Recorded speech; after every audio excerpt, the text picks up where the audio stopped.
Gott erhalte Franz den Kaiser, unseren guten Kaiser Franz. Lange lebe Franz der Kaiser, in des Glückes hellstem Glanz. Ihm erblühen Lobereise, wo geht zum Ehrenkranz. Gott erhalte Franz den Kaiser, unseren guten Kaiser Franz. Gott erhalte Franz den Kaiser, unseren guten Kaiser Franz. Greetings, everyone, and welcome very much? Welcome very much? Is that a thing people say? No, I don't think it is. But in any case, welcome and thank you very much. I think that's a thing people say. To something I didn't quite plan to go the way it's going to go. I had intended to start streaming a little bit earlier today, in fact, quite a lot earlier. But then I remembered I had promised one of my viewers that I would take some time to help him get set up and teach him the basics of how to stream. So I spent most of earlier today doing that, and I don't really have enough time left in my day, since it's already 2 a.m. here, to do something longer than this. But, yeah, no, Christensen, I had a vague idea of what you were talking about. I kind of figured what you were getting at. Don't worry about it. But so, I didn't really have the time to do much with Final Fantasy VII today, because it would take too long to get anywhere, and it would just end up being a non-content stream. This is probably going to be fairly short. I imagine probably not much more than a few hours, because I will eventually need some sleep. But I saw that Mega Man 11 apparently came out. It hit retail while I was in Boston. I was away in America these past several days, and I didn't even realize it. So I figured, well, I'll give it a try.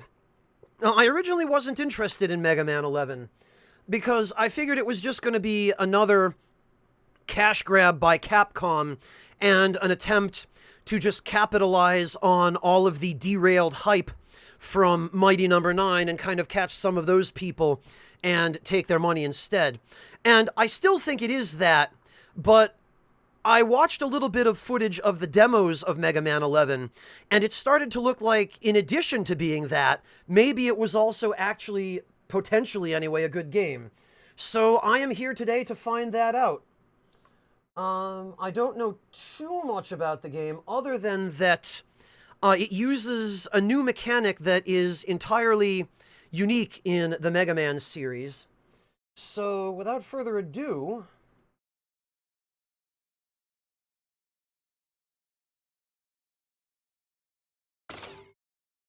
let's get right to it. Well, I don't know, laser beaming. We'll find that out.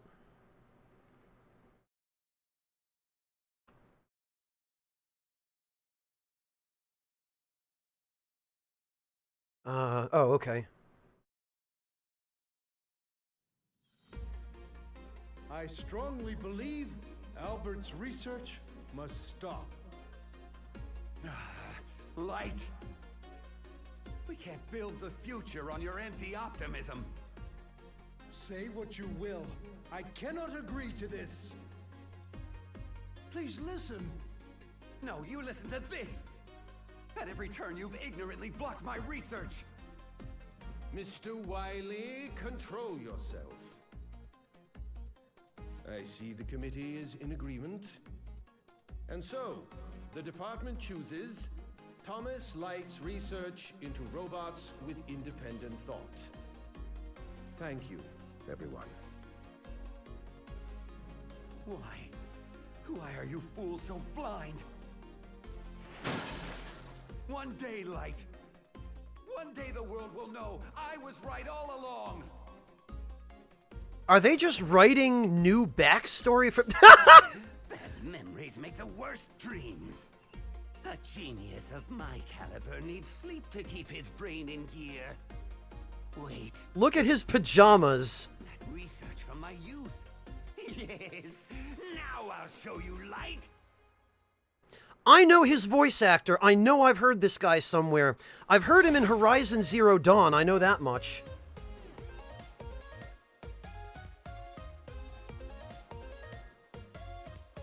The audio seems low, Keneblers. I think we might be able to... We might be able to crank that up a little bit. Is that any better? Yeah, Ryuji, that's... Talk about self-branding. Tuna, thank you for that. I really appreciate it. Tuna, do you want me to check that now, or should I wait till after the stream? Yeah, no, Artista, his full name is Albert Wiley. And, Dr. Light's name is Thomas Light. Okay, Tuna. Alright, let's see.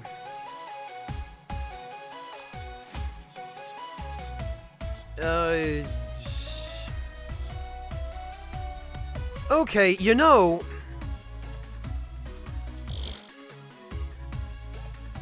The music is okay so far, Deathbed. Nothing memorable yet, but I mean, we're only on the title screen. What I'm really curious about is the different stage themes, because those were the bread and butter of the old Mega Man games. And I'm curious as to... as to what they are, so I guess we might as well... We've got our setup. It already seems like they're retconning some of the backstory of the original games. Because it is true that Dr. Light and Dr. Wily were originally partners. I mean, I guess maybe this stuff fits. Hello, Erasus!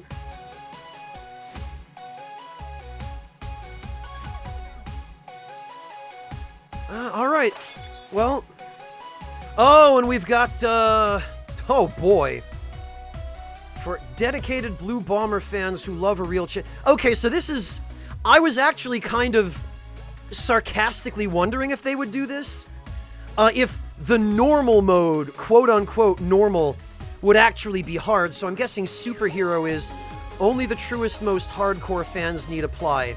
Yeah, well, I think normal is fine for now, and what it... Casual, for those who love Mega Man but haven't played in a while. Well, that's me, but I'm fairly confident on hard, which is probably normal here. For those who have no idea what a Mega Man is... Alright, this is fine, I guess.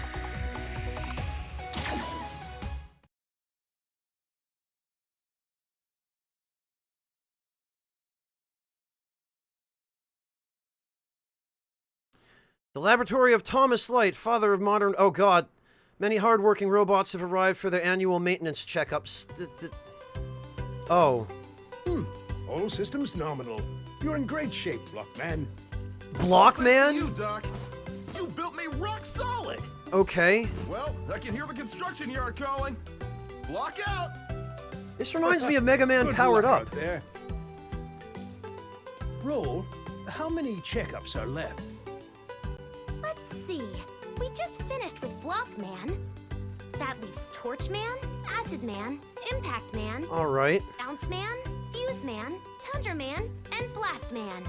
Just 7 to go. They really are scraping the bottom of the barrel There's no end to 'em. for these names. Doc, how about giving your favorite assistant a break? That's I Otto's think it's great, voice? Otto. You know, for a robot, you sure do complain a lot. Now let's crank it up a gear. Oh, I ain't a machine. I am, but still. Oh no, Otto's voice is all wrong. Please proceed to the... Oh, earthquake! Oh, here we go. What on earth? Gee, I wonder what's happening here. Otto, hurry to me! Splendid to see you again, Light. Yes, of course. Wily! Doctor, what's going on? Why is Mega Man Stand holding a back, plunger? everyone. I'll handle this. Oh, that's right, he was originally a Mega Man. household robot. This is no time for your heroics. I've simply come to give Dr. Light a message. Then kindly be quick about it. Of course. You see, I recalled some old research. The very invention you so coldly crushed when we were students together. Or has your memory failed you? Our university days. A device. This is a remix of Dr. Wily's original theme but it from, can. You I think thought Mega you Man wouldn't 2. Stifle me forever. I have perfected my design. And now we'll see who was right all along. Dr. Light, what's the ruckus? Perfect timing. The lot of you will make excellent test subjects. Oh, here we go. Wow, who are you calling a test subject? Quickly, you must all run and hide. Too late. Speed gear. My robots. Over here, Light.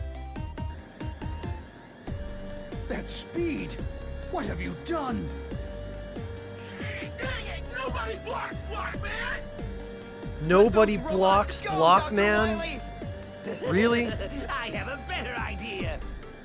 At last the world will bow down to the genius of Dr. Wily.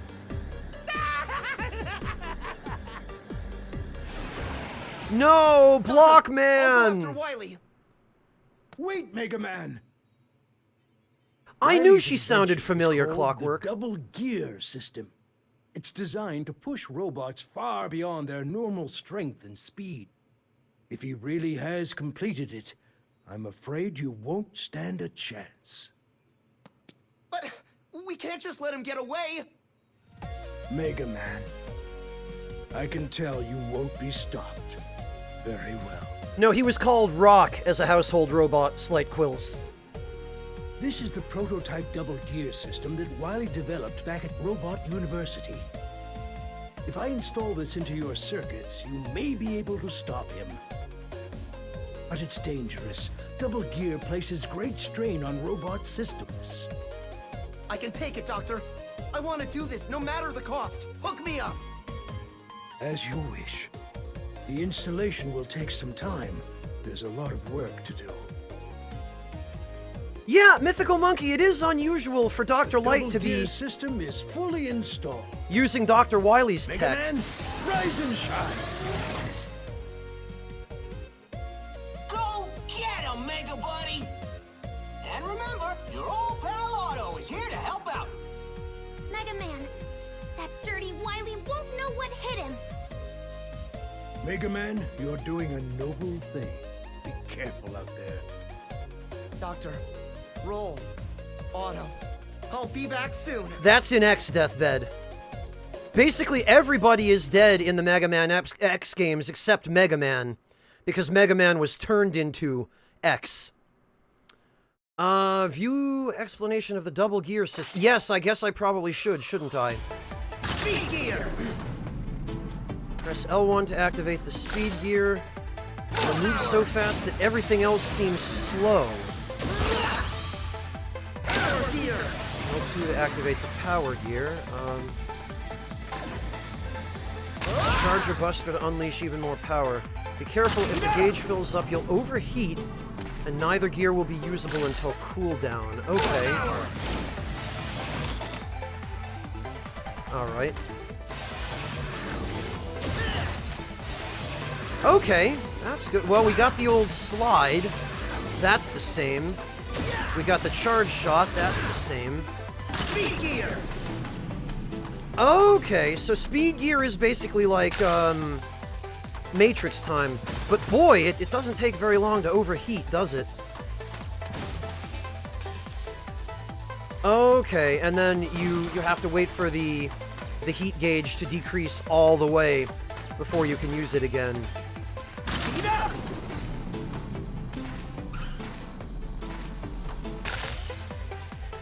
For some reason... Oh, okay, I thought you had to just hold it down, but it looks like you have to tap it a second time to turn it off.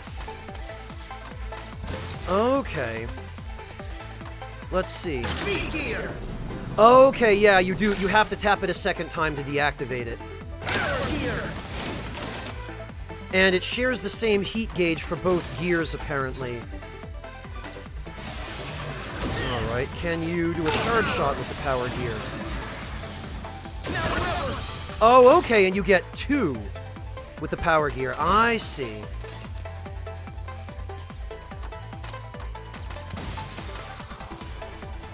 Okay. Wingless, I believe he was. I believe there's a very heavy implication in one of the later X games that it was him. Alright, let's see. So can you do a charge shot and then switch to power gear? Power gear! Oh, no, you can't. Okay. I guess that stands to reason. I suppose if you could just charge up a Buster Shot and then switch to power gear and release it and then switch back, that would be kind of overpowered. I guess it stands to reason that you can't. Hello, Juju! No, Sparrow, but I believe in Mega Man Powered Up you could play as Roll. Although in Mega Man Powered Up you could actually play as all of the Dr. Light number Robot Masters. And if you chose somebody other than Mega Man, it would end up being that whoever you chose wouldn't get captured at the beginning of the game. Like, there would be some reason why Dr. Wily would choose not to take them. Like, if you chose Fireman, then Dr. Wily would just not bother capturing Fireman, because I think his excuse for Fireman was that he was, like, too hot to handle or something. The excuses were kind of stupid. But it was something like that, and then that would be what explained away everyone else getting captured, but then the Robot Master you chose being left alone.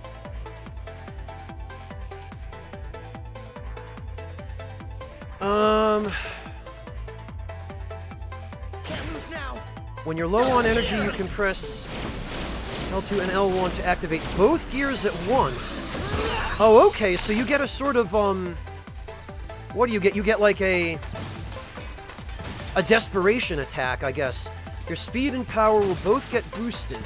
Once activated, there's no canceling it, and after it finishes, your Mega Buster will be weakened for a short time. Oh, okay. Double gear might just save you in a pinch. Alright, let's see then. Oh, alright. Let's finish this! Holy hell! Okay, so it looks like you get 2 levels of charge with that.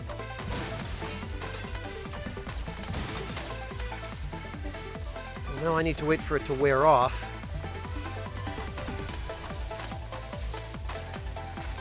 Oh, I see, and by weakened, it means you can't charge the Buster with that debuff, and you can also only have one shot on screen at a time.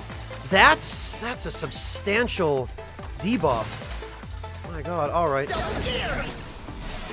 1, 2. Okay, so you only have 2 levels of charge with that, but my god. It gives you a very, very substantial charge projectile. Okay, this is really cool, actually. I knew kind of vaguely how this system worked from watching some of the demo footage from this game, but boy, they seem to have really thought this system through. This is encouraging. Now I just wonder how well it integrates into the actual gameplay. Oh, and they start us off on Blockman, so I guess maybe that's what they want us to do first. They want us to go after him.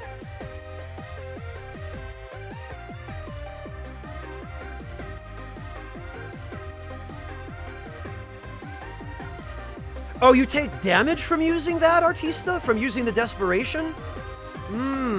Okay.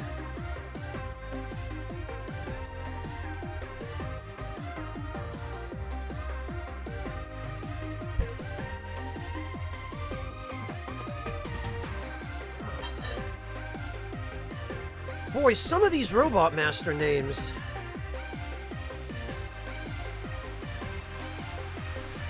You know, and now that I listen to it, the stage select music sounds very similar to Final Fantasy VIII. Final Fantasy VIII. Yeah, you're right. To Mega Man 8. Final Fantasy. God, you can tell what I've been streaming too much of lately. Yeah, because Final Fantasy VIII has a stage select and different bosses. Right. Squall Man and Zell Man and Irvin Man. Yeah. Zell Man's weakness is the hot dog launcher. Oh my god, just kill me now.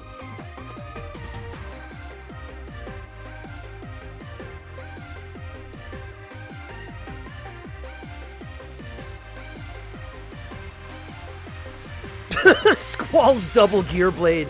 Yeah, Deadliest Sheba, that's just what he needs.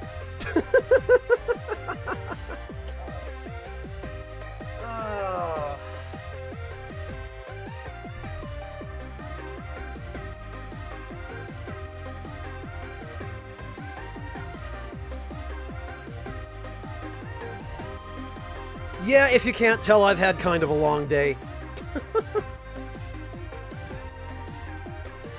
Yeah, you know, Wingless, so far... Like, I actually have to take a minute here to process all of this, because even though it might not seem like it, there's a lot that's been thrown at us in a relatively short period of time. Graphically, so far, I like the game. I feel like this art style works. I feel like there's some semi-3D going on here. Like, the environments are 3D, but it's still a 2D side-scroller in terms of gameplay. Unless they're going to do what they did in, like, Mega Man 7, or Mega Man X7, rather, where, some of it was side-scrolling and then some of it just opened up and became 3D. I kind of hope they don't do that, though.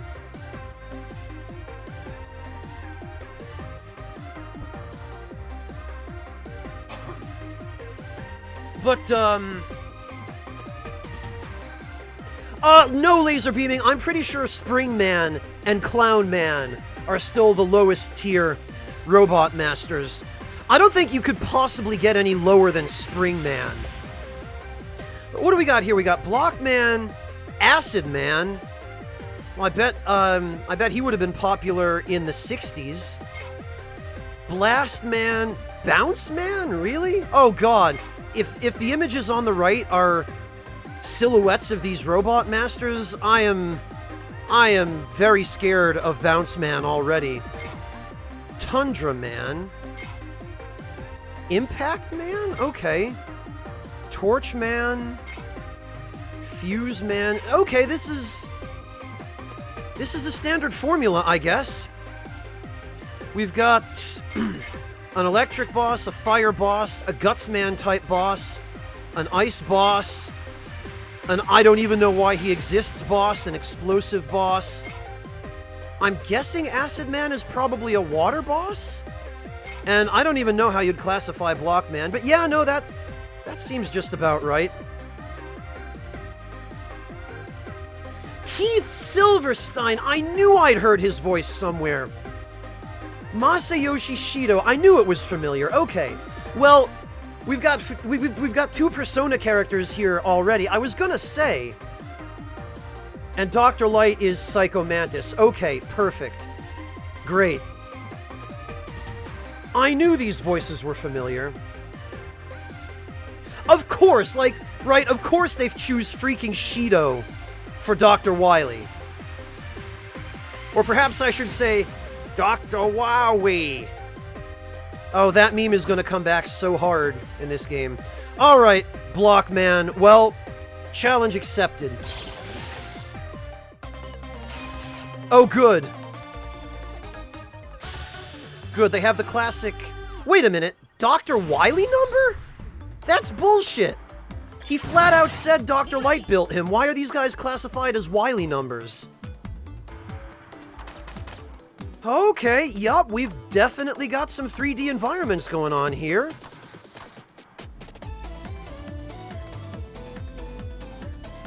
Plague Man, right. No, Wingless, they don't. Because, the first 6, not counting Mega Man and Proto Man, because, Mega Man and Proto Man were 000 and 001, the Dr. Light numbers, but 2, 3, 4, 5, 6, and 7 were Gutsman, Cutman, Electman, Iceman, Bombman, and Fireman. And those were Dr. Light numbers, and they were classified as Dr. Light numbers even after Dr. Wily took them over, Wingless Monkey. So, no, I don't, like, if they're built by Dr. Light, they're the Dr. Light numbers. Boy, there's, wait a minute. Is that pyramid in the background? Hang on. Oh, okay. Oh, alright. Okay, so we've still got energy tanks, weapon tanks, and I guess they brought back mega tanks. Oh, and we've got Rush Coil. Oh, good, good. Rush, still looking like Rush. Jump onto Rush's back and his powerful built-in spring will launch you to greater heights. Okay, yeah, this is classic stuff. Fire solar bullets packed full of the sun's energy? Since when is the Mega Buster powered by solar energy? Mega Man has an internal reactor. How the hell does that work? I'm sorry, I'm just sitting over here nerding out on this stuff. What? Charge it up to blast enemies with an unstoppable super shot. You can also overcharge the Mega Buster while the power gear is active for shots of incredible power. Right. I still need to... Okay, so you really only have time to get one charge shot out of that.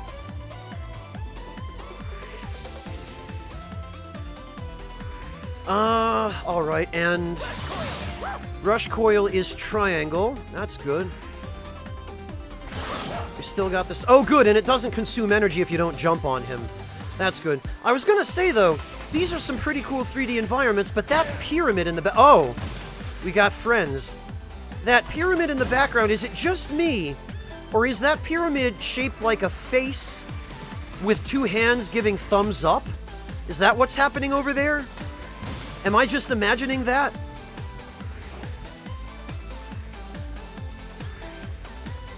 Oh, what's this? Oh god. Yeah, maybe I ought to pay closer attention. These things are blending in the background here, so... Oh, those appear to be weapon capsules, I guess? Pyramid Man. Oh, okay, we need Rush for this. Okay, and they brought back the Bolt system. Alright, that's cool. So we're gonna have currency and probably a shop at Dr. Light's lab, I'm guessing. Wingless, I was gonna say before, in response to your, Oh, okay. So these guys cannot...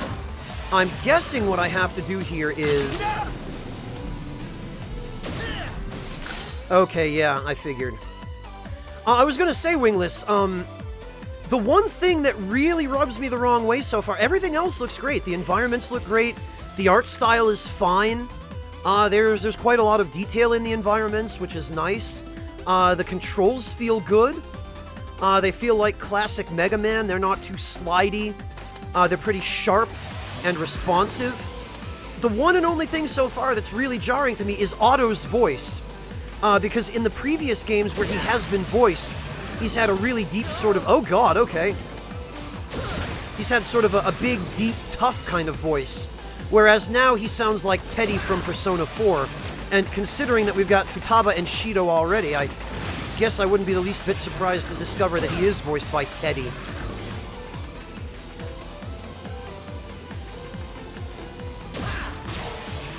We got Mets. Okay. Oh, interesting. So a charge shot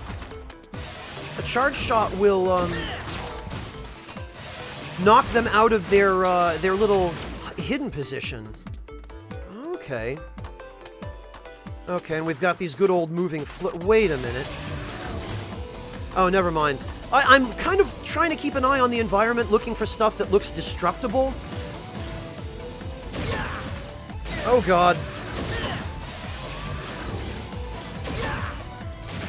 Okay, well, I thought I could try and get that guy, but I guess not.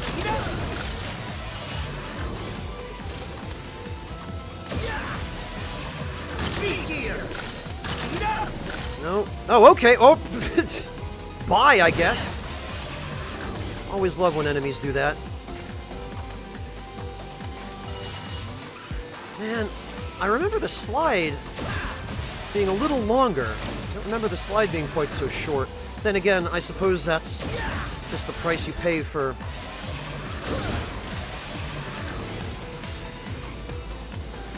a modern rendition of Mega Man. What do we got here? Oh, okay. Oh, okay. I see what's going on here. Ah! Alright.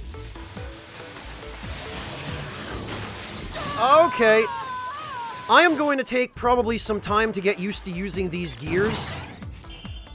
Because, like, I don't know, I'm not 100% sure quite what they want me to do in that situation yet. It looks like you should use the speed gear there. But it also looks like there is a time when you should turn the speed gear on and turn it off, and I'm going to have to probably fight him a couple more times to figure out when that is exactly. Speed gear! Oh, okay. I didn't quite see what that was, but it looked like it probably recharges your gear or... Okay, so you can't kill that guy when he's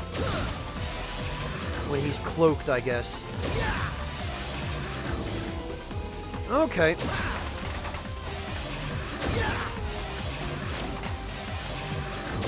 God, I'm also going to have to break all my habits from Mega Man X here as well. Because in Mega Man X, you had a dash and also an air dash by extension. And... yeah, you clearly don't have any of that here. And why would you? Because it's not Mega Man X, it's just Mega Man, but... that's probably going to screw me up a lot, too. I'm going to have some trouble acclimating.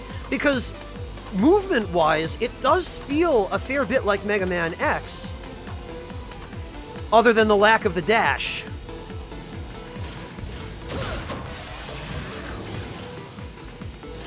And also, oh,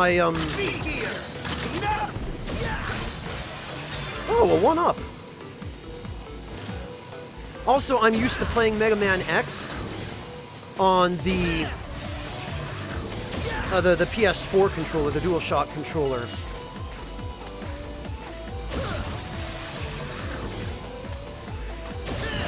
Alright. There's another one of those gear power-ups, I guess. Okay.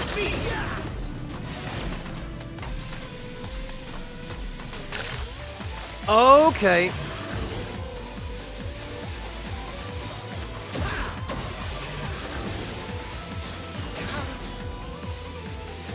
Alright, I see what's going on here.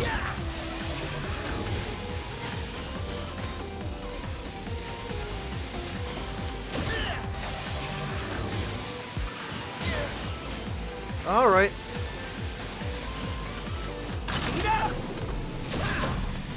So you can only actually hit him when he's facing you.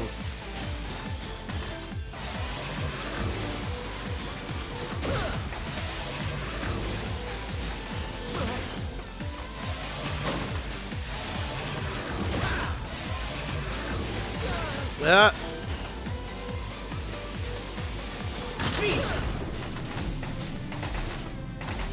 Okay, I see it. I see what you have to do. Okay, that's an interesting boss. A little bit obtuse, but interesting.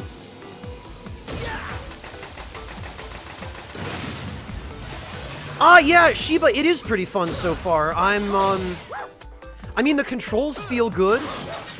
The enemies seem fair for the most part, and probably any mishaps that I have are just a result of my getting used to these new mechanics. Oh, and you can't get him when he's turning around, I guess. Oh no, maybe you can. Okay. Gee, I wonder... Oh, alright. Oh, I see. Okay, well, that was a little bit of an experiment that didn't go quite the way I'd hoped.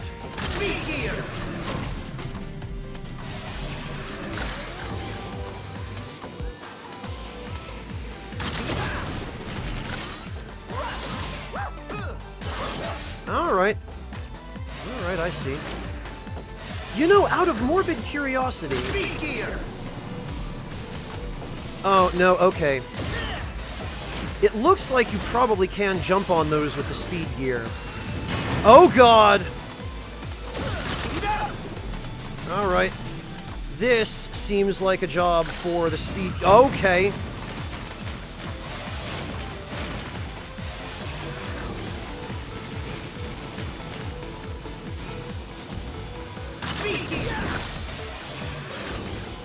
Does that just... Huh. Alright. And I see respawns still work the same way where... Oh, I got the timing that time. Where if you even walk off the screen a little bit, the enemy will just come back. Fascinating. Hello, Phaedro! Hello, Mihawk. Welcome as well. Have a time of which, Deadbeat? The game in general, or, Oh. Okay. Well, bye! Oh, that's good.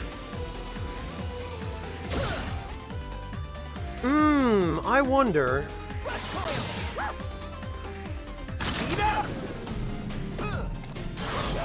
No, okay. Oh! One of these cloaked punks. I see what's going on here.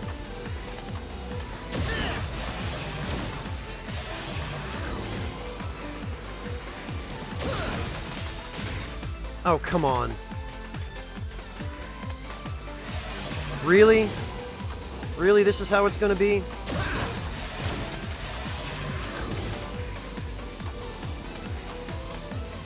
Ah! I missed the jump. Oh, and every blasted time. I forget about that guy.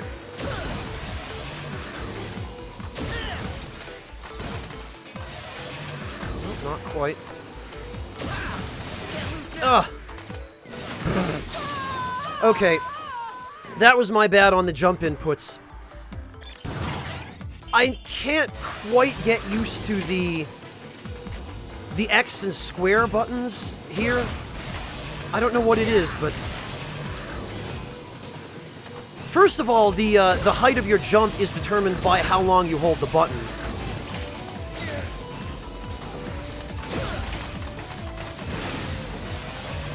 And I don't think I held it quite long enough. Ah, damn it, of course that hurts. Speed gear!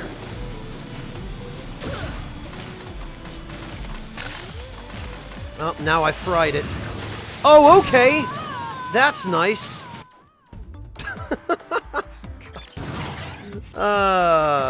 Brilliant. Oh, I guess that's life. I believe you can, Erasus, yes.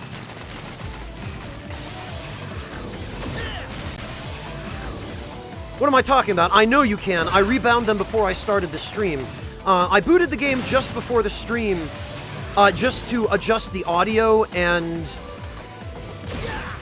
make sure everything was balanced properly. Alright, let's try this again. Speed gear! Okay, you really have to...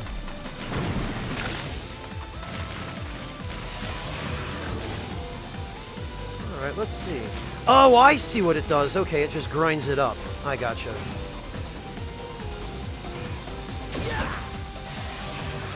Oh, but you can just jump over those guys. Alright. That's fine, then. Hey, Leo! Welcome! Good to see you!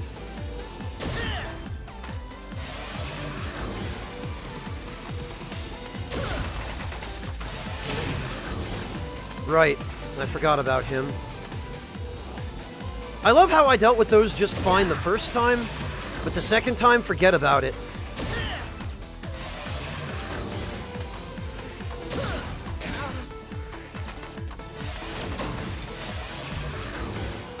Alright, I won't forget about Flower Guy this time. Oh, and you can't go back, okay. Low Kitty, hello! Thank you for the raid! Welcome everyone who stopped in from Low Kitty's stream. Thank you for joining us. Okay, there we go. I don't know what was so difficult about getting across these platforms.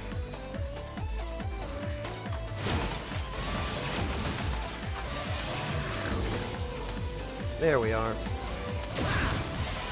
One thing that I'm really afraid of is that... Oh, God. Is that I'm going to forget to use these gears because I'm so used to playing Mega Man games without them. Yeah, I see you over there, jerkwad.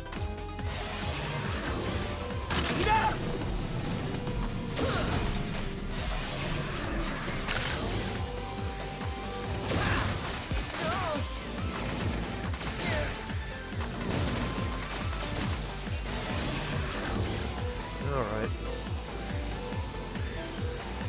You know... Ah.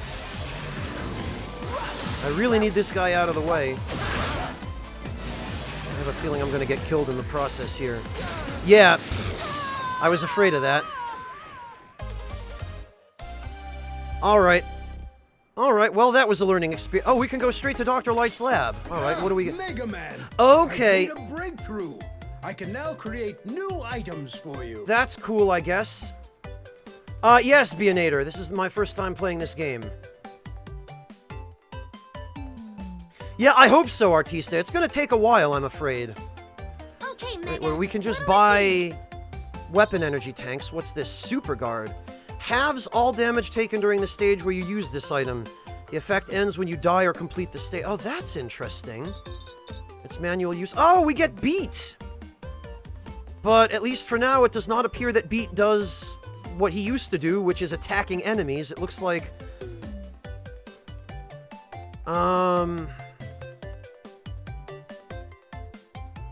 Looks like he just pulls you out of pits, which is a more recent effect that he's had. Summons Eddie to dispense a random item. Okay. Yo, Mega! Can I Tank interest you in container. some parts? Oh, alright.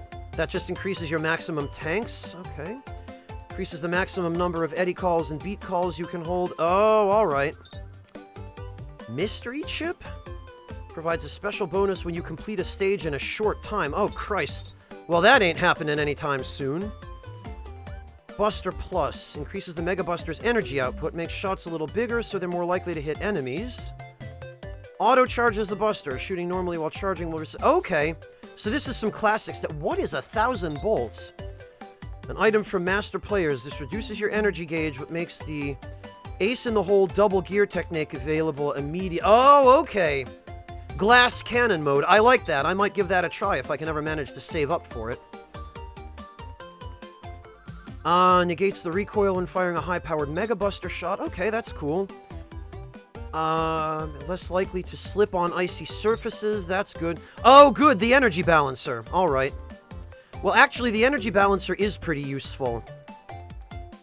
I'm going to hold off on it for now just because I don't have any actual boss weapons yet.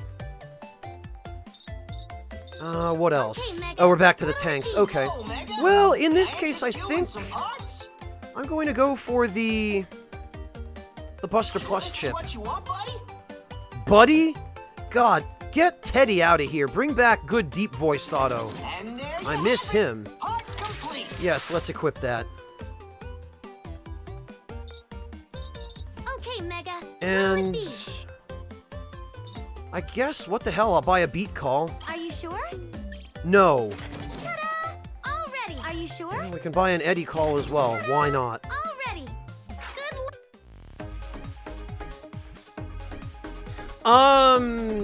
I have no idea, Dial D. We haven't run into Duo yet. I'm pretty sure after Mega Man 8, Duo just went back to his home planet. I mean, he is playable in Mega Man the Power Fighters. And he might also be playable in the first one, the Power Battles.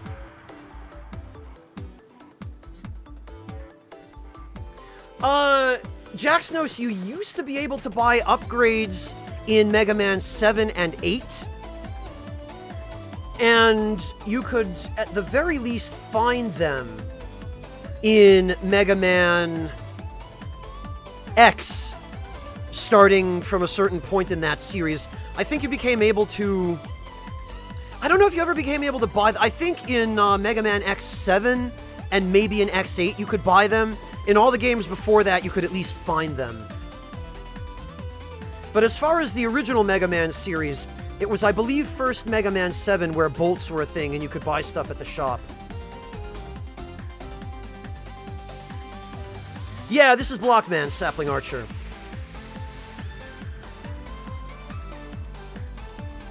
Well, Dial D, the thing with Duo, and I guess this is just Mega Man 8 in general. Oh, wow, that is a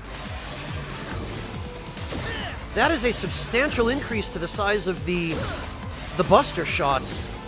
I wonder if it actually also increases the damage they do, or just their size. Either way, it's a power-up.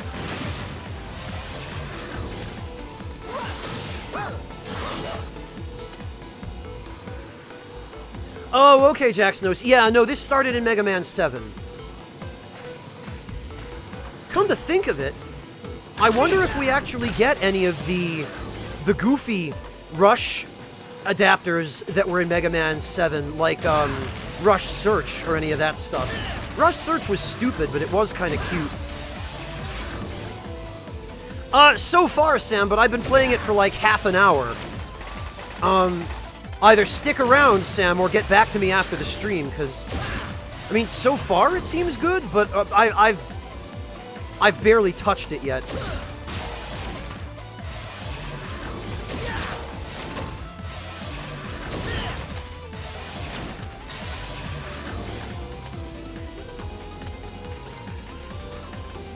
Hey, bad guy!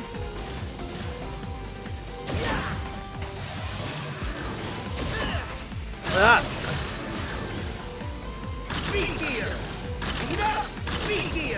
Boy, that is some specific timing there.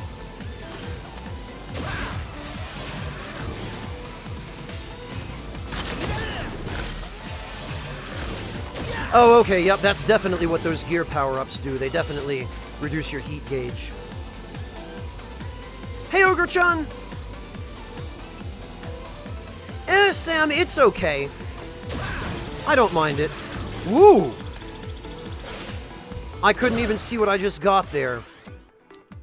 But it definitely wasn't an E-Tank, which is what I was going for. That's new. Power-ups that just randomly change between different possibilities.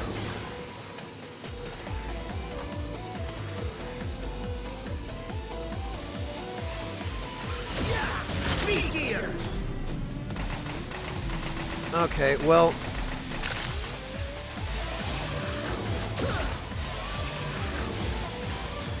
Ah, gotcha, idiot!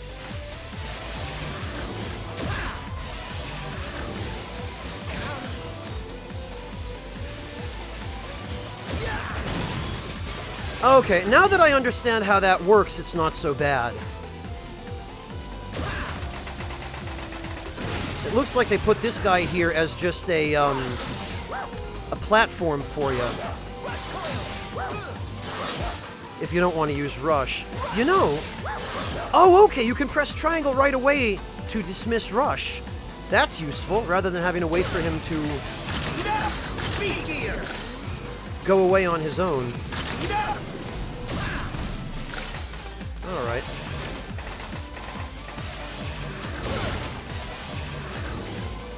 Oh, and I bet you can jump over this guy using those, Alright.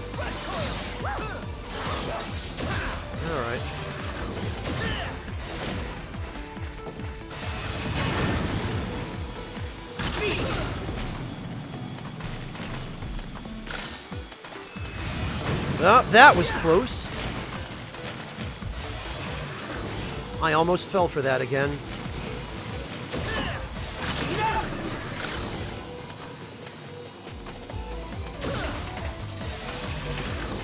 There we go. I think I'm kind of getting the hang of it.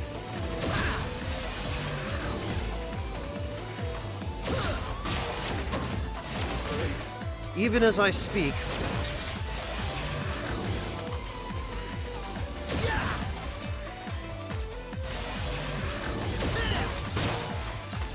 You know, I should probably get rid of that Metar over there before... There we go. I guess that's the safest way to do this. Ah, damn it! I guess they want me to use the speed gear here.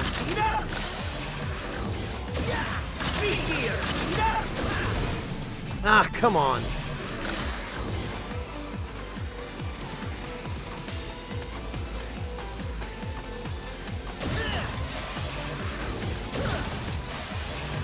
Okay, I tell you what, that,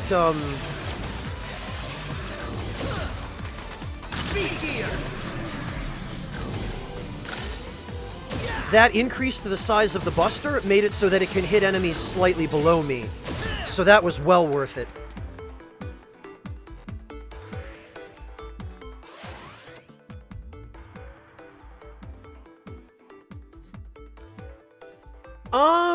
I don't know, laser beaming. I don't know. That's a good question, but I'm not sure. Honestly, the Mega Man X series is over anyway. Like, they pretty much concluded that as conclusively as they possibly could have.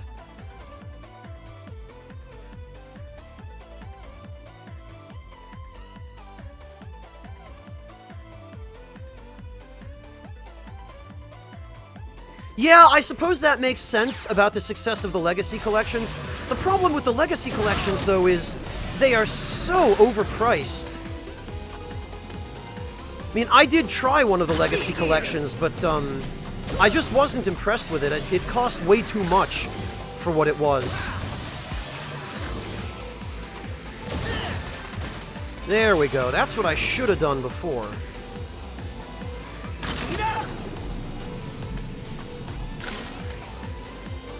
Oh, this again. Amazing.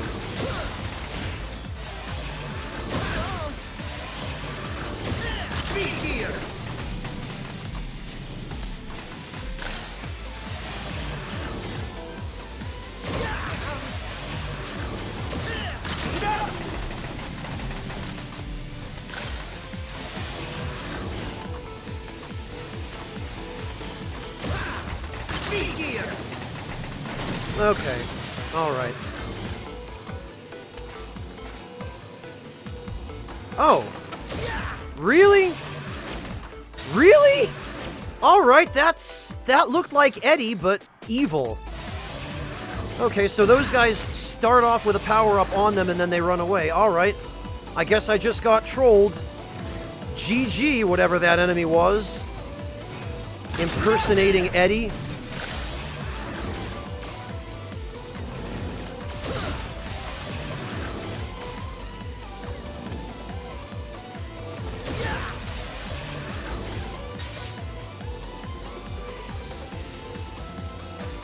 That's a good question, Erasus. I have a feeling probably not.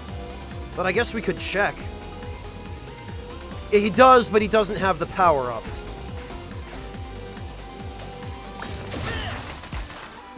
Holy hell, he's got some health. Man. Alright.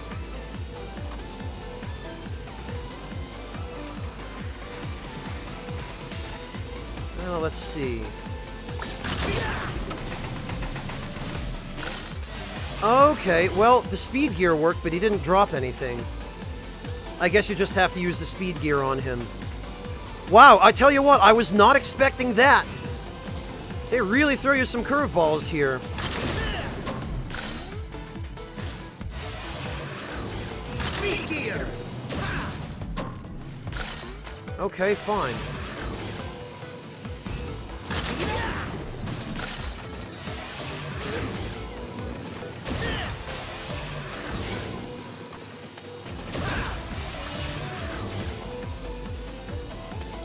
Oh, this looks potentially problematic.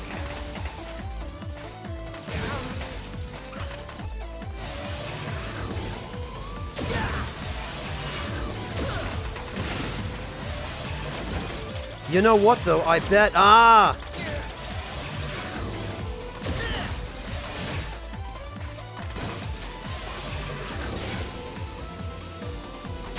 Yeah, look at this. This is clearly a good place to farm for power-ups. At least if you have the large buster. I think I might do that. I might try and get a couple of life capsules here.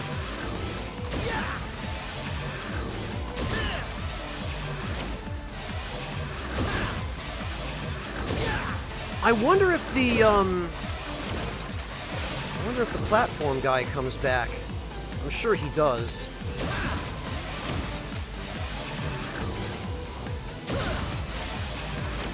I'm actually kind of curious as to whether power-up farming is viable in this game, as it was in, yeah, okay.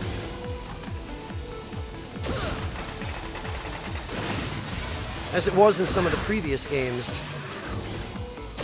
And it looks like maybe it is. These guys seem to have stopped dropping stuff. I wonder if there's a limit on what they can... No, it doesn't seem like there is. But they also seem very reluctant to drop life. This is a good time to test that, though, I guess. Yeah, get those spy cheeses out. Now's the time. Yeah, these guys do not seem... They seem perfectly fine with, Oh, no, that's a life capsule.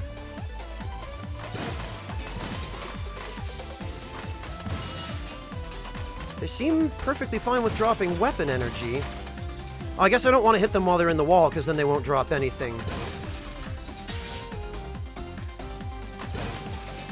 There we go, see?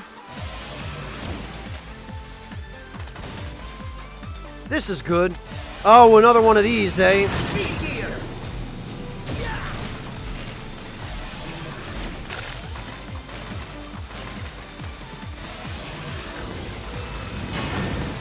Okay.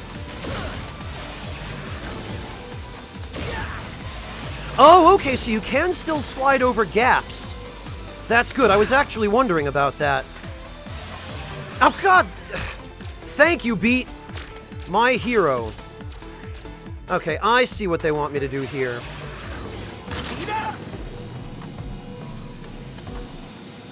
Or not.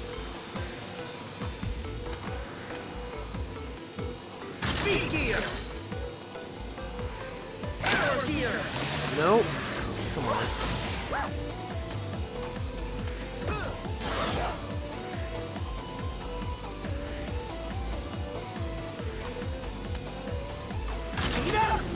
Okay, nope. No, the timing on this is going to be...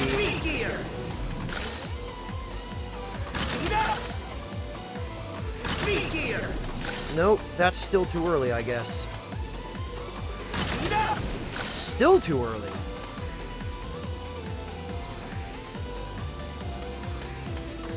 Maybe from here. No, if I could stop,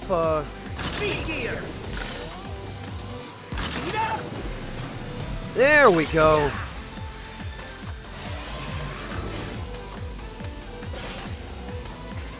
I figured it out. Okay. Oh, alright.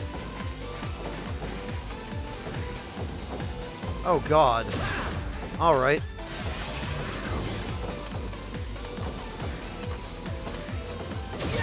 You know what? Oh, I can't. Okay.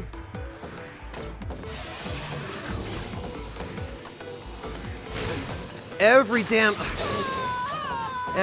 time. All right. All right.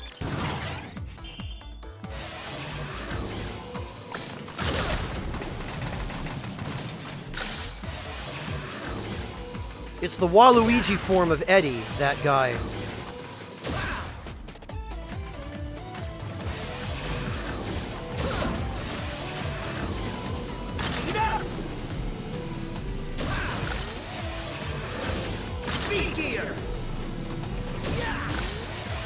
Alright.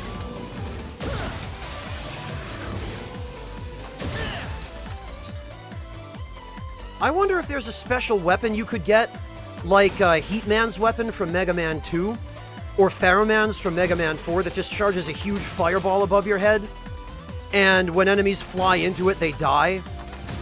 There used to be a really goofy exploit you could use in I think it was Mega Man 4, where you charge the Pharaoh shot, and I believe it also worked with Heatman's weapon in Mega Man 2, where it created a huge fireball above your head that you wouldn't throw the fireball until you let go of the button. It might only have been Pharaohman, because I think with Heatman it was just like a charged Buster shot or something. But with Pharaohman's anyway, you'd hold the projectile above your head, and it would stay there as long as you held the button down, so you could, like, stick a chair leg on the B button on the NES controller and position Mega Man, like, directly under one of these enemy spawning things, and the enemies would spawn, and they would just fly right into the fireball above his head, and sometimes they would drop a power-up. And you could do that and come back after lunch or something, and you'd have 9 1-ups and 9 energy tanks and You know, your weapons would all be filled back up. It was stupid. I don't think anybody at Capcom ever thought of that.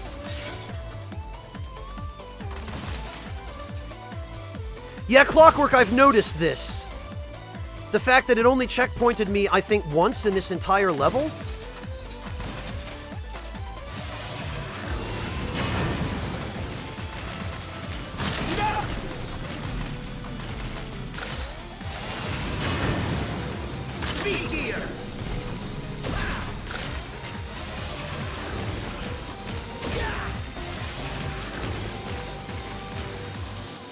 But I mean, I'm used to that. Checkpoints have never been extremely generous in the Mega Man games.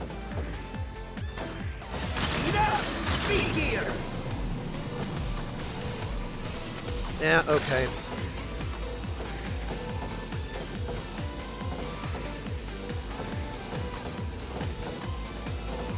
I guess I have to use the...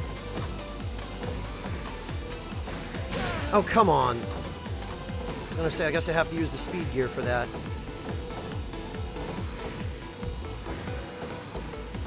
I'm trying to figure out... You know, I wonder... I bet I could... Oh no! Rush took the hit. Look at that, it breaks when it hits him. I have a sneaking suspicion I could probably just... Yeah, okay, that is definitely doable. Probably be a hell of a lot easier than this nonsense. Yeah, okay. But then, of course, if I get hit...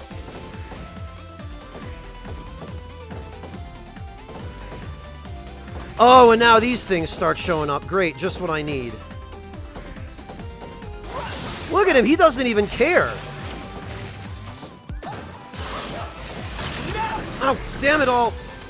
I was a little too late on that.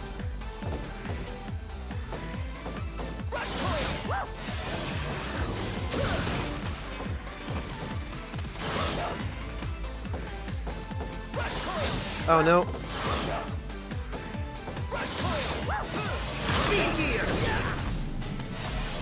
There we go. There's some speedrun tech if you can actually get the timing right.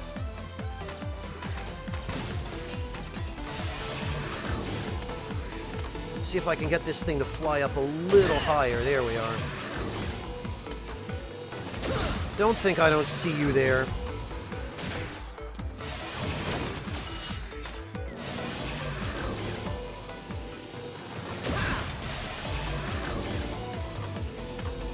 Or you. Are we here finally? Oh. No, clearly not. God, these stages are long.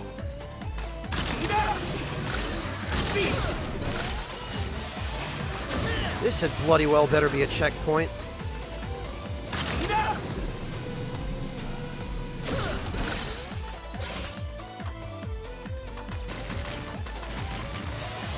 Boy, now all I need is some more of those infinitely Oh!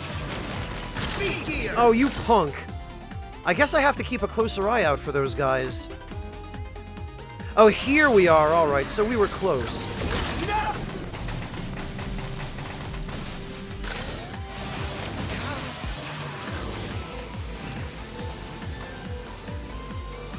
Yeah, I figured. Oh, okay, and we can't go left here, so none of that, I guess. Ooh, well, I got the one up. I wonder if the Evil Eddie guys have a higher chance of dropping good stuff. Let's test it out. Let's experiment a little bit.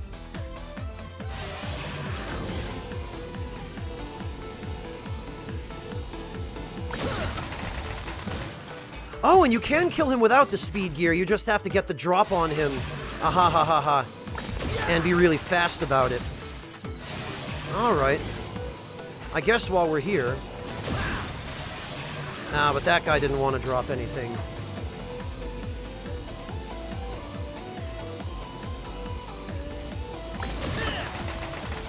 Laser beaming, I'm not 100% sure what you're referring to, but I'm guessing you mean jumping when you go through a gate, how he floats there?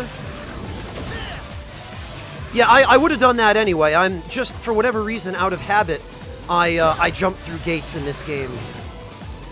Hey, Decoy, good to see you.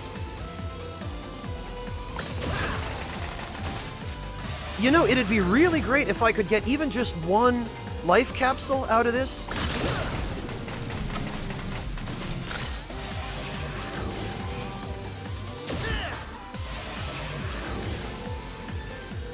Okay, laser beaming. Yeah, I will try it. You will see it.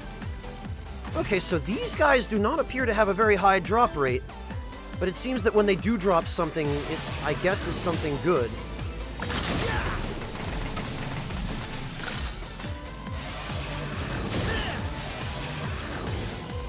What do you mean betrayed us, Decoy? I guess I'll find out in a minute.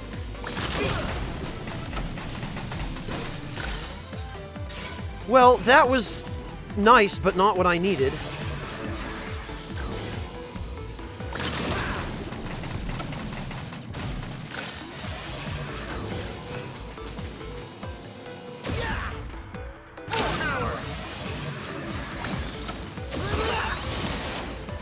Okay, no, so the power gear is not enough to kill him.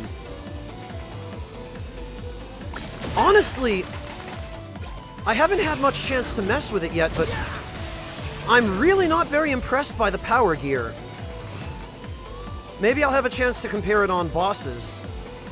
But so far, the speed gear seems far more useful.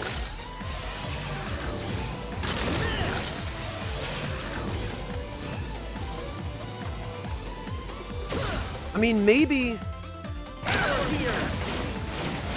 Yeah, see...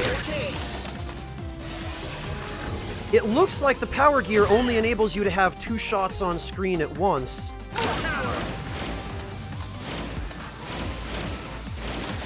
Oh, okay, and you fire them all at once, so you just have to tap. I see. Very interesting. Yeah, so far, I'm really not a fan of the power gear.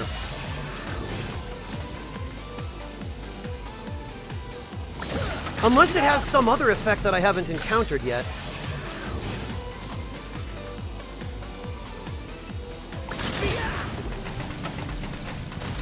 You know, I would really just love a little bit of life. Just one life capsule would be enough.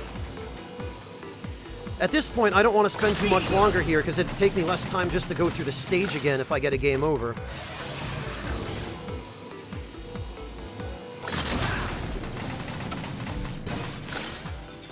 More weapon energy that I don't need.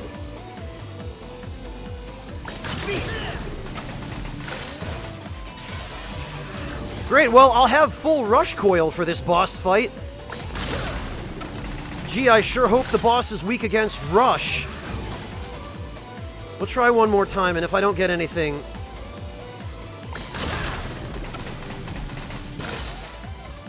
Great, more weapons energy. Alright, fine. I know when I'm beaten. Let's Dr. W it.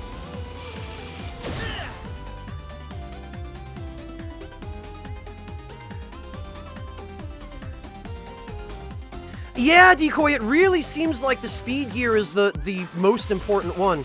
The power gear does not seem particularly useful, sadly, at least not yet. Alright.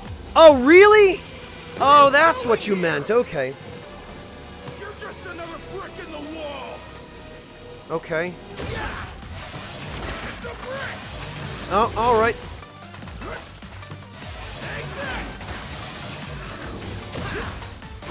Alright, the boss pattern is fairly simple so far.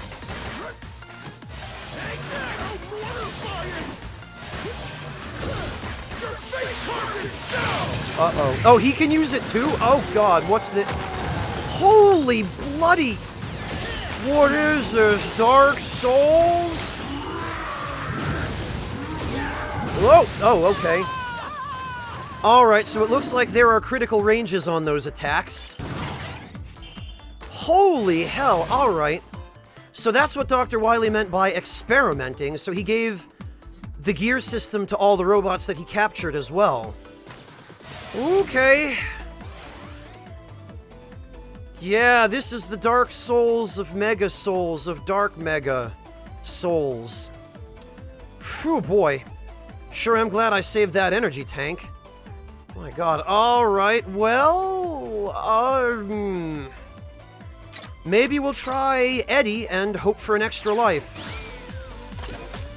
Oh. Thanks, Eddie. I mean... sure? It's nice that he gives you a few things, but... Good job getting here. You're a few bricks short of a load. I'll show you a load.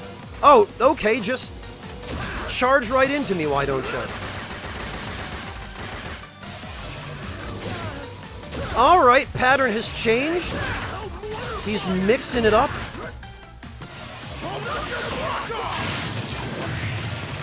Okay, so maybe what I need to do is, okay, well, he has an obvious weak point. Alright.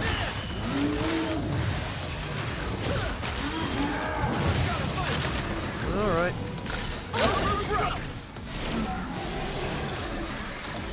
Let's finish this. Okay. You know what? It is E-Tank time, my friends. Okay, so yeah, there are definitely critical ranges on... Okay, and...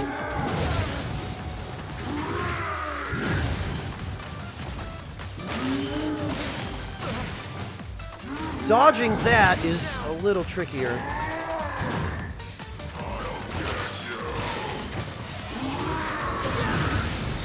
Alright, so much for that E-Tank. Jesus. Okay, I still need to figure out which of those attacks hits where.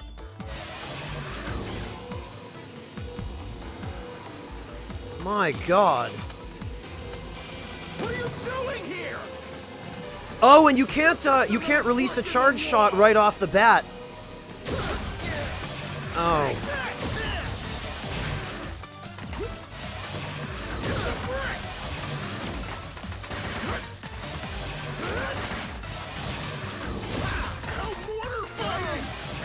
Did he just say mortarfying? Did they seriously? Is that what we're doing now? We're doing puns during Mega Man boss fights?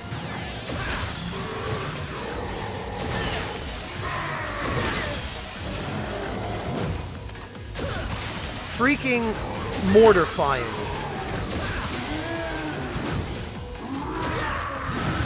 Okay, I think I got it. Okay, but... oh, okay. Doesn't look like we're done yet. No, no, no! Break already! Get wrecked! Okay, so there's a Phase 3. Alright.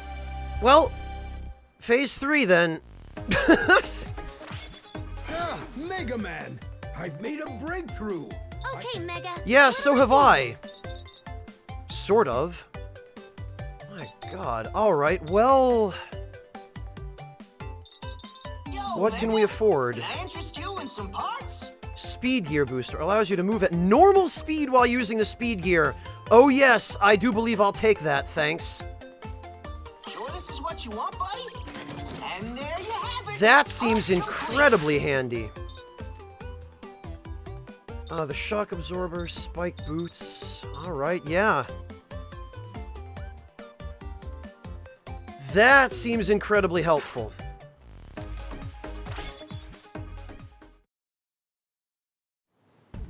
And now I guess we'll see how much difference it makes. Ready.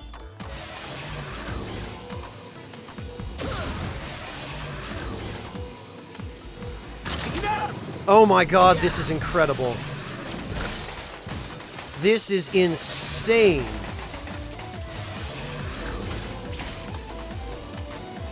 Now that I know how to handle that...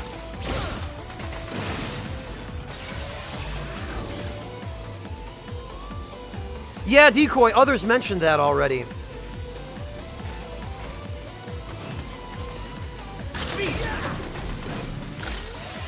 Holy power-ups, Mega Man. My goodness.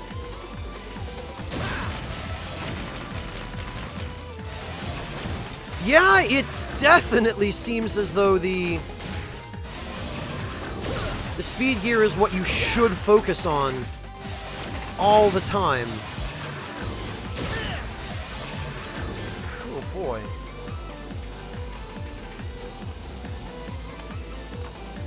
Decoy, I don't know where they would go with the X series, considering where they left off was pretty much definitive.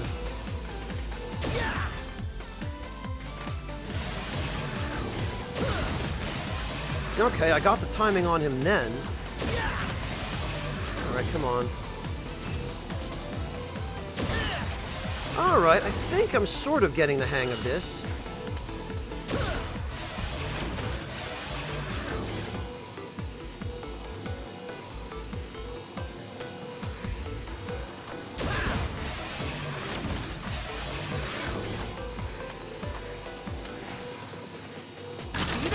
Alright, as for you, my friend...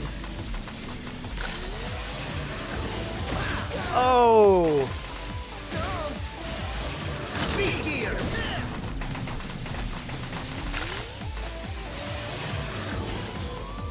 Almost.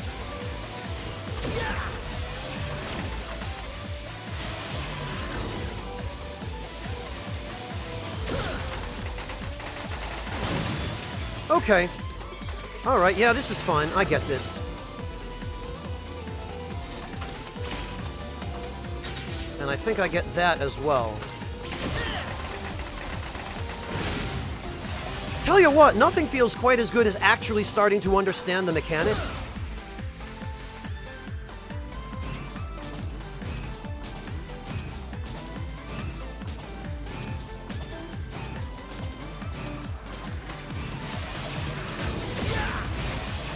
Yeah, Decoy, and now they're being so careful that they're only going to do something with X if the Legacy collections do well.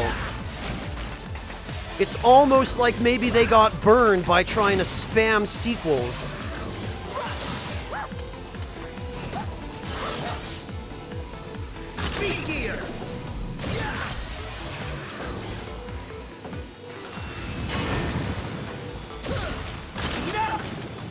Oh my god, this is so much less annoying.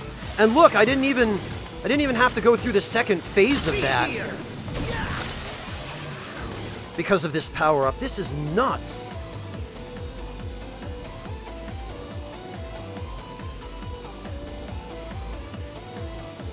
I don't know, Decoy. Mega Man has always been kind of cute and cartoony. But I don't regard this as a series for kids. Not with this level of difficulty. And I mean, yes, you can set it to casual mode. Or whatever they call it, but well, that's not at all what I meant to do.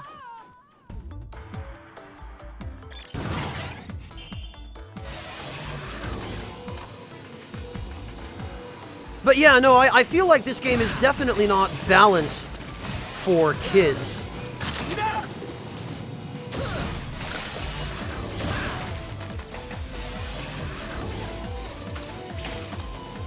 No, not quite, come on. There we go.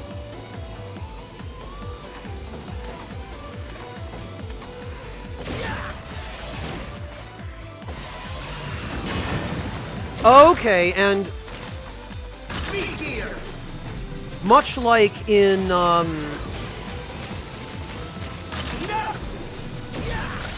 I want to say much like in Gutsman's stage, but in some other stages in the Mega Man games, if you are off the ground when that big thing lands, you don't get staggered.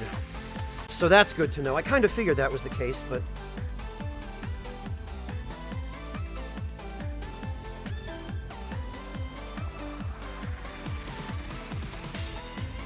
My age, Decoy, or the player's age in general, because I think you and I are the same age, Decoy. If I remember correctly, anyway.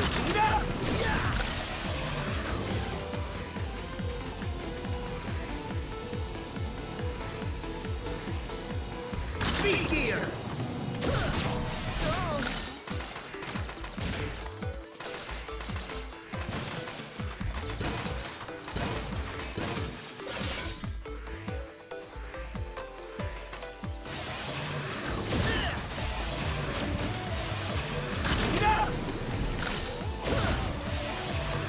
Speed gear!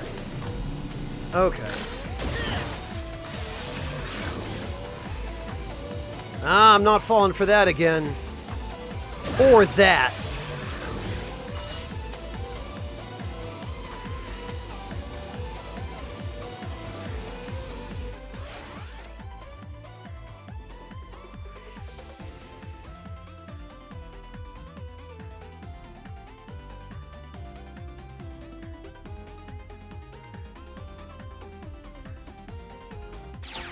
Yeah, Decoy, I mean... I kind of feel like... Even playing on normal mode, I feel like probably younger kids are going to struggle with this game. And again, I'm sure that's what, I'm sure that's what casual and... everybody modes are for, or whatever they're called.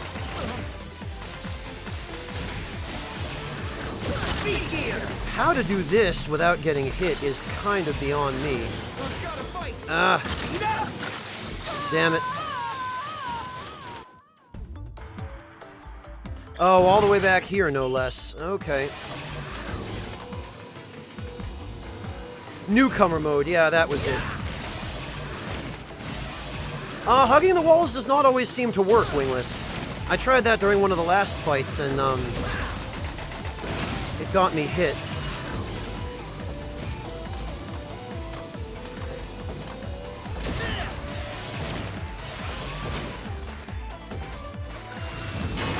Yeah, okay.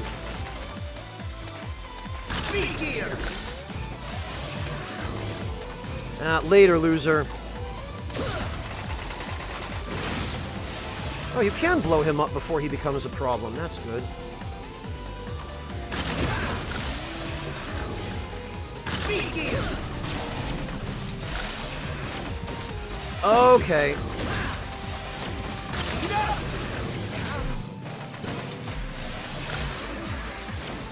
Yeah, now that I understand how to use the speed gear, and now that I have the power-up for the speed gear, my god, that went much better. Yami, thank you so much for the resub. Welcome back, and boy, congratulations on 31 months, Yami. Jeez. Yeah, one of these days I'll remind you to click the unsubscribe button, Yami. One of these days. My god, man. Speed gear!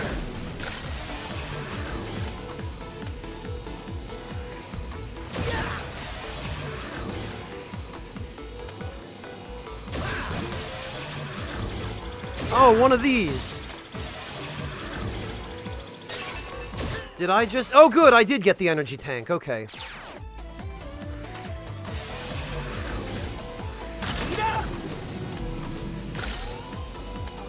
Speed gear!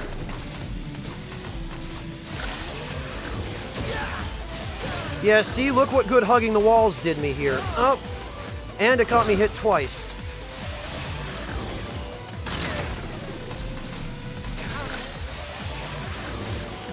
Speed gear!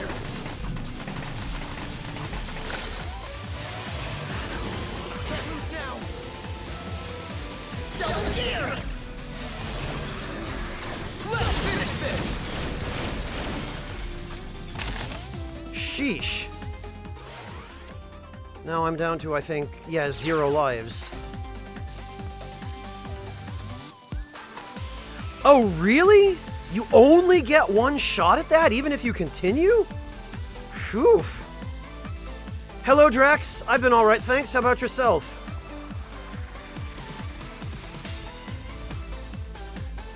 Yeah, it is a nice addition, Decoy.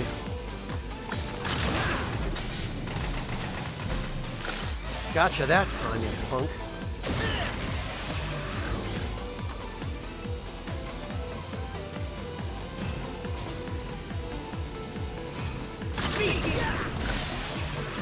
Oh, deathbed, poor Pat. Oh, congrats, Drax.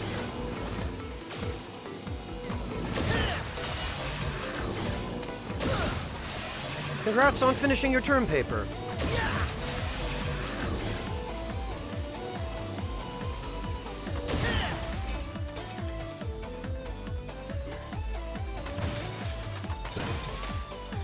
Oh, bolts.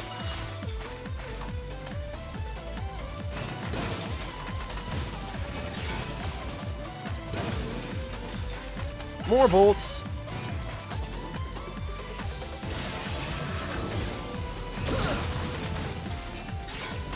Tell you what would be really good though, some life. I wonder if I could... No, not quite. I have to...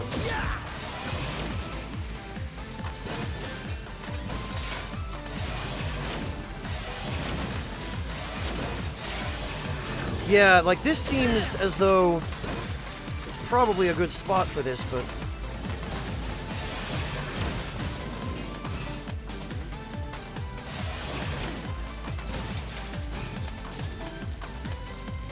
Nope, just jumping off the edge doesn't look like it'll respawn that guy. You have to drop down. Well, that's a bit of a pain.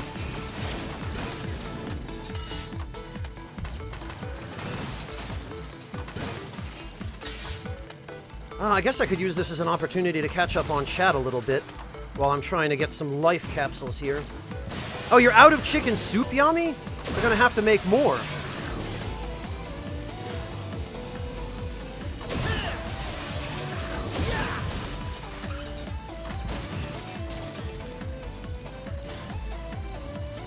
Oh, gotcha, laser beaming. Yeah, I heard about it, but I haven't gotten to that point in the LP yet. Poor Pat, though. Everyone's been blowing him up over that.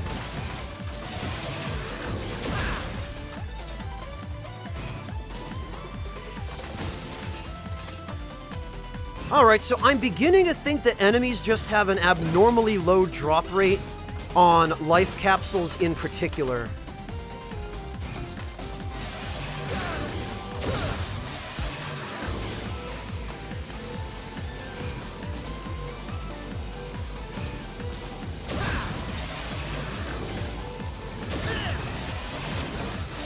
Because we've gotten a bunch of weapon energy, we've gotten a bunch of bolts. We have yet to get a single life capsule from these guys.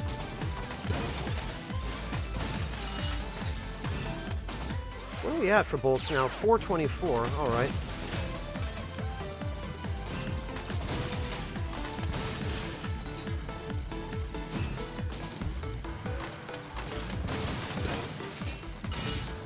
Decoy, I'm pretty sure, at least in Mega Man 8, you would keep your bolts with a game over. Oh, wow, what was that, 50 bolts I just got? The big one? Yeah, 524, and now we have... Oh, it's 100 bolts! My god! Maybe it is worth sticking around here. 724? Yikes! Okay, there we go, there's that life capsule. So it seems like these enemies just have abnormally low drop rates on those. Maybe it's the... Alright, I'll shut up now, because clearly that's not the case, or I'm just incredibly lucky.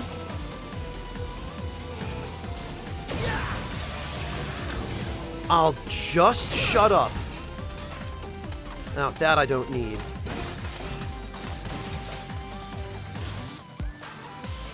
Yes, Mythical Monkey, obviously it is, but for whatever reason... The game calls them bolts.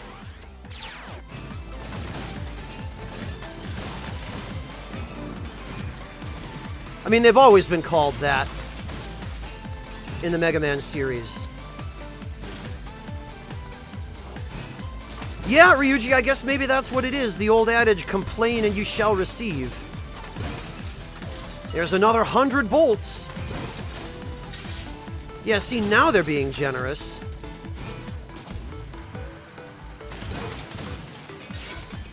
Here's some weapon energy. Oh, okay, Wingless, I see.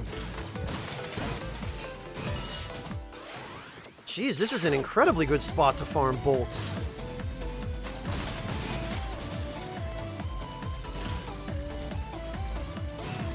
Oh, please no, laser beaming. First of all, screw statistics to hell. Cannot stand that class. Or that subject matter in general. Yep, there's another life capsule. Alright. Maybe I was just getting really unlucky before. More weapons energy. More bolts. I'll take those.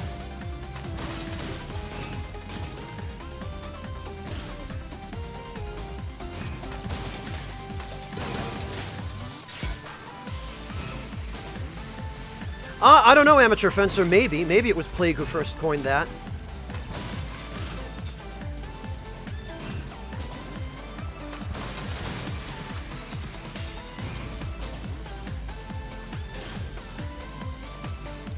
Ugly math, Wingless. Yeah, I agree with her on that. Statistics are the kind of math that, I mean, yes, they have practical applications and uses, but my god, it's just so boring to learn. I never actually made it through that class. I discovered fairly early on that I was not cut out for a career in mathematics, or anything even mathematically related, even remotely dependent upon mathematics.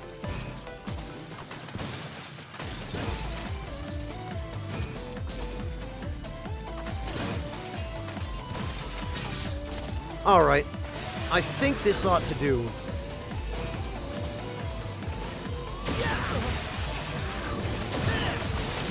Then of course I go and get hit.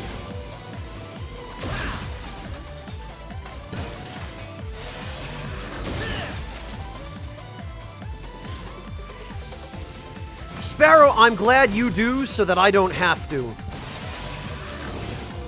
People with degrees in math, I really appreciate them. Because that means someone else can figure out all that fancy mathematical stuff. I don't have to worry about it. I can just focus on the stuff I am good at, and not have to worry about the stuff I'm not good at.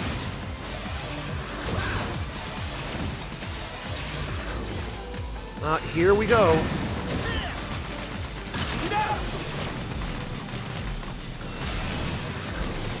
No, you don't! Oh, for God's sake! Well, I thought I was going to be able to sneak through there. I guess I must have run out of speed gear. Unusually well today. We can create items for fewer bolts than usual. Oh, good! Okay, Mega, what'll it be? Yo, Mega! Can I interest you in some parts? What's this? Cooling system provides more efficient heat removal, so the gear gauge recharges Give me that! And there you Put have it. that in my face right now.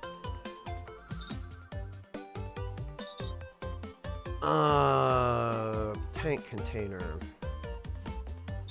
Alright, that seems useful, but... Auto charge. You know what? The energy balancer would be pretty good. But, I mean, I don't really notice too much recoil from firing a fully charged Okay, buster Mega, shot, but... what'll it be? Are you sure? I'll get one of those. Already. Are you sure? And I guess I'll get one of those. Already. Yo, Mega! And I guess we'll go for the Can I interest utility you in some stuff. parts? Sure this is what you want, buddy? We'll get the Buddy Call And there Plus. you have it. Part complete. We'll This get is what you want, buddy? And there whatever you that have it. was. Part complete. Okay, Mega, what'll it be? Oh, and we can hold 3 of these now. Alright. Are you sure? Yeah, this could potentially Are you be sure? useful. Ta-da! Are you sure? Ta-da! Already. Are you sure? Ta-da! Already. And definitely Are you one sure? energy tank. Ta-da! Already. Good luck out there, Mega. Thanks, Roll.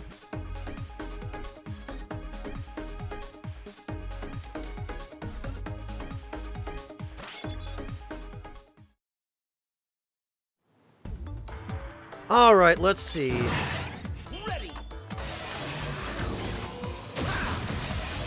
Honestly, I'm curious to see just how much more quickly the gauge recharges now. Oh wow, that is significant. Oh, come on. Oh, wow, yeah, that is significant. That is at least double the recharge rate on the heat gauge. That is incredible.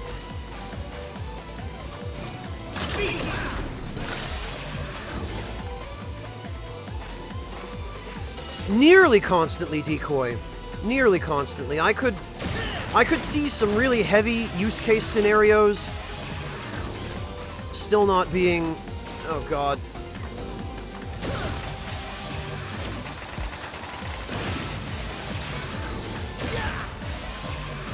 All right.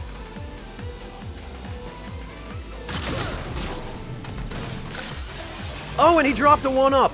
I do believe I will be taking that. Thank you, sir. Oh, of course, Decoy. Of course it is. Speed gear!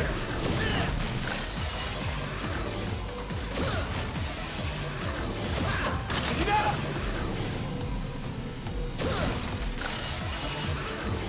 Yeah, live fast and loose.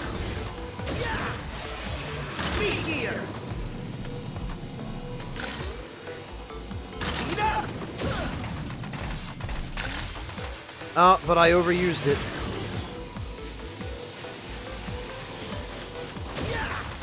Speed gear!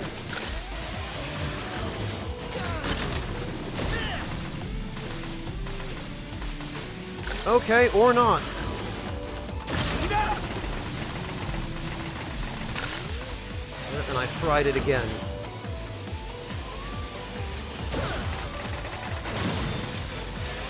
Alright, this would not be so bad if not for the moving floor the second time around. Speed gear!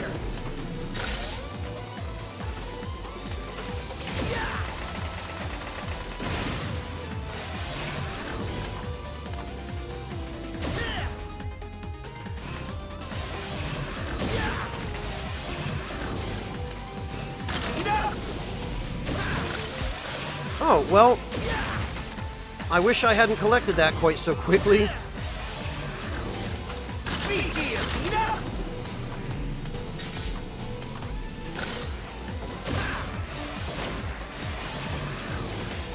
Alright, we'll let that recharge. Ah. Speed gear!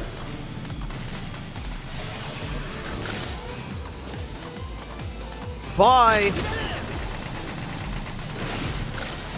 Oh, I want that bolt. Speed gear! Boy, is it an upgrade, Artista. Speed up! Oh boy, is it. Speed gear!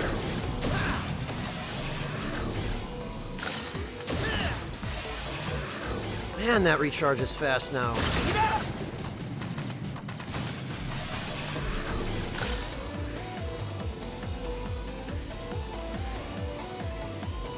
Yeah, well, Decoy, that's because Mega Man isn't voiced by a female voice actor. Dr. Light isn't voiced by Elmer Fudd. And Duo isn't voiced by an 8-year-old.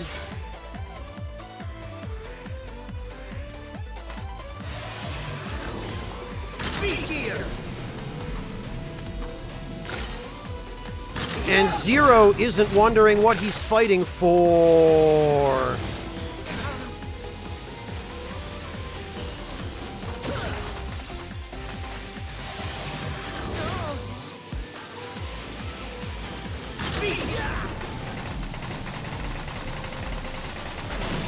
Okay. So, just mashing hard enough works there, I guess.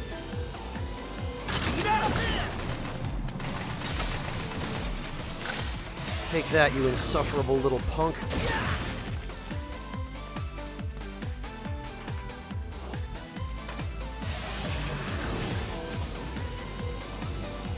Speed gear!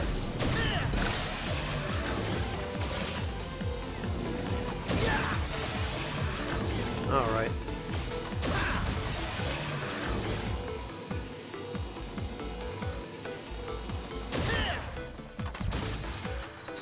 How are we doing on bolts? We have 186. All right. Well, I think it might be worth our while to get a few more while we're here. I wonder if there's a more efficient spot than this to get bolts. Because, I mean, this is a little bit slow, but it seems at the very least very easy.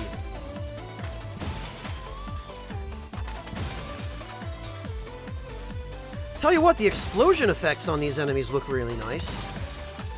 You can definitely see that there was some time and care put into that. And the parallax in the backgrounds is nice as well. It's a nice combination with the 3D environments, which, I'm honestly kind of glad that they didn't try to make this a semi-3D game.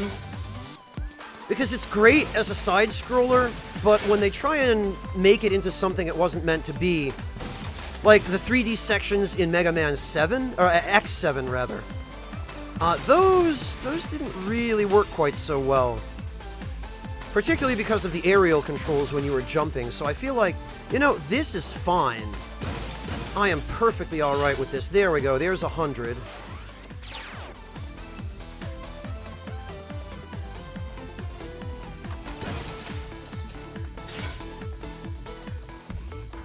Yeah, Shiba, it is a fairly simple game, although even this game does have a little bit of tech and some complexity added to it with the gear system, which I have to say, I was a little bit skeptical at first when I found out about the gear system, but actually it's quite grown on me up to now. It seems to be very well integrated, it seems to be reasonably well balanced, with the exception that at the moment, the speed gear is pretty much the only one I have any reason to use. Which, again, hopefully that will change, but at the moment, the power gear seems pretty worthless, since you can get far more DPS out of the speed gear just mashing regular shots up close than you do out of the power gear. Which, it seems like maybe they didn't account for that in the game balancing. Boy, all these gear power-ups that I don't need.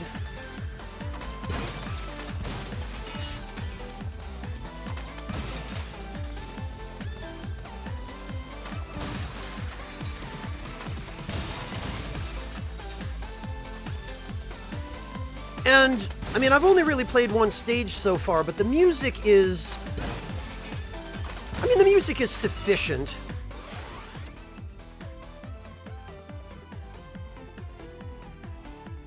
The music is sufficient, but not really extremely memorable, like, all the tracks from the original Mega Man games, or almost all of them anyway.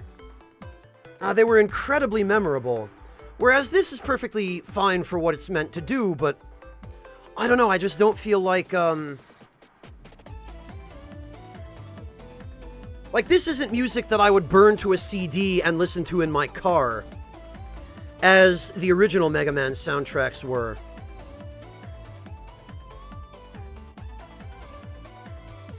I don't know, Wingless, maybe. I'll have to try it out then, I guess, but, I'm kind of skeptical.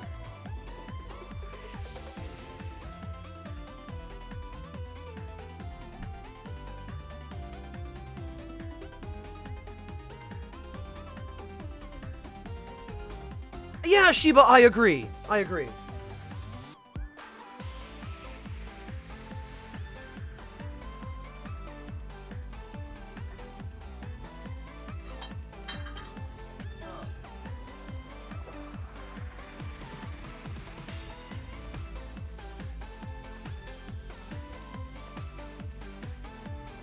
No, I know that, bad guy, but it was just an example, for the sake of illustration.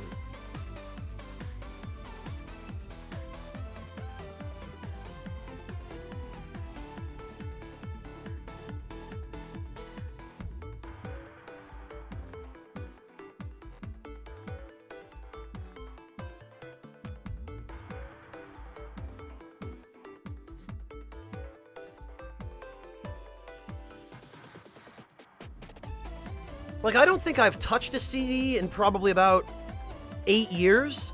I don't think I've burned one for about 10 or so, maybe more.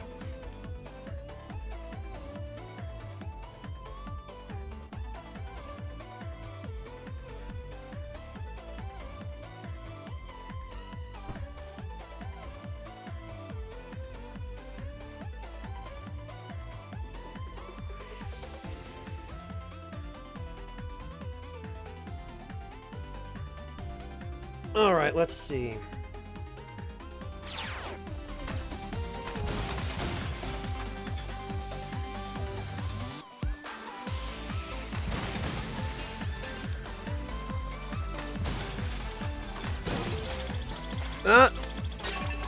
Blast it, that was another gear. At least I think it was. No, I might have gotten the energy tank, actually.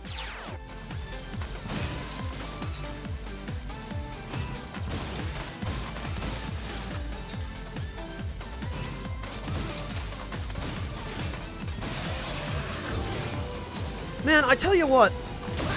Energy tanks are incredibly handy, but I hate using them. They're such a crutch.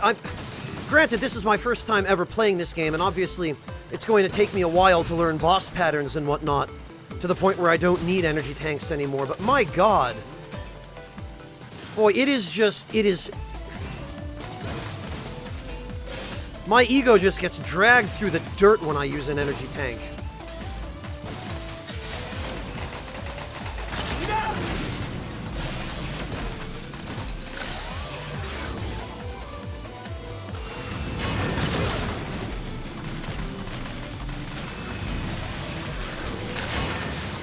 Blast it. I was afraid something like that might happen. Okay, so there is pretty much no getting through that with the speed gear. No, Artista, not specifically.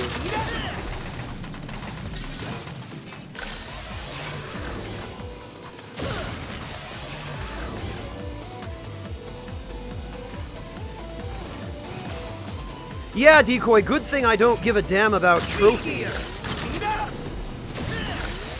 Good thing I see trophies for the pointless waste of time that they are.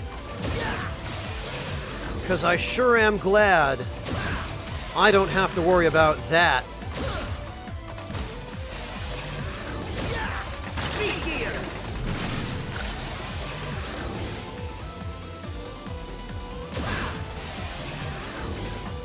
Alright, let's try this again.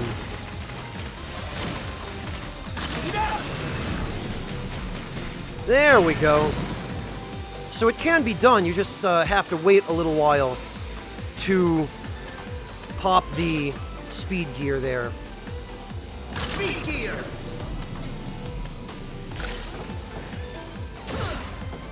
Alright.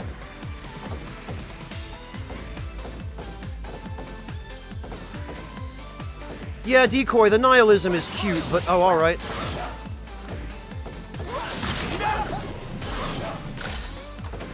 Ah.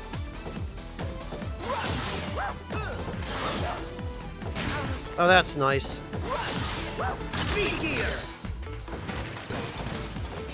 Oh, we got 100 volts out of that. No, Rush, you stay right there. Okay. I don't remember what I did there last time.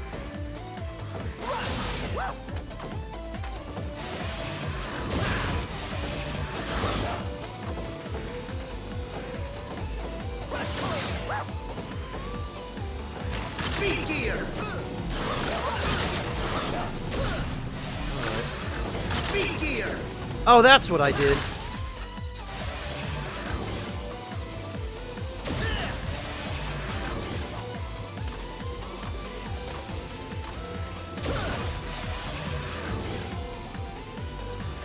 All right.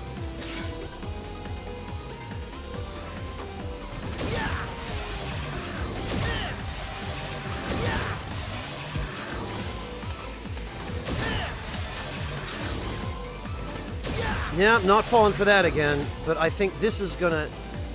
No, I guess it's not. Speed gear!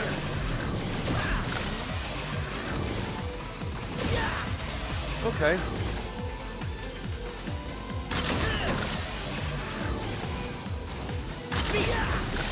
There we are.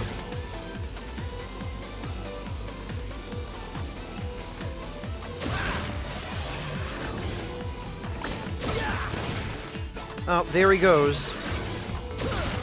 There wasn't an awful lot I could do about that, unfortunately.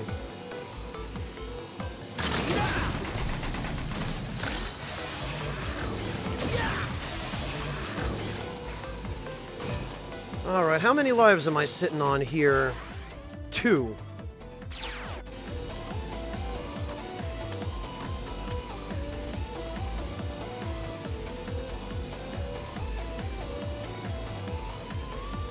Oh, no, Yami, I have no interest in it. Alright, let's see. Never thought you'd make it this far. You're a few bricks short of a load. Hit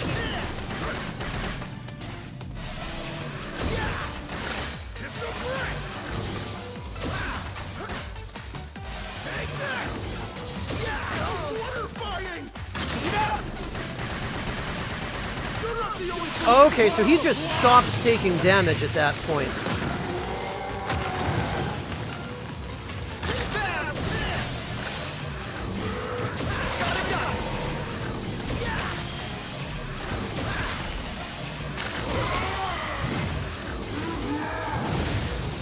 Oh, I screwed that up.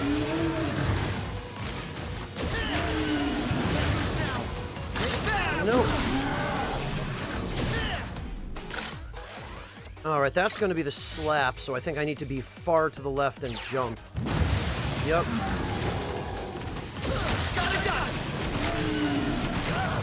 Okay. Yeah, he's invincible doing that.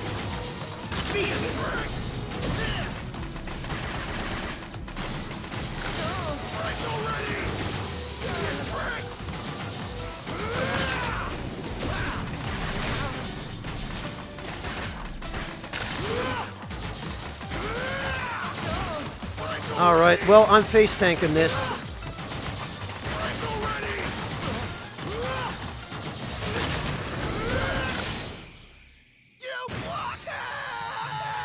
Oh, I'm a blockhead.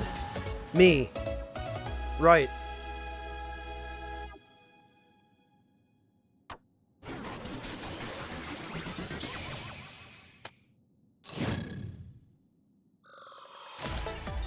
Clef, I'll sleep when I'm dead. Oh, this is cool. So this is like the old, original headgear and arm. Oh, right! I remember seeing this in some of the demo footage. Block dropper. Generate heavy stone blocks that drop down to crush enemies. Try it while power gear is active to multiply your attack and really knock their blood. Oh, okay, so that's the use for power gear. Okay. So without power gear, it, okay. So it's exactly the move that he uses. And with power gear...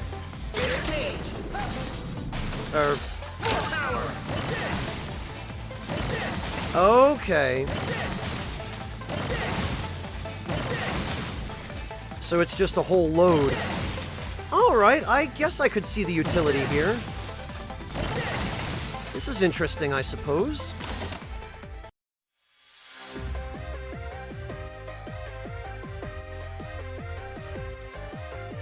Alright, well now who would be weak against Blockman's ability?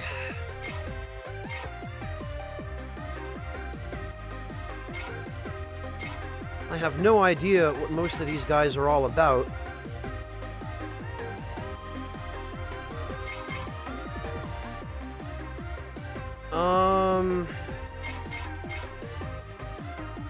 Maybe Bounce Man?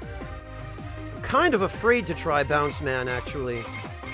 The reactor's running unusually. Okay, Mega. What'll it be? Alright, what can we spend our bolts on? Yo, Mega! Can I interest you in some parts? I mean, the energy balancer actually has a use now, so we might as well go for that. And there you have That's it. a nice convenience. Yes, we'll equip that. And, you know, I guess I'll try the auto-charged chip, because I have always appreciated that nice little convenience. Alright, Bounce Man, go, I guess. Oh god, really? Really? What is this guy's purpose? Oh my god, it's Clown Man stage again. You're not serious. What the? Are you for real? Oh boy. Yeah, it looks like we just got Clown Man again. Okay, and clearly we got trampoline mechanics going on here.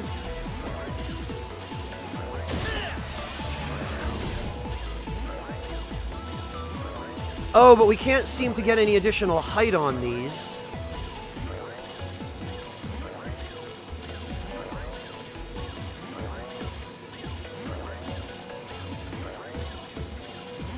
Alright. I see how this works. And I remember those little things down on the ground there. Oh, okay. Balloons? Alright. Oh, an arrow down. Okay. I think I see what's meant to happen here. Yeah, but actually... I wonder if it's possible to get down there.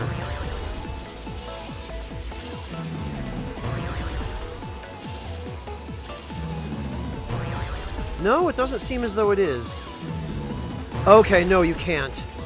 Alright, I wasn't sure if there was something secret down there, but they clearly don't intend for you to get there. Alright. So if you hold the jump button on the balloons, you bounce higher.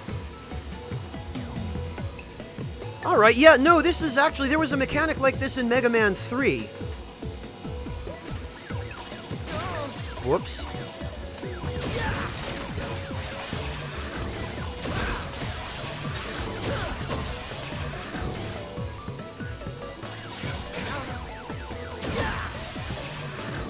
What is this all about? Oh, it bounces me. Okay, I wonder... Oh. What? Should I be standing on this? Oh, okay. Alright, well, there's only one way to find out.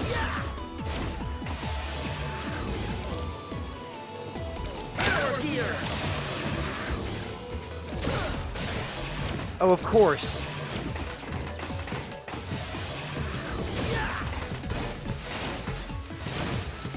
Oh, and a 1-up. Alright, I'll take that. Look at these little bouncy balloons. Okay, so yeah, I guess this stage is... Because the stuff in the background there, that's a climbing wall. Those little things plastered on the wall there are handholds and footholds. You can actually see these kinds of things if you go to rock climbing places, indoor ones. So I guess this whole stage is just an amusement park.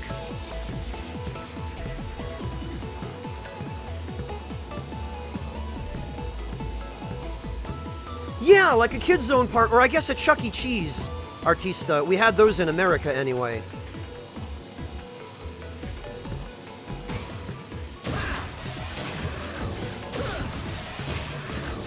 Okay. Oh, and those little cannons, I remember those. Those things, you used to see those in Windman's stage in Mega Man 6.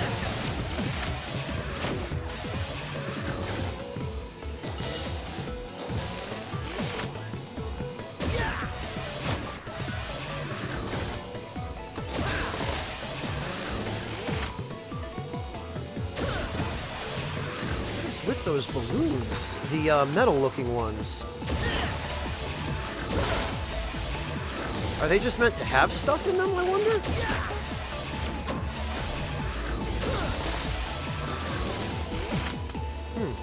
Oh, I see an extra life over there. But it does not appear that there's any way for me to reach that.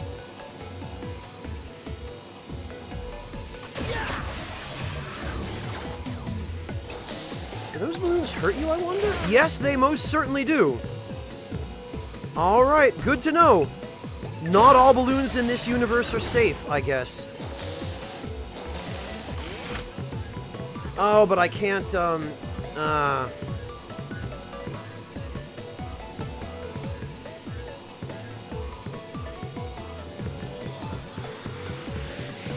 Well, this is silly, but it's not helping me.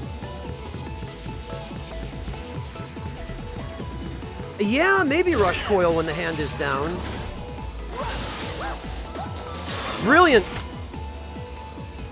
Thank you, T-Quick, you were absolutely right. I would have arrived at that conclusion eventually, but I was wondering if maybe there was a way that you were able to get up there just using the hand. But apparently not. Apparently I just need to not overthink things.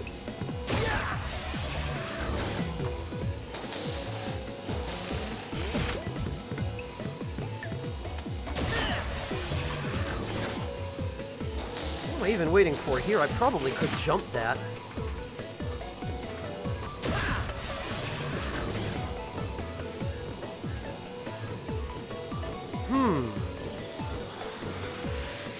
Well, that's somewhat disadvantageous.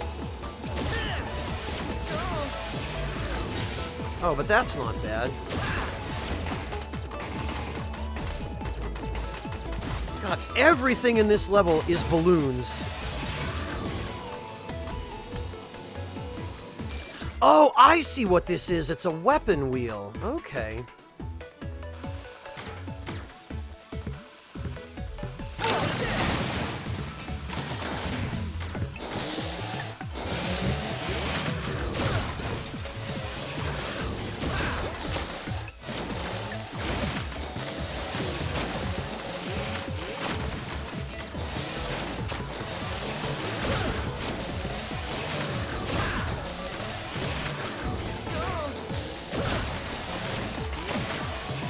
Alright, this...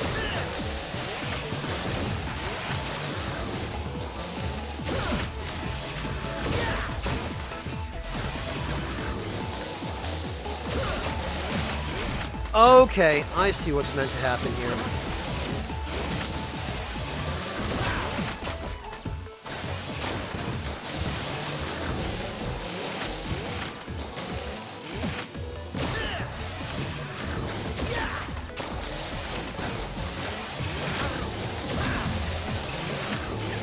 I get it.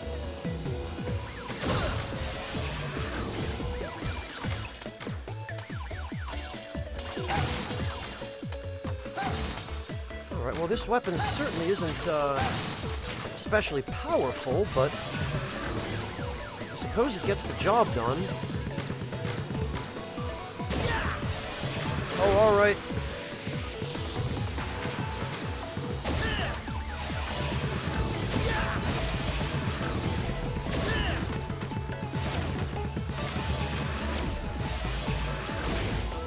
Oh, God.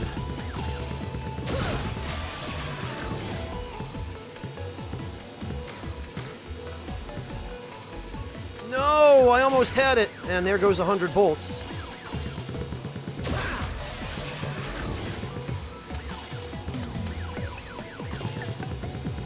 Oh, jeez.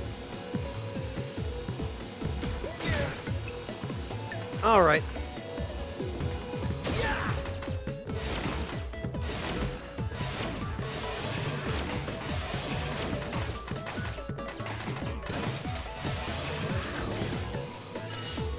Phew.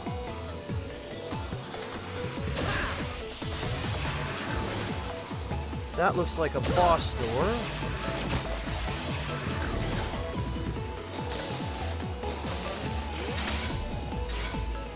All right. What the? Oh, all right.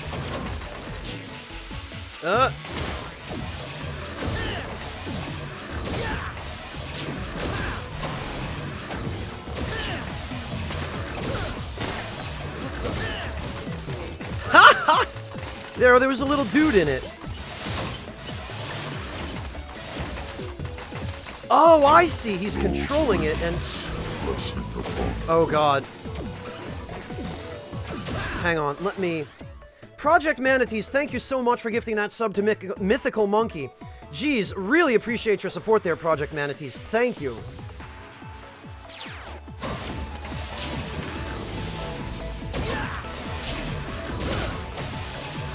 Okay, well, this is a simple enough boss pattern, I suppose. Slide under him, wait for the tongue attack, jump it.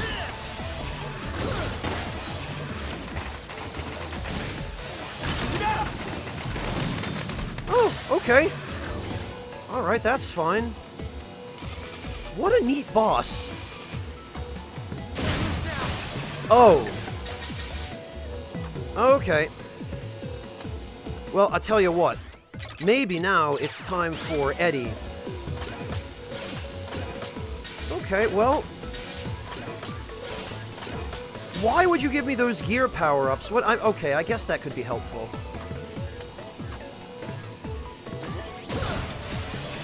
Yeah, I figured something like this might be the case.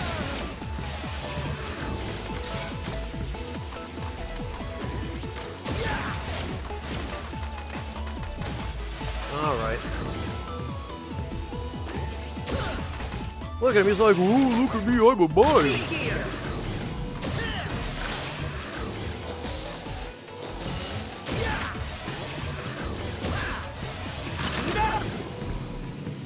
Alright, that wasn't so bad.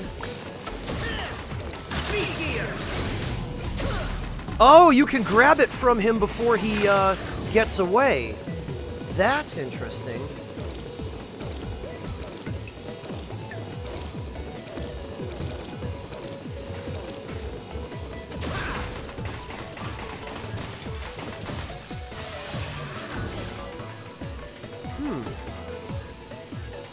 Oh dear.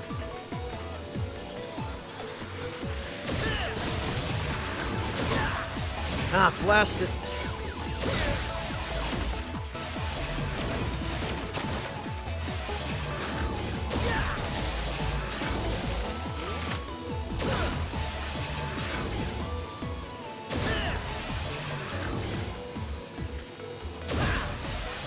Aha!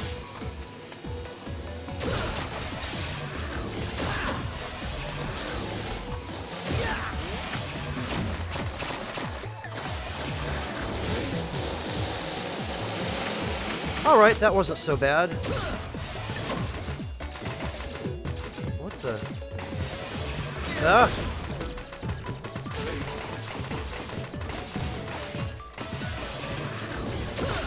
Oh, okay, you have to destroy the balloons with charge shots, it looks like.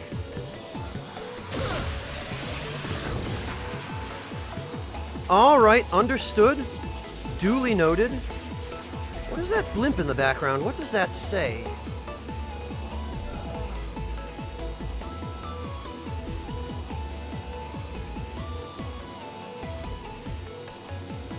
Apparently the blimp just has 3 screens with a picture of Bounce Man on them.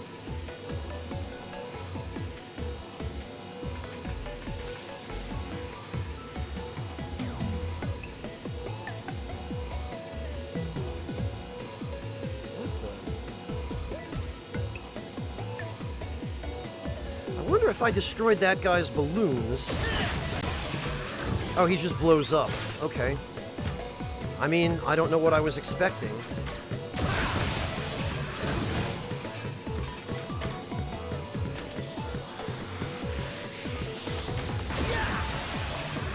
Alright,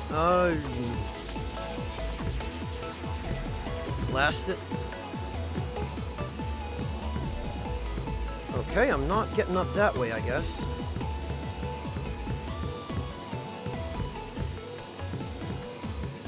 Right. I have to remember to hold the button only for as long as I need to.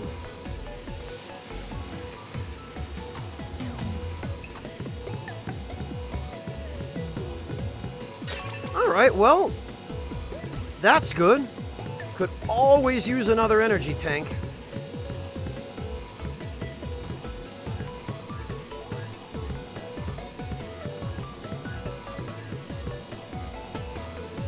Alright. Damn it.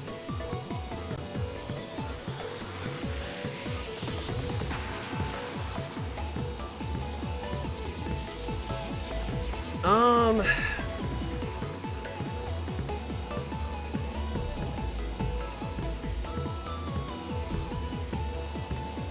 thought I could figure out how to Nah, Sparrow, I don't need to. I see what I need to do here. It's just I keep forgetting to hold the jump button down.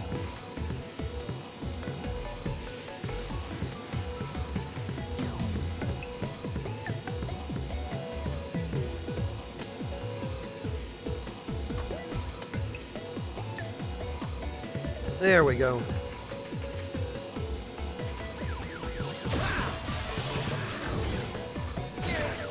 Right. God. And you don't even notice that orange balloon over there.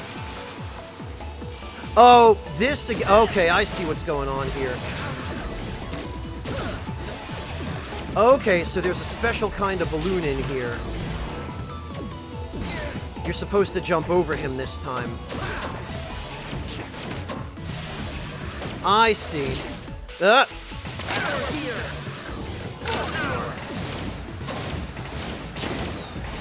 Okay.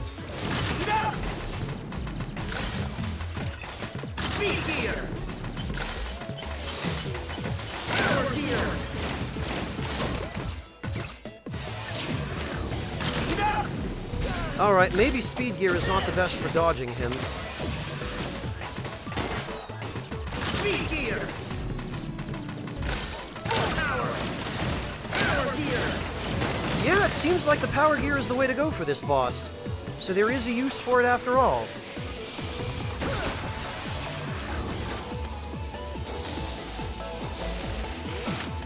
Alright. Simple enough. Okay, so the red ones knock you to the... Oh, I see. Well, I'm not dealing with that. Screw that.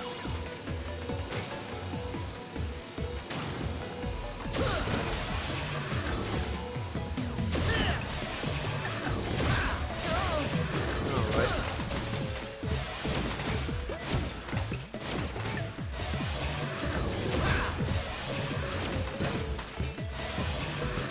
Alright.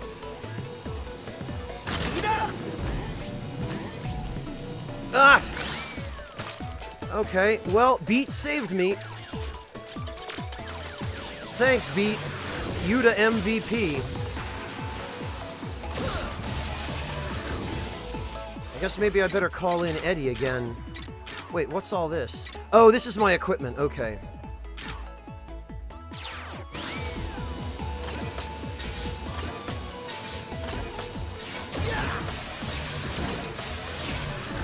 Yeah, you know what, Eddie? That was helpful. I appreciate that. And check it out. It looks like there's even a planetarium in here, or an observatory of some kind.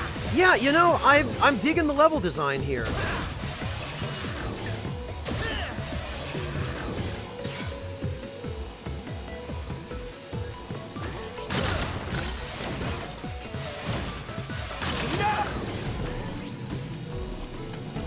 Okay.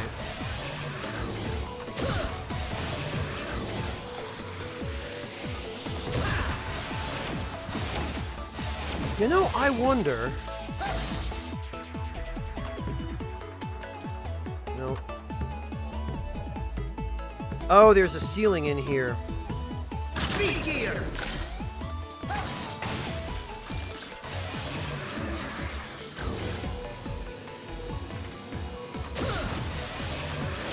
Ah, but now I'm gonna have to deal with those. No, actually, maybe I'm not. Maybe I can... Yeah, alright.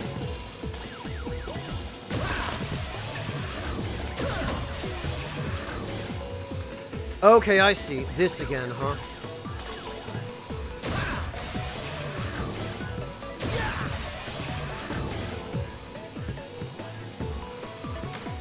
Oh, okay.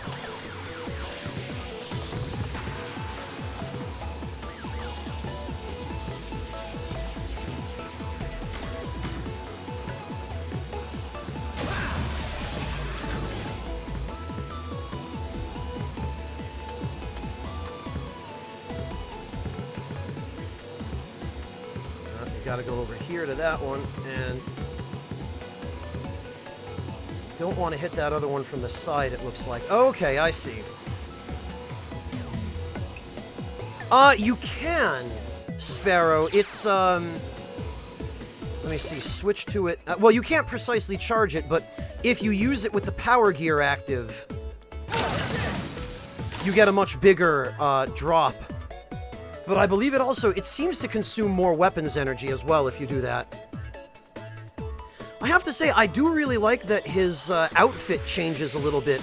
Not just his color scheme, but the actual physical armor and helmet. Like his weapon arm and his helmet change when you switch to a special weapon. That's a really nice touch. And it looks like they took that from Mighty Number 9, actually.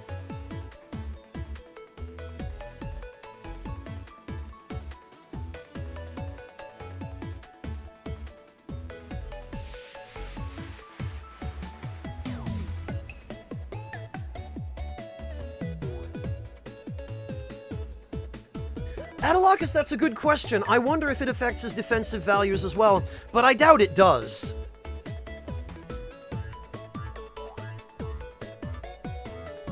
One interesting thing that they did in Mega Man X7 was that certain, like when you equipped certain boss weapons on certain characters, like if you equipped the water boss's special weapon on Zero, Zero's sword would change to a spear. And I think there was another, I think if you equip the Wind boss's weapon on Zero, it would change to a dagger.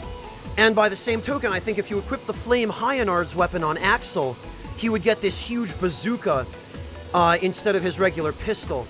And that's something I could have done with. Oh, I see what's going on here. Okay. So I gotta be over here.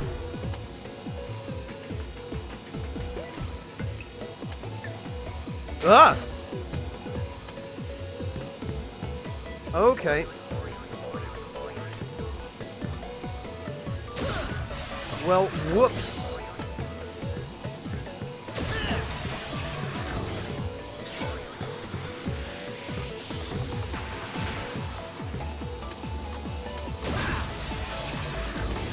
Whoops indeed.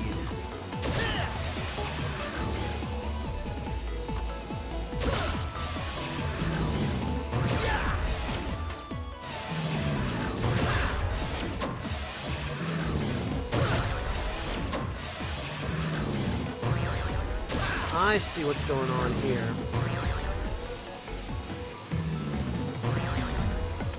Alright, I got it. No! Alright, let's try that again then. There we are. Hey, we saved it. Oh, and we're at the boss already.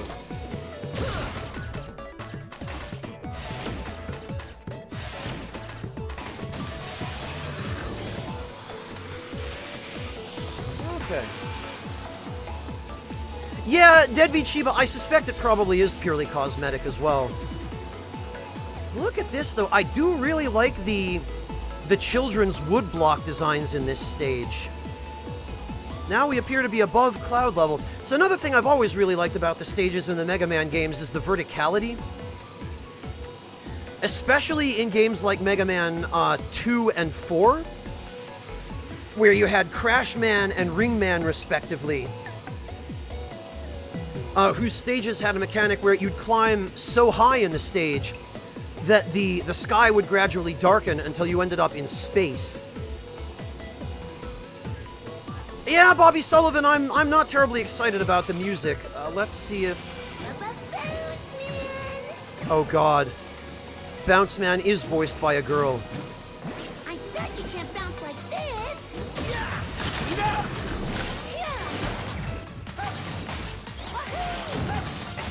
Oh, you know what?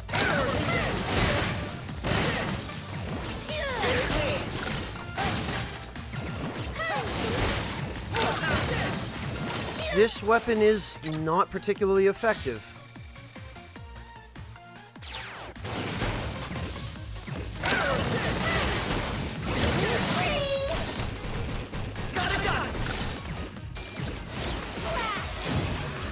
I see what's going on here. so shooting him does knock him away from you.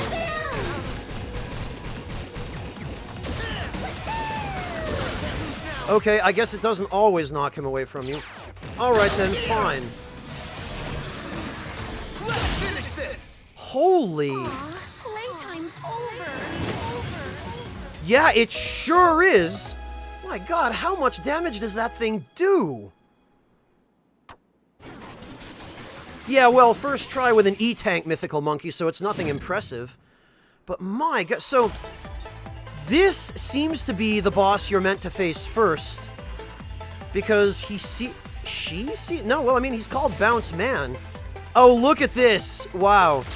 Yeah, Bounce Man seems fairly weak against the regular Buster. Bounce Ball, I wonder if this is in before... Yeah, I knew it! I didn't even have a chance to say it, but I was gonna say, in before Mega Ball. Oh, wait a minute! You can angle this? Hang on. You can shoot it at an angle.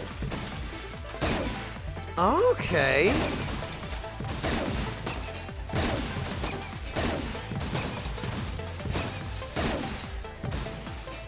Oh my god, and they actually make a squeaky hammer sound.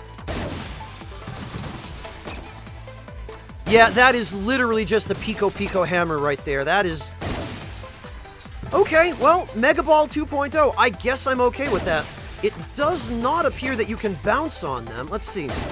Launch a trio of rubber balls that bounce around the screen. Turn on Power Gear to launch 6 balls to your left and right. And indeed, you can aim it up or down.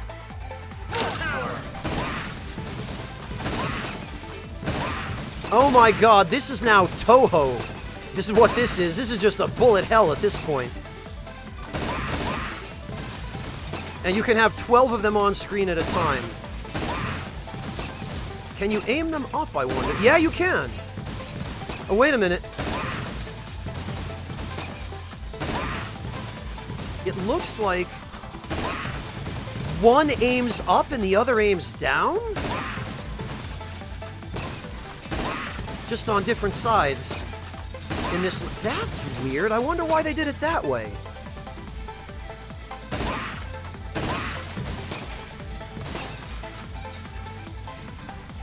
Yeah, they do seem to be 180 degrees off. You know...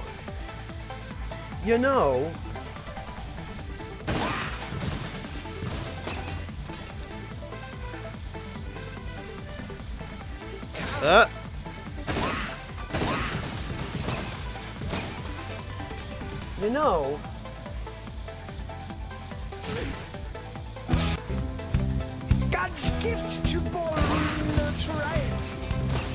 His big balls and the daddy big balls. And he's got big balls and she's got big balls. And my balls are always bouncing, my ballroom always full. And everybody comes and comes again. If your name is on the guest list, no one can take your high. This is so gonna get muted, but I don't care. I don't care. Mute it, see if I care. Such big balls. Bouncy big balls. He's got big balls, and she's got big balls. But I've got the pinkest balls of them all.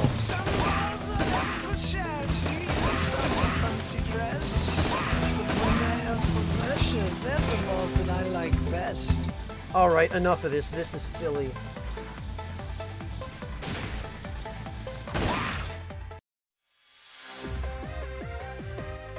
Hello, Sugar Crow.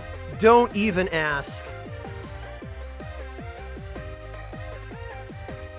Alright, so we got rubber bouncy balls, and we still have Blockman's weapon, which I have not yet figured out who would be weak against it. Rubber bouncy balls, well...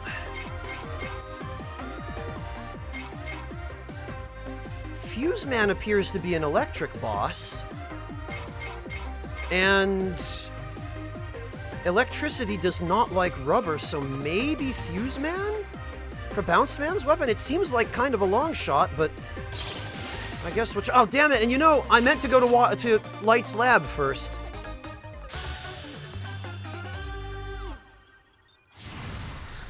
No, Circular Impact Man seems like he would be. It would be the opposite. Like Block Man should be weak against Impact Man, because Impact Man seems like a demolition robot, and Block Man is clearly a construction robot. Can I not leave the stage now? Blast. Well, I mean, I've only got 226 bolts anyway. Oh, look at all those clips. Everyone loves those clips.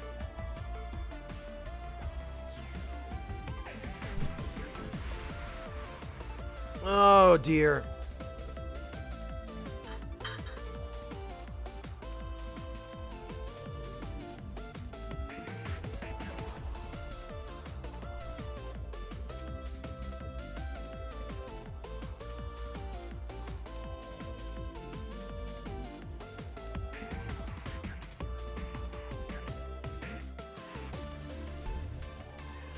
Slight Quills, it might.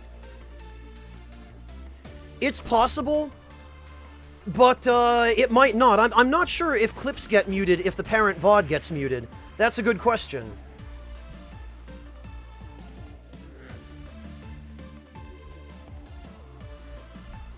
Yeah, Artista, his rabbit ears appear to be vacuum tubes. Hello, Rashawn, welcome! By pressing the touchpad?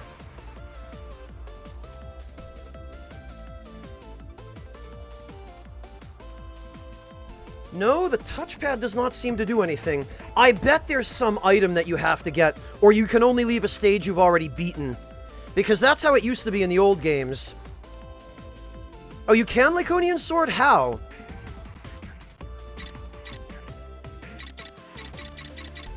Because I don't see a way to... I don't see a way to exit.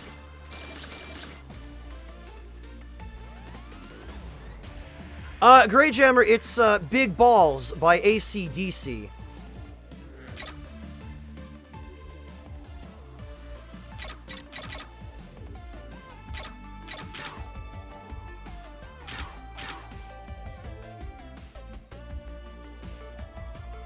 I'm not seeing anything on the other pages. Undead warrior. Oh, exit the web. Okay. And then press the touch. Oh, alright. I see it. Okay. Thank you, Panic Switch. Yeah, who'd have guessed it, Grey Jammer, right?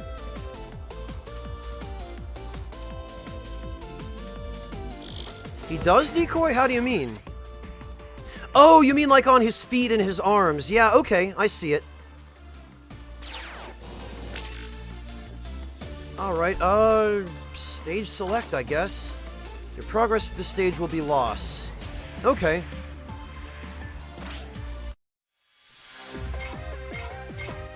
Alright. Mega Man, I've made a breakthrough. Okay, Mega, what'll it New do? items. I do like new items. Mega, can I interest you in some parts? What did we... Oh, okay. Energy Balancer Neo recharges all weapon gauges when you pick up a weapon capsule. Okay. Pretty sure the original Energy Balancer used to do this, but yeah, that's fine. I don't have nearly enough bolts for it, which figures.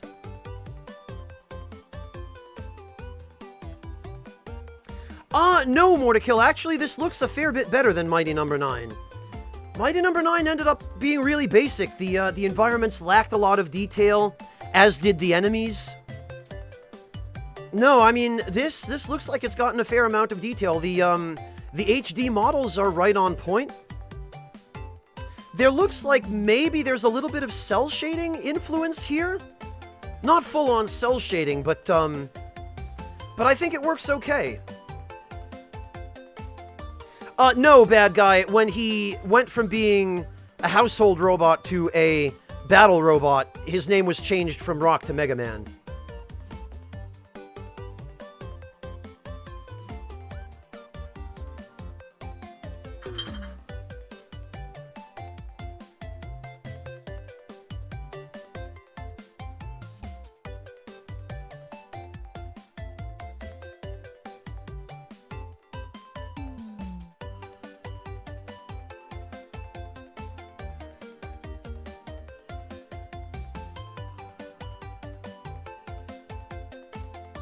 Yeah, bad guy, I suspect that's a function of the fact that in Japanese, his name was never changed.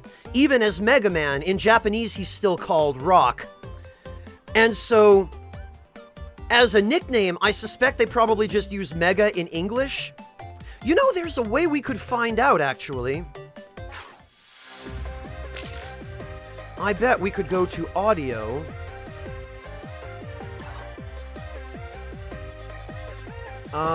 Maybe? I could have sworn I saw an option.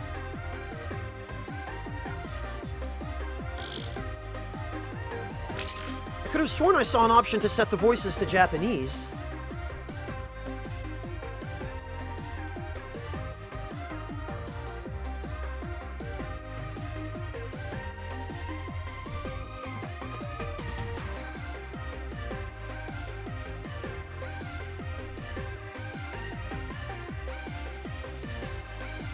Or maybe you can only do it on the title screen, yeah. Let's see. Is there a way to save? Oh, yeah, okay. It's a good thing I didn't try going to the title screen from here. Saving. Alright. So, return to title screen. Oh, they ask you anyway if you want to save. Alright. Well, that's good then.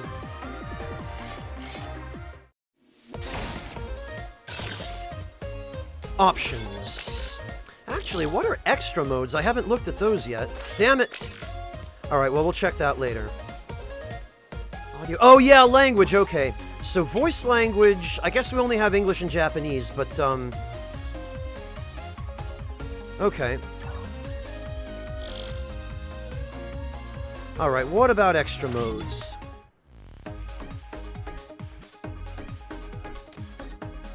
Leaderboard, challenges, gallery. Lyric, that's what this thing is called? An autonomous security drone that bashes into intruders. Not much of a threat on its own. The swarm of them can cause trouble to even the toughest uninvited visitor.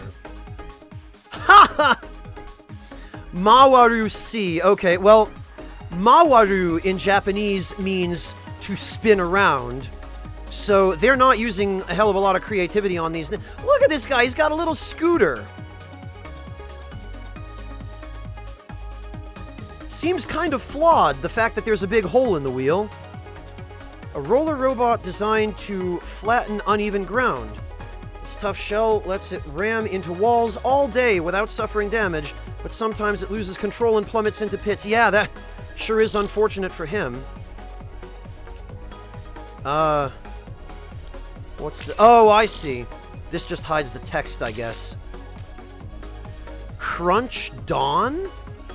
This all-purpose hammering robot can work with wood, metal, and even make delicious flatbread? What? What? Freaking flatbread bot.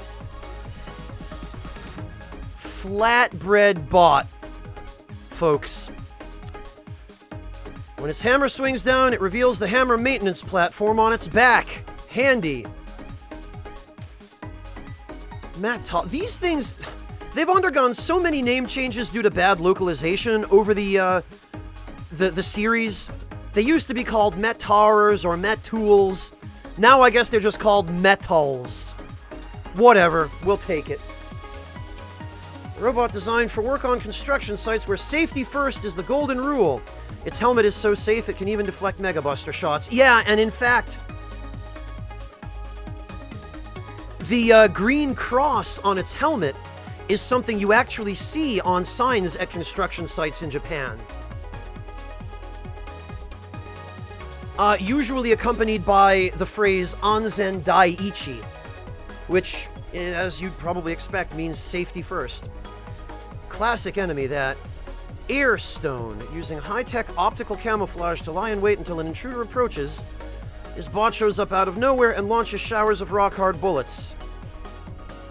There we are, Anti-Eddie. Hiding underground, this sinister mockery of Mega Man's buddy Eddie will snatch up items and carry them away. It was designed to attack Mega Man, but for some reason always runs away instead. Alright, Blockman stage and others. Okay, so it must not tell you which others until you actually go there. Well, that's interesting. Oh, and he has a different power-up every time. Look at this. Especially with the weapon tank on his head, with the W, he really does... He could pass for Wari Eddie, or like, I don't know, Walu Eddie. I don't know how you'd say that. I don't know if bass and treble are in this game, Decoy. I mean, I guess we'll find out. Wait a minute. Tate Pakan? So Tate is shield. Pakan I'm not sure, but it sounds like onomatopoeia. So shield something. This stalwart guardian robot can rest safely behind its shield, knowing itself to be impervious to frontal attack. Too bad it can't fire back at the same time. Alright. Wait a minute. Gabual? Gabual? That's what this thing is called? This little evil Roomba? A robot designed to slow down intruders by damaging their feet. Well, I mean, it is pretty effective at that. This is actually quite diabolical. Like a spiky caltrop dropped by a ninja, stepping on a Gabual is sure to leave you limping. Canapeller 2? A new model of the popular Canapeller flying cannon. Its shots now fly in a straight line. Rumor has it that actually makes them easier to dodge. Yeah, again, this enemy appeared in Windman stage in Mega Man 6. And, in that game, its shots would sort of arc downwards. So this isn't even something Dr. Wily invented. It's just a commercial cannon robot, I guess, that he just bought a bunch of. Wall Blaster automatically snipes intruders from difficult to reach places on walls and ceilings. It doesn't have great aim. No, oh, there we go. Bunby Balloon? Who the hell comes up with these names?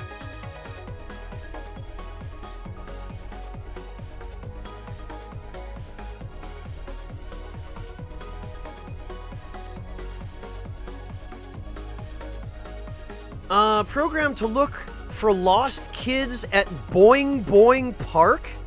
Really? Freaking Boing Boing Park? This camera bot usually sticks to surveillance.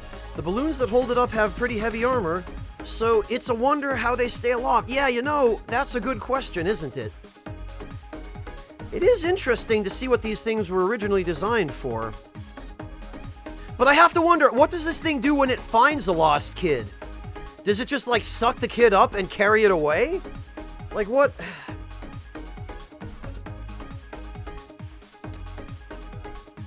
Tosenizer? A robot created for the sole purpose of stopping people jumping across pits. Its detachable hands come in sponge and metal varieties. It always uses the metal ones. Yeah, great. Boyorn. An exercise robot? Really? We're now literally fighting exercise balls. It's just a therapy ball with a face, and now we have to go murder him. An exercise robot that can bounce around thanks to the thick, tough rubber protecting its inner body. It can fall off the roof of Boing Boing Park and not take any damage. It's tried. Boyorn. Alright. A cheaper version of a Boyorn. Its rubber coating is thinner and more easily pierced, but Pump Master K actually prefers the Boyorn color scheme. Pump Master K. Alright. Oh, okay. Totemer. Guardian robot tasked with protecting Blockman's precious structures. The ancient-looking glyphs carved into its surface are actually a fictional language invented by Blockman? Alright, sure. There it is, Frog Balloon. Okay, look at this guy. The famous mascot of Bounce Man's Athletics Center, Boing Boing Park. That answers it. It's an athletics center. Okay. If it breaks down, Pump Master K will be there to fix it up right away. Unfortunately, its eyes are a little scary and it often makes kids cry. Just like a lot of things in Japan. Let me show you all something. I think this is a good opportunity.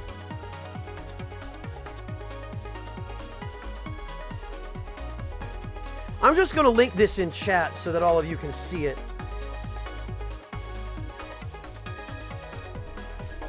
But take a minute and check this video out. Now, the performer here is Kyari Pyamu Pyamu, who is a Japanese pop singer. And what you're paying attention to here is not the song, but the decorations on stage. Look at the background on the stage. Look at that enormous, terrifying bear with its enormous fangs and claws.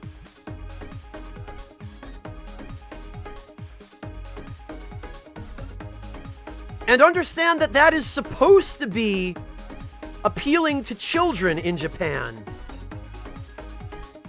Just take a minute. They have some strange taste in what they think kids will be cool with over there.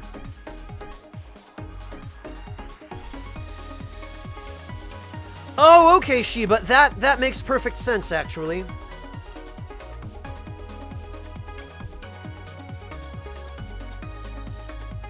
I'm not specifically aware of that, Deathbed, but it's certainly possible given some of the other things they like over there. Yeah, Jin, it does, doesn't it? Like, this frog balloon is something out of your nightmares. Or certainly mine, anyway. Yeah, small wonder it makes the kids cry.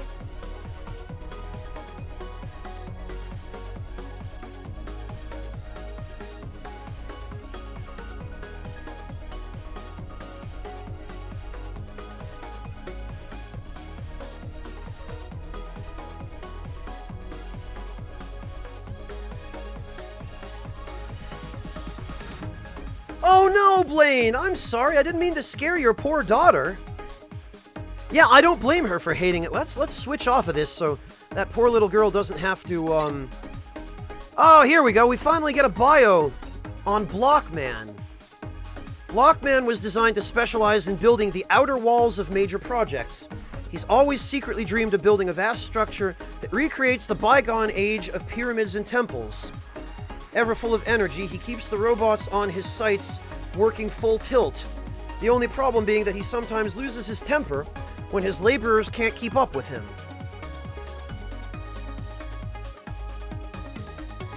Oh, okay. Blockman often works together with Impact Man, and the two are sometimes seen going to an oil bar to share a drink after a long day of construction. Right. Right. Sure. This totally does not mirror Japanese salarymen at all. Oh boy. Yeah, right, Artista? How predictable. How on the... I don't know, Japan, they hate being direct in interpersonal interactions. But I tell you, you read the description of a robot master in a Japanese game, and it will be nothing if not on the nose.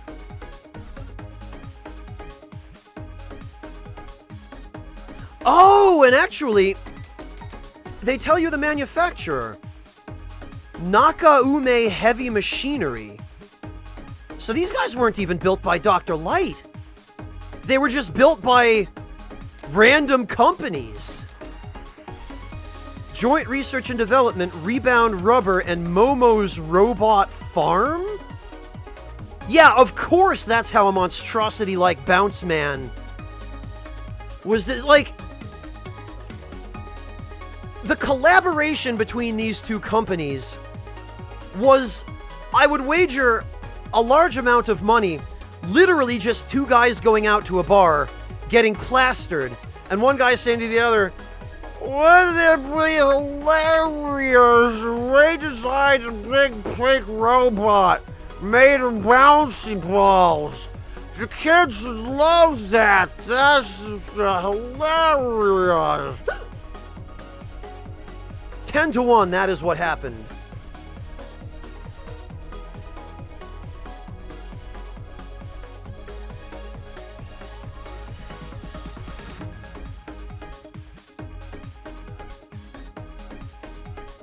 Igdrid, I know it's not specifically a kids group, but it's the sort of thing that all ages can watch, or that, you know, they wouldn't hesitate to show to people of all ages in Japan. I don't know, maybe kids there just aren't sensitive, or as sensitive to that stuff because they grow up around it, but Bounce Man was developed as a crash test robot, but his incredible stretching and bouncing abilities led him to become an instructor at the indoor athletics facility Boing Boing Park. Innocent and optimistic, he can't help bouncing around in joy no matter the situation. He tends to accidentally bounce into people and send them flying, making himself a bit of a nuisance. Yeah, that would be a bit of a nuisance. You're just sitting there trying to do your daily yoga routine, and this thing comes flying into you and knocks you halfway across the room.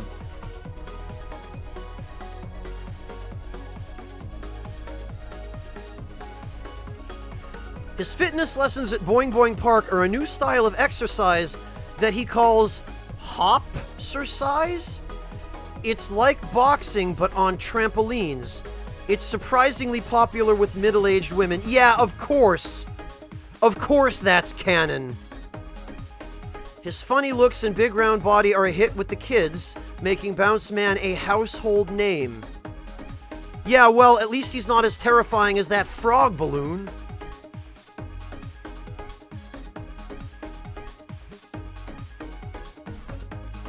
Yeah, Decoy, that's true. Kids can be weird like that.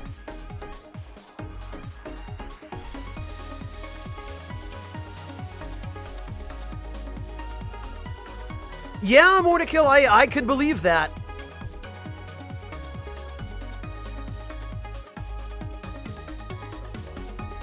God. Bounce Man. Alright. Okay. Alright, I think that's enough of that silliness. Load game. Now the question is, does loading a game preserve the voice settings? It sure does. Now let's see if they kept Otto's original super deep voice in Japanese.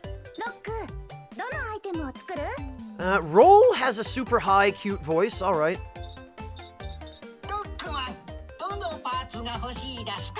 They sure did not. Okay, well, I guess that's gone forever then. That's a shame.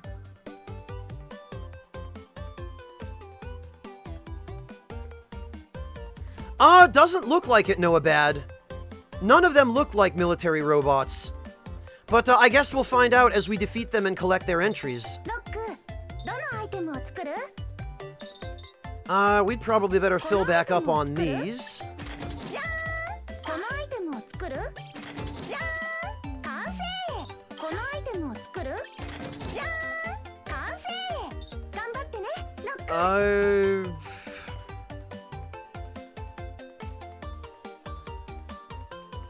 I guess I'll just go for another energy tank.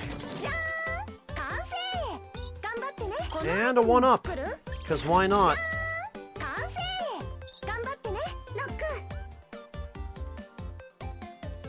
Yeah, I plan to, Decoy. I just wanted to check to see what Otto's Japanese voice sounded like, and whether they kept his original super deep voice.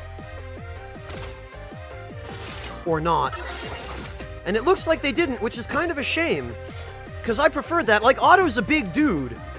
I feel like a deep, booming voice suits him a lot better than, "Hey, Mega Man, do you want to buy some items?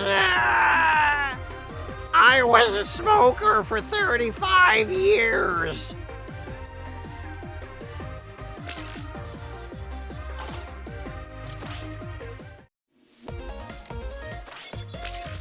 Alright, language. English, please.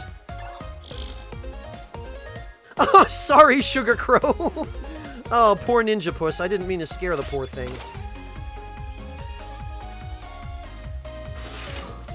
God, it seems like this stream has succeeded in doing two things. Scaring children and scaring cats. Boy, what's next? Alright, Fuse Man is next, actually.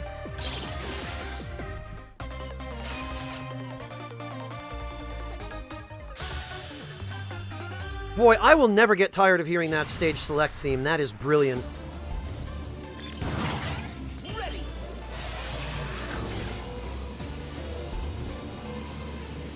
Yeah, I hope so, Sugar Crow. Sorry about that. Yeah, great, Clockwork. Do you have a grandparent around here? Just bring them over and I'll drop some profanity and scare them too. God. Deadliest. God, every time I see the word deadbeat, I read it as deadliest. But Sheba, I'm not very impressed by the music so far in general. It's not memorable like it was in the old games. It's okay. I mean, it's perfectly sufficient for what it is, but, it's just not fantastic, you know? It's not exceptional like it used to be.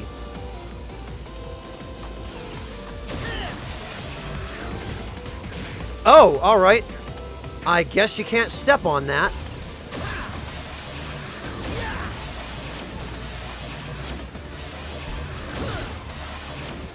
Oh, a Batbone! I remember these guys. These are a classic old enemy.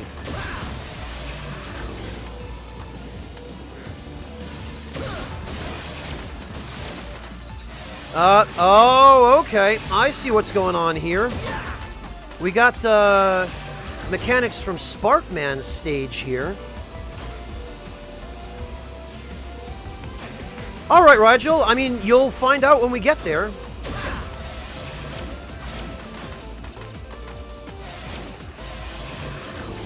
Okay, then I guess, I wonder if there's any way... Whoops.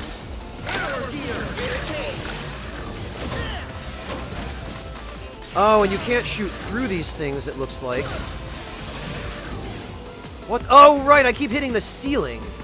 That's what's going on there.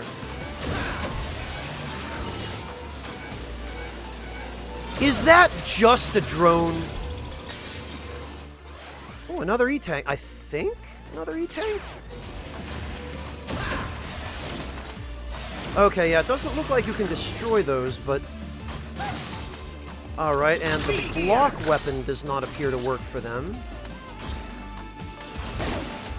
Nor does that. Alright. Well, I tried.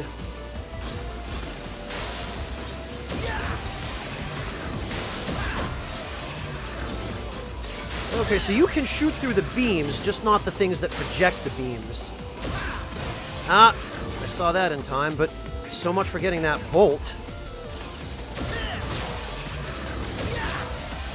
Oh, if you hit that guy with a charge shot, it knocks his shield open. Ah, oh, that was badly timed on my part. Okay. Artista Mega Man 5 actually had some really strong ones. Stone Man's theme, Charge Man's theme, and... oh god. The Proto Man Fortress was really strong. Dark Man's Fortress. Yeah, for sure, Decoy. I'm noticing that already just as I progress through the stage. Yeah, that is just a drone. Mega Man enemies in 2018, boy. That's how you can tell what year it is that Mega Man enemies are modeled after modern tech. Pretty good, Juju. Honestly, I'm very impressed. I never would have thought that this game would turn out to trounce Mighty No. 9 in so many ways, but, so far, it's no contest. Alright. I see what's going on down there.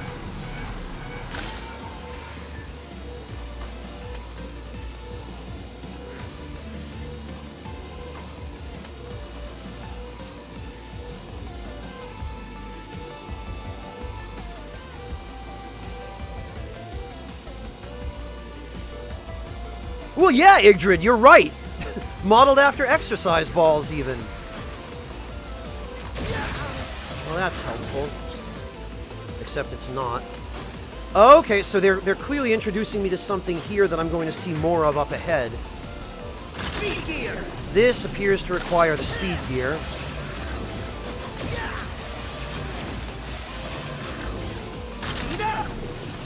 Alright.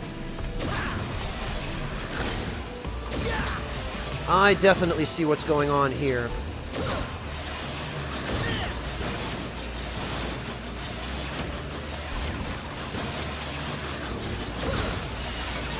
Oh boy.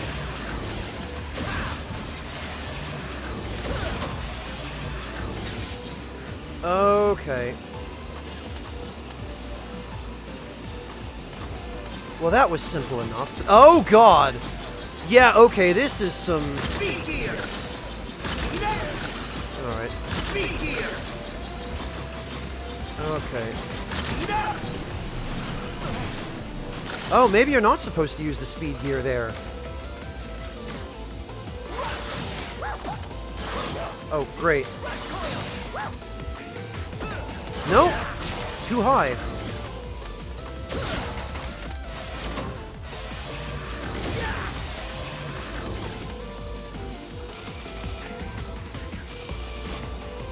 What do we... Oh, God! Okay. Well, this is fairly self-explanatory, I guess.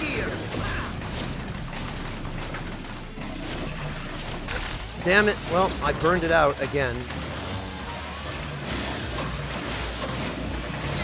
Oh, alright. Oh, you can't slide through that, apparently. Oh, I got him. Okay. Sheesh.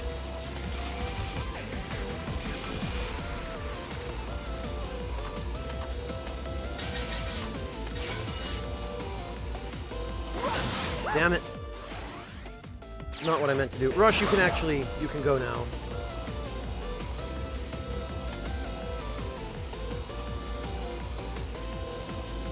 Oh, I didn't notice it, Clockwork. I didn't get a good look at the boss because I was trying too hard to dodge the lightning.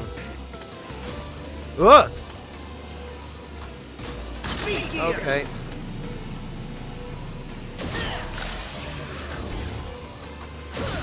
Really?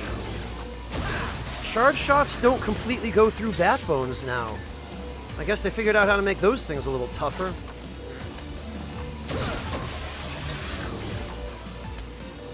Oh boy. Oh god.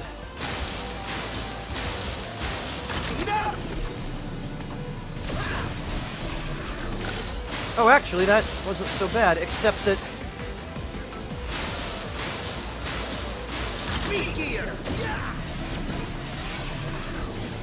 Except that I missed some power-ups. Oh, well... For what good that ended up doing.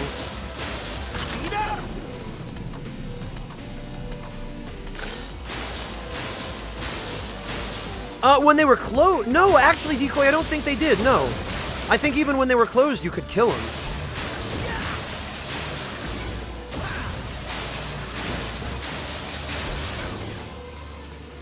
I wonder...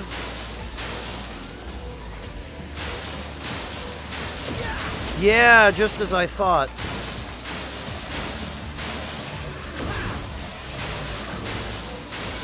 Alright. That's interesting.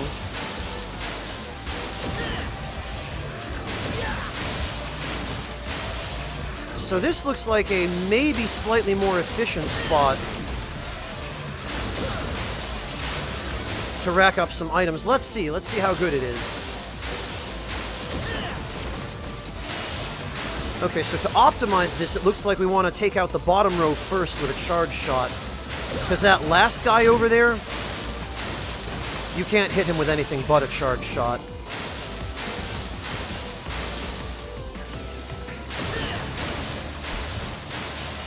Idrid, I just want to see how feasible it is. Like, if you're running low on life or something and you absolutely have to. It looks like it works. This'll do for now. Oh, what have we here? Oh, alright. I wonder what his deal was.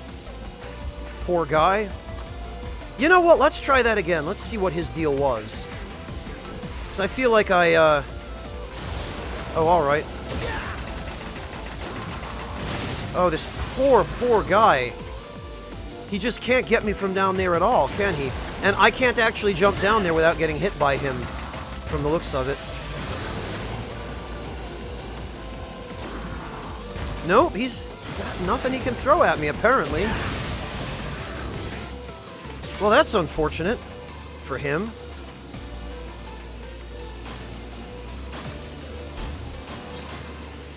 Yeah, my Thundar, boy is it grinding. I'm not gonna spend any time there doing that, but I guess you could if you really wanted to.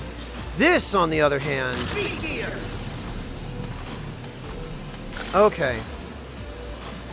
Alright, I see what's going on here. So it looks... Oh, damn it. It looks like there's a safe spot here for you to recharge your, heat gauge. And there... Okay.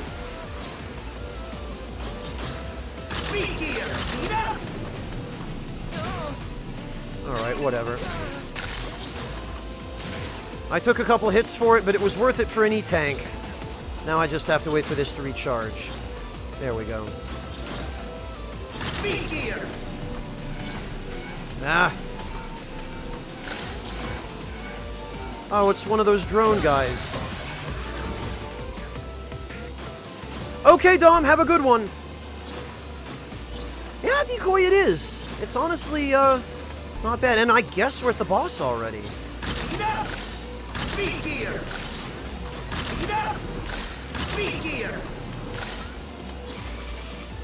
Okay, so I guess they want you to use it at intervals there. Alright, well, Eddie, let's see if you have anything that will help us here. It sure does, decoy. Thanks, Eddie, but that's really not what I needed. Some life would have been helpful. Let's try one more time. There we go. That's what I'm talking about. One thing that is kind of a shame is that they didn't bring back the mechanic from the Mega Man X games where you could have, like, I think up to 4 empty life tanks, and you could just fill them up manually by collecting life when your own health was full. I miss that. It's kind of a shame they didn't do that in this game. No, Thundar, you just buy them with bolts. Alright, let's see if I did, in fact, correctly guess the weakness of the electric boss being rubber.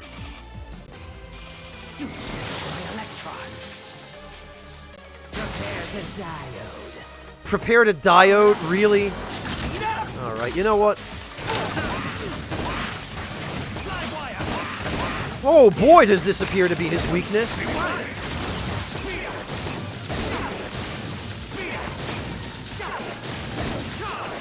Oh, actually, his... wow!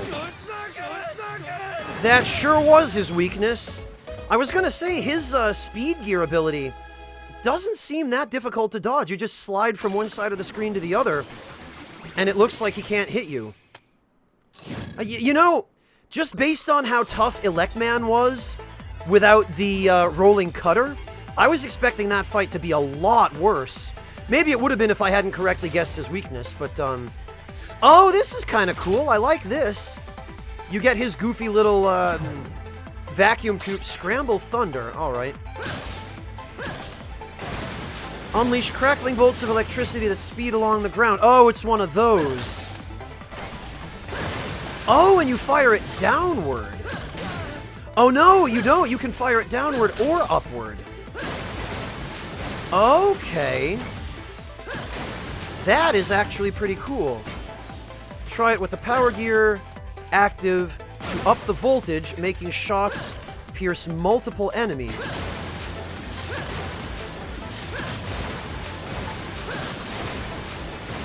Okay. Interesting, and when you defeat an enemy with it in midair, it leaves a lingering electrical field.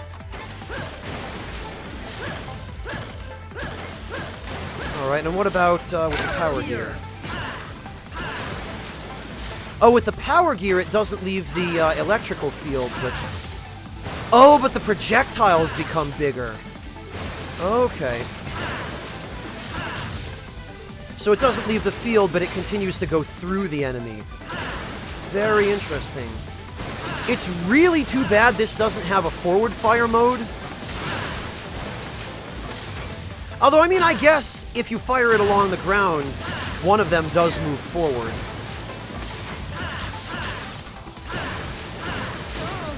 Alright, well, this is interesting. I kind of like this. It's a situational weapon for sure. And what I really wonder is if that lingering shock field that it leaves when you don't have a gear active, I wonder if that actually deals damage or if that's just for visual effect. It looks like it should have a hurt box on it. Oh yeah, he telegraphs it big time, Artista. So we just got an electricity weapon. The only enemy I can think of here that electricity would work against is Acid Man. But that's also presuming Acid Man is actually the liquid boss. Which, I mean, I guess it seems like he should be, because none of the others seem like it would work.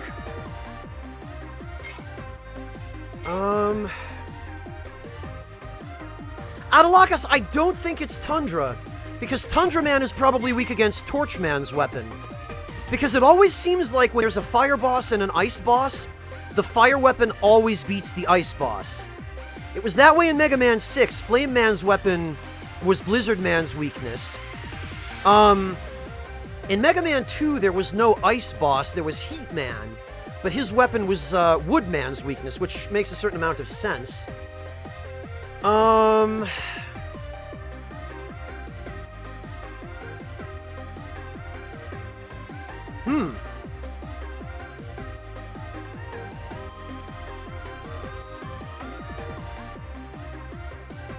Adalakas, I would suspect that Impact Man is Block Man's weakness. Just because Block Man looks like construction, and Impact Man looks a hell of a lot like demolition. The reactor's running unusually. Okay, Mega. Alright, What'll we it got be? 284... Whoops. The reactor's running unusually well. Yo, Mega! Can I interest you in some parts? Oh, we can get the upgraded energy balancer. I'll take that, I This guess. is what you want, buddy? And there you have it! Part complete. Honestly, I do kind of want to farm the bolts for the energy dispenser. I would very much like to see how much this decreases your energy gauge. And I would very much like to see, for myself, what kind of utility it has.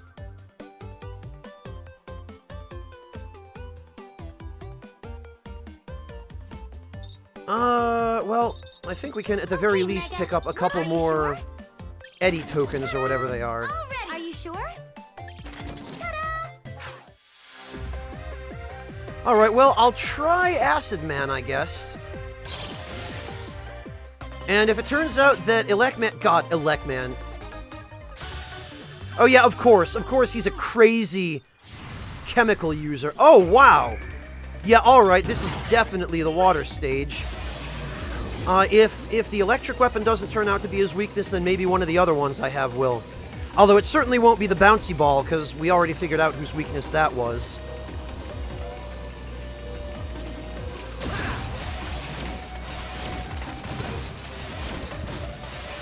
Oh, okay. I see we've got, what appears to be a callback to Airman's stage enemies going on here. Ah! Alright. Oh, okay. So these guys turn the water into acid, I guess? Can I stand in this? It seems like I safely can. So I can stand in the yellow stuff. The green stuff... No, well, wait a minute. No, it goes from blue to yellow. You know what? Actually, no. Let's see. It goes from blue to yellow to red to green. Oh, alright. And when it turned green, everything in it died. So it seems fairly clear that green is bad. Green is probably an instant kill, I would guess, just from looking at that. Yeah, no, True Warrior Jack, I'd appreciate it if people could keep the back seating out of chat, please. That is one of the rules here, and if I need a hand, I'll ask for it. I'm just kind of mulling things over in my mind. I guess maybe that wasn't clear, to be fair to those who were offering tips in chat. I think out loud.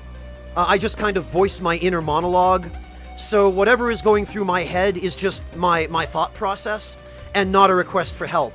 If I want help, I'll say it very clearly. I'll just say, yeah, okay, chat, it's time for a hint or so. And I'll let you all know.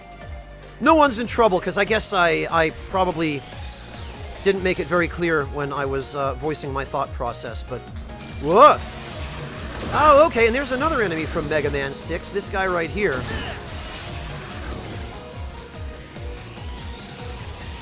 It's alright, Laconian Sword, don't worry about it. I totally understand. I probably sounded like I was asking for help. Ugh! Oh, alright. Oh, okay. Very interesting. I see what's going on here. Yeah, Rigel, there are a lot of really neat details in this level. Tell you what, I'm glad Mega Man is a robot and not subject to drowning underwater.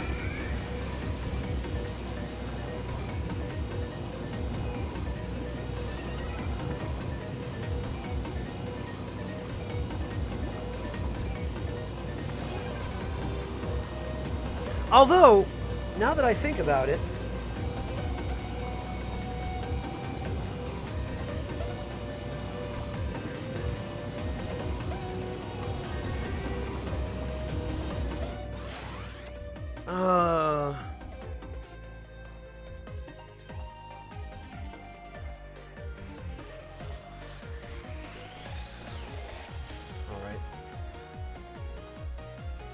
Oh, no, okay. I was gonna say, now that I think about it, I wonder if Rush Marine is in this game.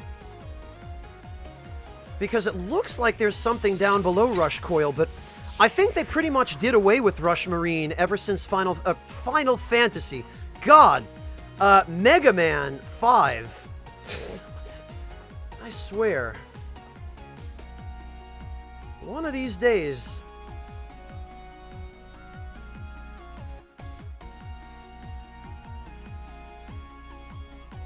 Original Thief games? I've never heard of them in Deuce Triggerin'. Oh yeah, so did I, Decoy. Rush Marine was one of my favorites in Mega Man 3. Come to think of it, I'm sure Rush Jet is in this game as well. I really hope Rush Jet works the way it did in Mega Man 3, as opposed to the way that it did in Mega Man 4, 5, and I think also 8. Because in Mega Man 3, you had complete directional control over Rush Jet, but in the other games in which it appeared, you did not. You could only, like, you automatically moved forward, and you could sort of just adjust his altitude a little. Yeah, I think I have, Amateur Fencer. Wonder what gave you that idea.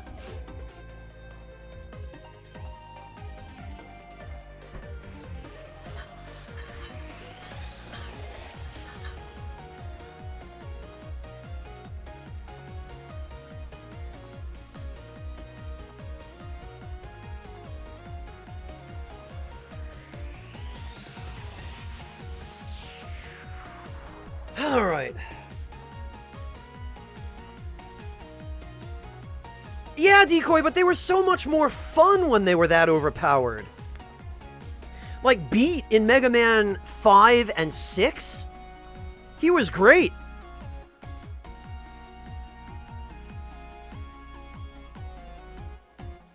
You know, Mortakill, that version of Mega Man did actually show up as a playable character in, I think it was in some Capcom fighting game, actually.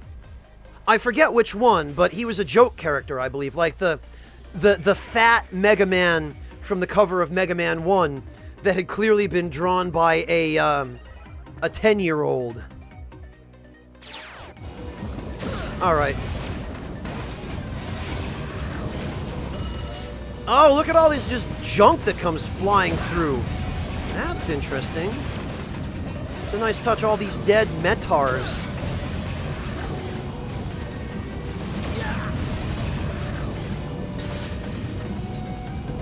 Okay, those are definitely some spikes. I guess you can't have a water stage in a Mega Man game without spikes.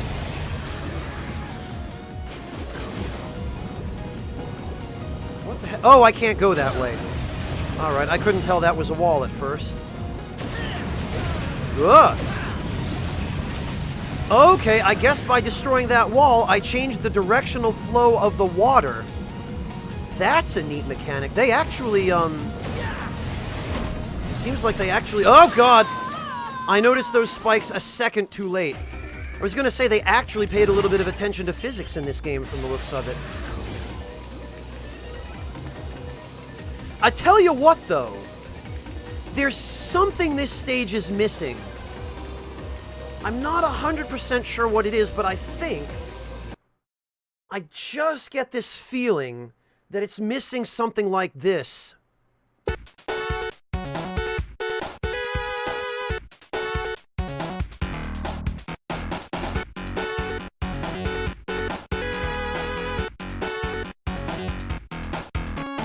That's a little better, isn't it?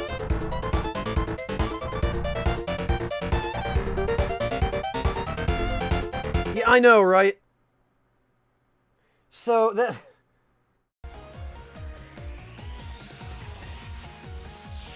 I feel like that's the only thing that's missing here.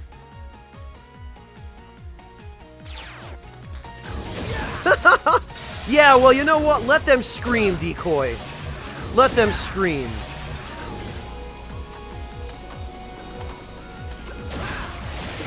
Oh, these guys don't die in a single charge shot.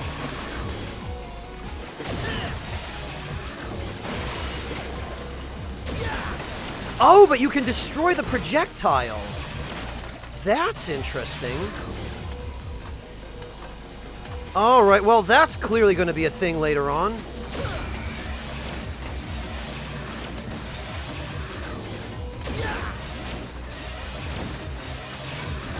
Alright, I see what's going on.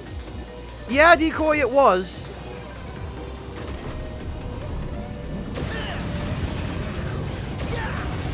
Alright, now this time, let me just make sure I don't hit the spikes.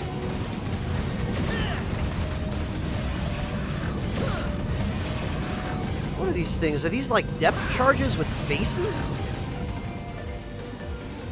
Decoy, have you even read the stream title, man? Come on, you're killing me here. It says right in the stream title, PS4.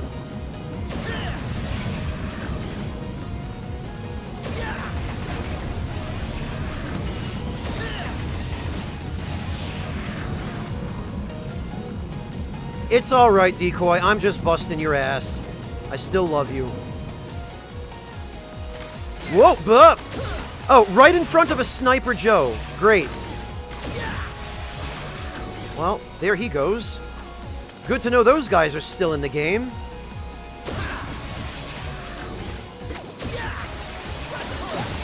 No, damn it, Rush, get out of there.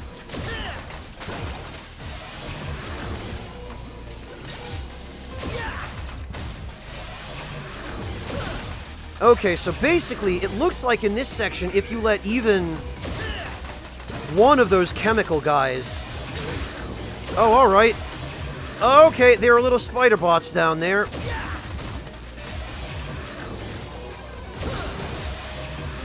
So if you let even one of those chemical guys have their way with this water, if it even is water, it looks like it might be something else entirely. Oh, okay, and you can knock the Joe's shield open as well. That's handy.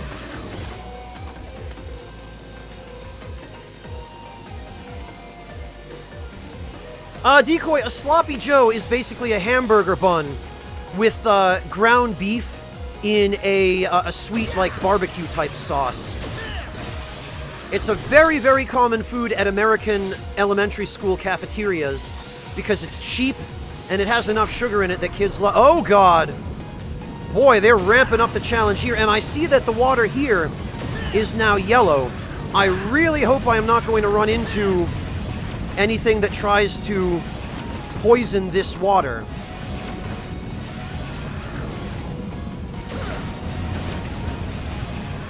Because that would really ruin my day.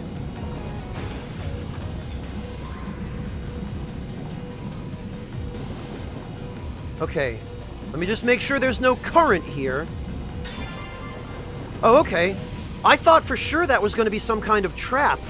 Like there was going to be a current there that would try to push me into the spikes. But it looks like they're just giving me a free one-up there, which actually worries me even more. Because now I'm scared that there's going to be something like Dive Man stage in Mega Man 4, where there's just a 5-screen drop with walls lined with spikes. I would be willing to wager. It looks like that might be exactly what's going on down there. Yup. Oh no, not quite. Well, it wasn't any 5 screens at least.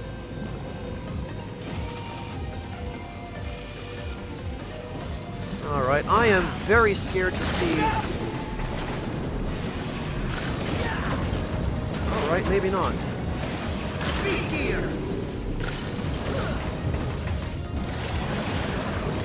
Oh, alright.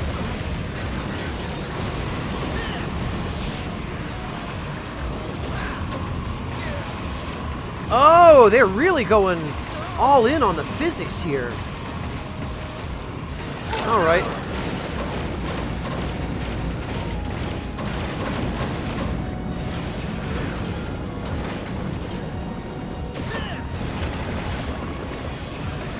Okay, you know what?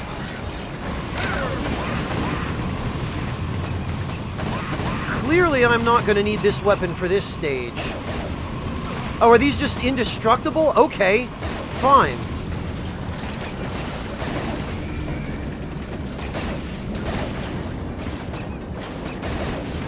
Okay, well this guy is entirely doable without the gears, it seems like. You just have to slide under him at the right time. Alright. Fair enough. That's fine.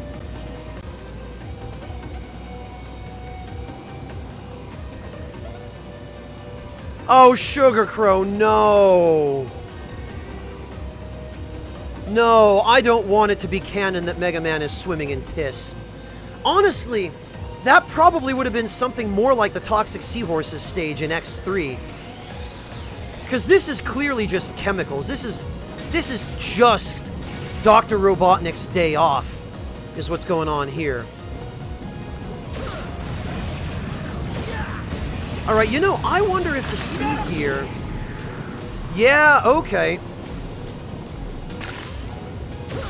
The speed gear does indeed effectively slow down the current. That is kind of cool. Boy, they really nailed the interactions with environmental physics in this game. That much. Okay, well.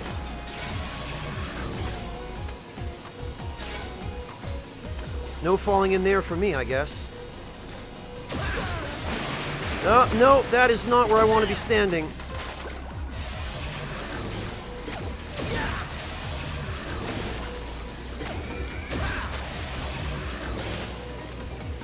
Toxic Seahorse was a wastewater dam, I believe, Decoy. You know, I wonder...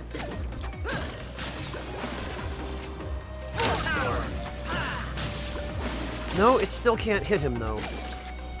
I guess I probably shouldn't waste that, because I have a feeling maybe it's what I need for the boss.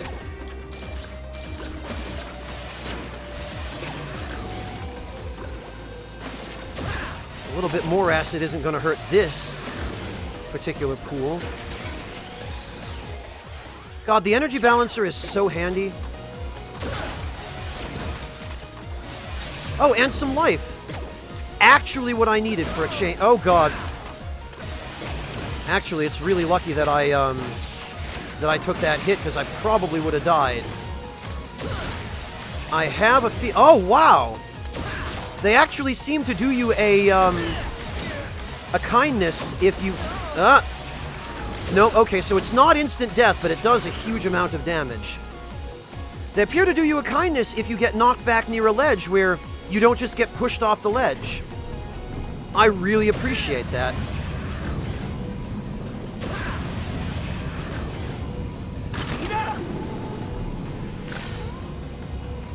Oh god.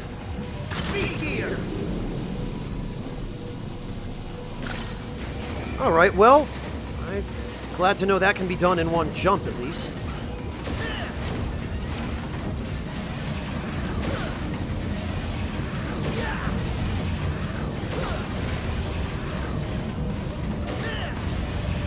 I foolishly keep killing these things, hoping they'll drop something.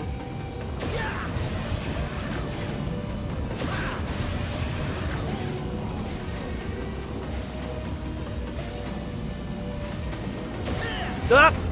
Phew.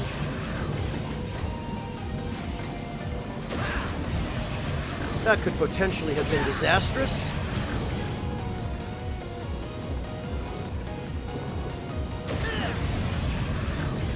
Ah!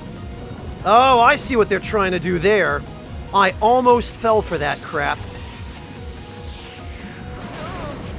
Oh, alright.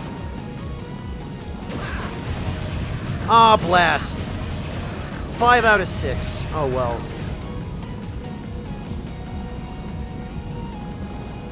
Yeah, I feel like I'm going to hold off on using any healing items here.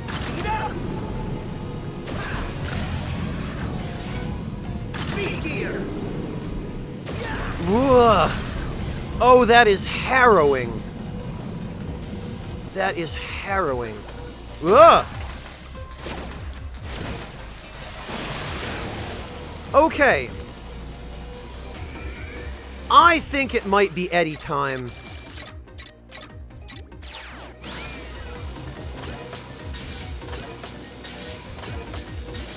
Boy, it sure was Eddie time. Thank you, Eddie. You're the hero this playthrough needs, but doesn't deserve. Oh, for God's sake. What is happening here? Actually, that doesn't do much damage at all. I would have expected that to be an instant kill. Oh, look at that sign! Oh my god, look at that sign!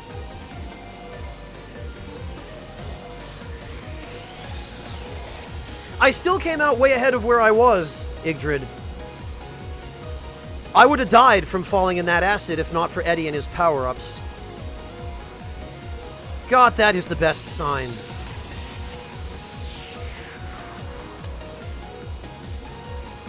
Of course they have to just give you a last slap in the face before the boss room. Alright, well, let's see.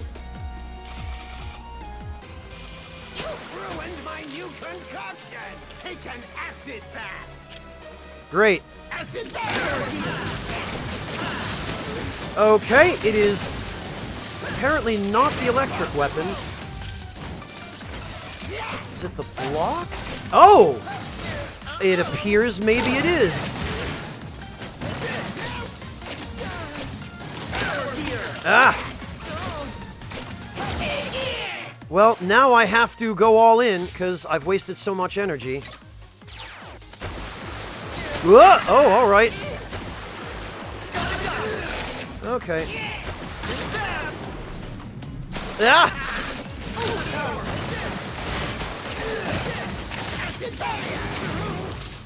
Okay, so the block,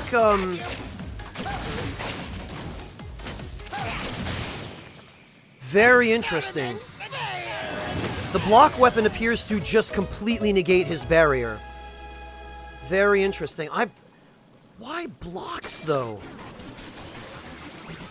Bricks and stone are still susceptible to acid.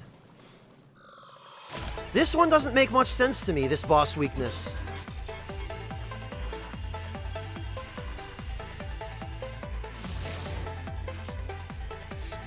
Oh, nice, and he's got a little acid helmet on. That's kind of cool. Acid barrier. Oh, so it's a shield weapon. Alright, let's see. Press the attack button to generate an acid barrier and block incoming shots. Try it while power gear is active for a super corrosive barrier that melts enemies. Okay. Oh, and you can fire little bursts of acid while it's active. Okay. But doing so seems to decrease the size of the shield. Okay. Tell you what, this is hands down the coolest shield weapon I've ever seen in a Mega Man game. Because literally every other shield weapon was just, oh hey look, Skulls orbit Mega Man. Or hey look, Leaves orbit Mega Man. Or hey look, Stars orbit Mega Man. And that's literally all it ever was. It was just the same weapon, game after game. Every shield weapon. This I could really get on board with. This I really like. This is incredible. Somebody actually put some thought into this.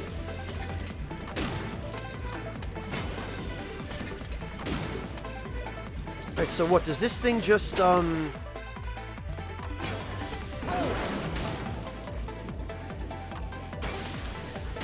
does it just shrink over time? Yeah, it looks like it does shrink over time. Alright, and what about the Power Gear version?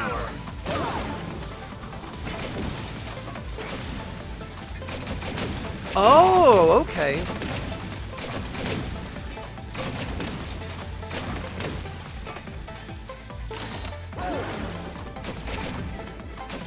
Okay, and the Power Gear also increases the shot power.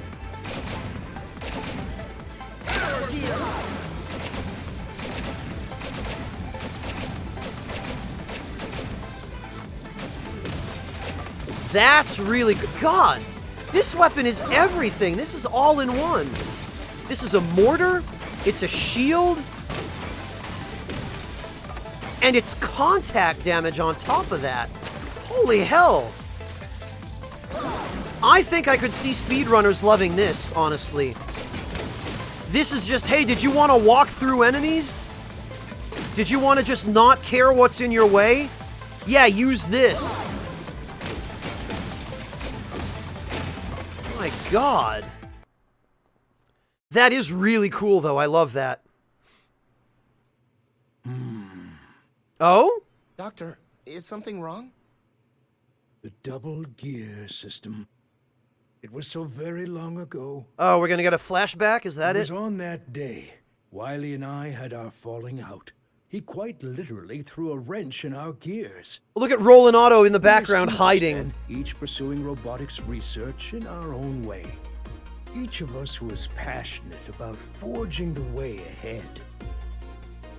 To a future where humans and robots might live together in harmony. By giving robots independent thought, they can be true partners to humankind at last. That sounds like a terrible Naive idea. as always. In fairness to Dr. Even Wily, robots that think for themselves will never be anything more than tools. never thought I'd say those words. But with unstoppable power, insurmountable speed. Oh, actually, It's only when we build robots with the power to outdo humans that people will truly accept robots for what they are. Wily's idea isn't any better, honestly. With my double gear system, we can make that dream a reality. With this installed, any robot can instantly become a hero. Oh, God. This... However, I was strongly opposed to Wily's ideas and research. Yeah, of course you were. The double gear system. It puts an incredible strain on the robots that use it. And if it fell into the wrong hands, it could be used to cause terrible harm. Yeah, but if a robot with At the independent time, thought a committee decided, was convened. hey, and I want to Wily's kill research was humans. Cancelled in favor of my independent thought research. Wily never forgave me, and his views have grown ever more extreme since then. How ironic that my efforts to quench Wily's hot-headedness before it led him astray only ended up fueling the fire. God, so... Doctor, I never knew. If only I'd shown him there was a way to work together, instead of just telling him that he was wrong. Oh, Otto switched Maybe sides. we'd still be friends. A way to work Also, together. why is there a picture of Dr. Light's lab coat on that left monitor in the center Even the console? double gear system can be a tool for good, if used properly. But using it properly requires proper judgment. Yeah, bad guy. Wiley's dream of developing Basically. technology to make any robot into a hero could become reality if used by you. I'm trusting you, Mega Man. Oh, I almost forgot something very important. I've just finished giving Rush a good tune-up. Oh, good. Do we He's get all ready to head out with you. Do we get a new Rush module now, finally? Rush! There he is. Rush, help Mega Man and keep him safe. Be a good boy now. What a good robot doggo. We've got this, Rush. Okay, let's go. Oh, and there's Beat and Eddie. I wonder if Tango is actually canon. Oh, Rush Jet. Okay, perfect. Yeah. I guess Tango must not be canon because he's never shown outside of the Game Boy games. Tango is a little robot cat that basically does the same thing Beat originally did, where he attacks enemies. Ruff, ruff, mega, mega. Damn it, I didn't actually get to read that explanation, but I'm sure I'll figure it out. It's Rush Jet. How complicated could it be? Ah, Mega Man. Okay, Mega, what'll it be? I like breakthroughs. Yo, Mega! Can I interest What's you this? in some Power parts? shield. Lessens the amount you are pushed back when you take. Give me that! What you want, buddy? Give me that! That seems like it wouldn't be all that useful, but boy, mitigating knockback in a Mega Man game is really handy. That is basically hyper armor. Yo, Mega! Can I interest you in some parts? Oh, really, Benny? I kind of feel like... So first of all, Benny, understand the Ruby Spears cartoon is absolutely not canon. But I think whoever voiced Rush in that cartoon was channeling Scooby-Doo, because it's basically the same thing. Ruff, ruff. Rush wants Scooby snack. Ruff, ruff. Mega, mega. Oh god, why, Wingless? Why do you do these things? Hello, Neo Shadow, welcome!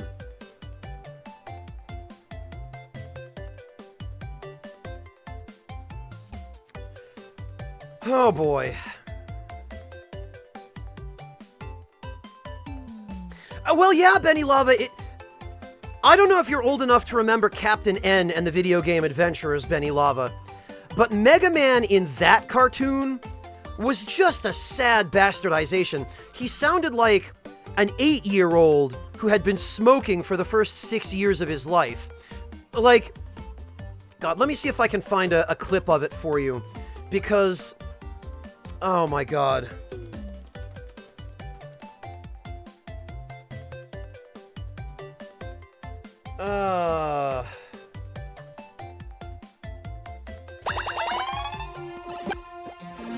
Welcome to... Alright, come on. In a fantasy land called Hollywood. If you ever visit my world, I'll take you there. There it is. Land would be a pretty dull place. We all have to make the best out of what we've got, Mega Man. Easy for you to say. You don't have mega batteries instead of a heart. That is Mega Man's voice in the Captain N cartoon. And I'm going to link that episode in the description so that you can see how badly bastardized he was. Also, here's another clip so that you can see how badly bastardized the Robot Masters were in the Captain N cartoon. That's the shit that Nintendo was putting on TV in, oh god, 1990? 1989, 1990, when I was a kid, when I had just moved to the United States and was just starting to watch American TV. That's absolutely terrible. It's garbage. But that's what they were, that's what they were. That Mega Man voice. Hey guys, I'm Mega Man. Isn't it great? Oh, that voice is gonna kill me. I'm dying. Oh, God. Remind me never to do that again. That was not worth it. Ugh. Well, no, Okono, it's not even that we had a tolerance for it. It's that if you wanted to watch any kind of TV show related to video games, that was your only option. That was all you had, was Captain N and the Video Game Adventurers. You had the Super Mario Bros. Super Show, which ran on weekdays, except on Friday it would be an episode of the Legend of Zelda cartoon instead. Which was the, well, excuse me, Princess, Legend of Zelda cartoon. It was that one. And I mean, that one was okay. It actually had some somewhat clever writing in it. But if you wanted to watch anything related to video games, that was your only option. Amateur Fencer, those were later. The Sonic the Hedgehog cartoons were like 1995.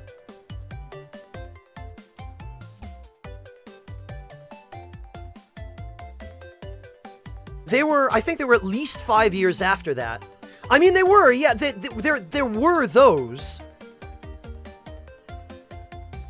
Well, a couple of them, they came about at different times. I think the first one, like the very, very original Sonic the Hedgehog cartoon, the one that didn't have Tails in it, the one that had Dr. Robotnik as like a genuinely like evil villain who's, what do you call it? He had a sidekick named Snively, I think. That one was a little bit later. There's actually a really good, there's a Nostalgia Critic episode on it. It's a fantastic episode to watch. Let me see if I can find it. I believe this is it. I'll link it in chat here. Doug Walker does a really great job breaking down the each of the original Sonic the Hedgehog cartoons, when they came out, and whether they were good or bad. And the one that had Dr. Robotnik in it with just with just Sonic and not Tails, that was the first one. That one was okay, but not great. The one, Adventures of Sonic the Hedgehog, is the first one that had Tails. That was the one with Long John Baldry as Dr. Robotnik, which spawned the penis meme, as well as, I think, a bunch of other... I mean, that was the one where Steve Urkel was the voice of Sonic. That's the one that spawned all those internet memes. And then the one after that had Robotnik, Snively, Sonic, and Tails. And it was a much darker, like really, really dark, very serious, and really well animated cartoon. Yeah, Yggdrad, I'll link it for you if somehow you're not familiar with it.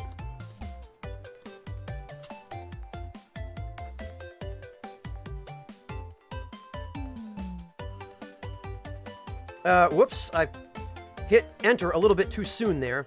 But it's this one. Snooping as usual, I see. And then they cut the penis out of snooping as usual.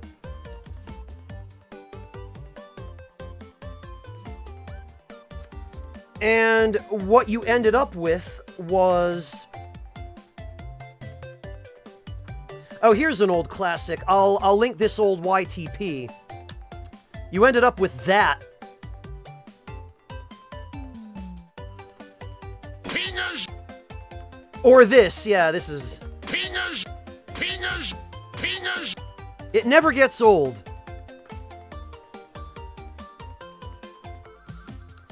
He wanted to turn them all into robots or something, Hunter CD. I'm not sure what his deal was, other than that.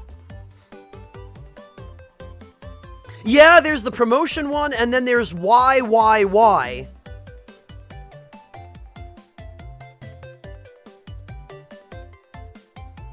Really, Yggdrad? Those have been around for a couple of decades now.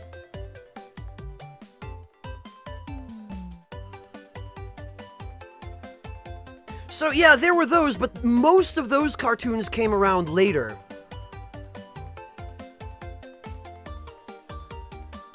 Yeah, you better believe they are, Sheba.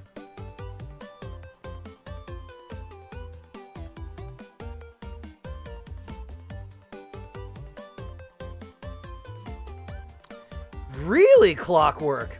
They just got the whole Persona 5 cast for this game, didn't they? My god. Yeah, those memes are pretty prehistoric, Erasus. Well, Yggdrad, I mean, to be fair, if you don't hang around on the darker, danker corners of the internet, it's probably possible to miss stuff like that. And I mean, I moved to America in 1989, so I was around for most of the dankness of the internet. Hell, I've been alive since before the internet existed. Which isn't really anything to be particularly proud of, but, I mean, I remember a time when there was no internet. I remember when a computer was something that only a very few people had. And now that was really before internet memes were a thing, because there was no internet. Hello, Davies, welcome! Yeah, that was a good place, Yggdrad, that was a good place too. Or Newgrounds. Most of the kids who grew up in my generation, I think, ended up on Newgrounds before YouTube became a gigantic repository of internet memes and other goofy stuff as well, and before 4chan became a thing.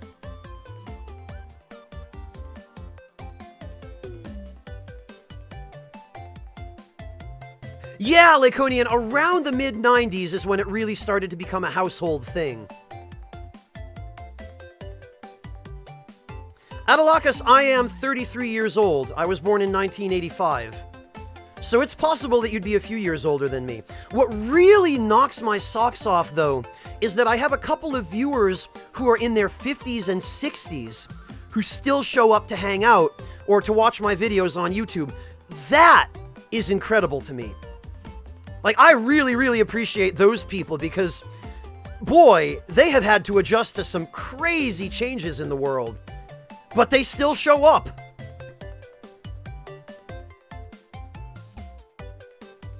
Well, Yggdrad, I would like to think so, but it seems to be a lot harder for older people to get into it. Like, I've tried to get my mother to play video games with me. She won't even sit down in front of a console. You know, like, her eyes just glaze over, and she kind of blanks out, and it's like you've shut her down. My father is a little bit more tech savvy, but even he, like, he'll sit and, you know, he'll be patient as I give him a 5-minute explanation of Dark Souls or something. But even him, his eyes will glaze over after that, and he'll just get up and leave. But some people who come to hang out with me, and even a couple of my childhood friends, had parents who were just huge into video games. In the town where I grew up in America, the woman who babysat for me when I was really young, you know, 4, 5, 6 years old, all the way up through about 12 or so, her husband owned an NES, which was the big new console back then, was the NES. And he had Dragon Warrior, he had The Legend of Zelda, and that was the only place I actually got to play video games, was when I was over at their place.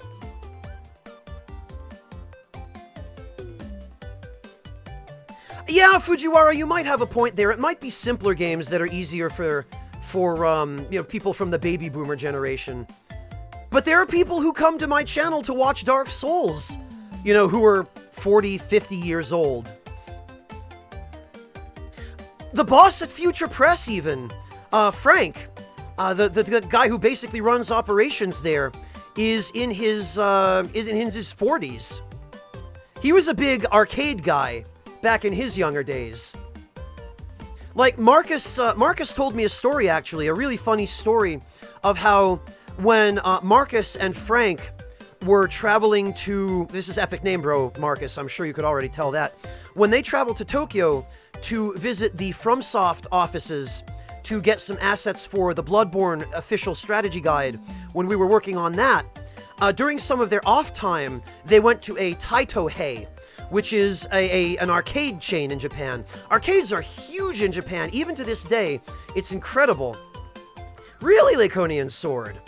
Color me impressed. There you go, see, case in point.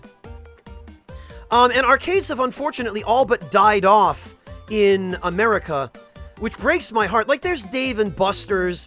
There are a few of them still scattered around America, but they're mostly gone because console and PC gaming kind of took over.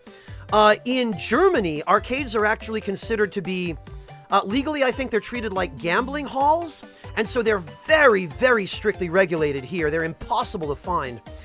In Canada, you're not allowed to open any new arcades, I guess. This is according to the best friends, what they've kind of explained to me before. about how, like, you can transfer old arcade cabinets from one building to another, but you can't bring any new ones into circulation in Canada, I guess, is my understanding of how it works. And then, compared to all of that, in Japan, like, every major city has a bunch of arcades. I've visited some of the arcade, like, I've been to the Club Sega in Akihabara in Tokyo, and that is, like, 5 floors of arcade machines. Just everything you could possibly want. But so, the story that Marcus told was that he and Frank went to a Taito Hei during some of their off time in Japan while we were working on the Bloodborne guide. And Frank, I guess on one play, I guess it was, I don't know, 50 yen or whatever for one play, I'm trying to remember what machine it was. I want to say Galaxian, or, like, it was one of those space shooters. Maybe it was Galaga. But it was one of those. It was one of those, like, those flying shooter games or something like that, a top-down one. On one quarter, he got all the way to the end of the game. So, the long road to a short point. Even people from, you know, that generation, the older, 40s and 50s. Well, 40s isn't really older. I guess that's maybe the very beginning of middle-aged. But to me, 50 is where you're finally middle-aged, and then after that, it's all downhill. But even people in their 40s and 50s, they can be awesome at video games. And I guess that's why Frank started Future Press in the first place, because, he was, according to him, this is just what he's told me, he's that passionate about it. Hello, DMP, welcome! Yeah, Laconian, yeah, I remember that. I caught the tail end of that, because I was just old enough in the early 90s to be able to appreciate arcades, even though I was terrible at all the games they had. But when I was like 6, 7, 8, there were still enough arcades in the United States that I could ask my mother to take me to one, and she would. She wouldn't give me a hell of a lot of money to spend there, but, that I caught the very, very tail end of that, Laconian. So I remember it, but I didn't get to experience it as an older kid, unfortunately.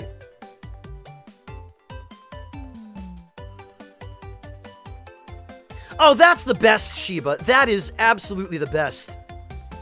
Shiba, you probably already heard this story from Nick during our trip to Boston over these past several days, but we were sitting on the train in Boston on the Orange Line, which is sort of the inner city line, which goes out to all the kind of like lower and middle-income suburbs, and also to the inner city where the real inner city. We're sitting on this train heading to the downtown area, and there's a mother with 3 kids sitting next to her on the train, and one of the kids is trying his very best to explain to his mother how, if I do a certain thing in Fortnite, I'll get a gold crown next to my name on Twitch. His mother could not care less, could not be less bothered about that. She's just sitting there nodding, going, uh-huh, yup, that's nice, dear. Gee, I wonder when I'm going to get to go do my nails.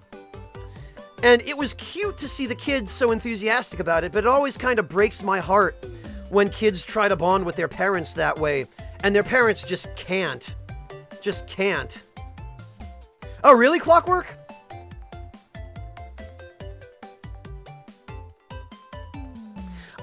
Yeah! Laconian, I had an Atari when I was a kid that I bought at a tag sale for $10. I had to save up my allowance to buy it, but I got it. And I had, for the Atari, I had Pitfall. I had that horrible E.T. game that I think has been voted the worst game in existence ever. And I had Space Invaders. Well, yeah, Igdrid, in 1992, 93, the NES had already been out for some time. Like, the Atari consoles were old news at that time. So people were selling them at tag sales for very little money because the NES was on sale at that time for, I think, $150 US, the NES cost. And $150 in 1992 was a lot of money. It's probably closer to the equivalent of like $350, $400 in 2018 bucks. So the NES was expensive back then. And even the Game Boy was $80. And the Game Boy was like a dot matrix monochrome screen. Although, to be fair, the Game Boy was a fantastic little handhold. Nintendo made a killing on that thing for a very good set of reasons.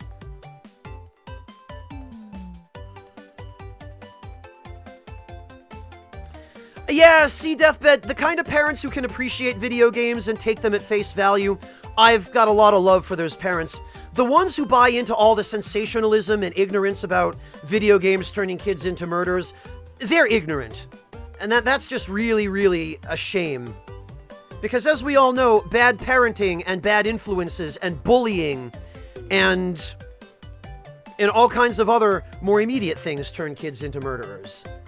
Not video games. But, I don't know, like... What, the E.T. game, DMP? Well, Coriolanus, that's common knowledge to everyone here. We all know that.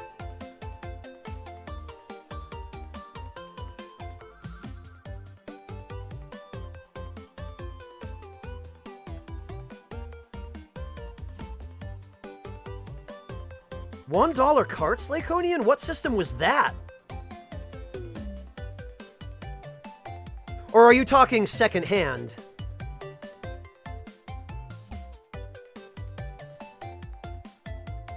Yeah, Zal Silverfang, I generally agree. I think there's definitely still a place for arcades in Western countries.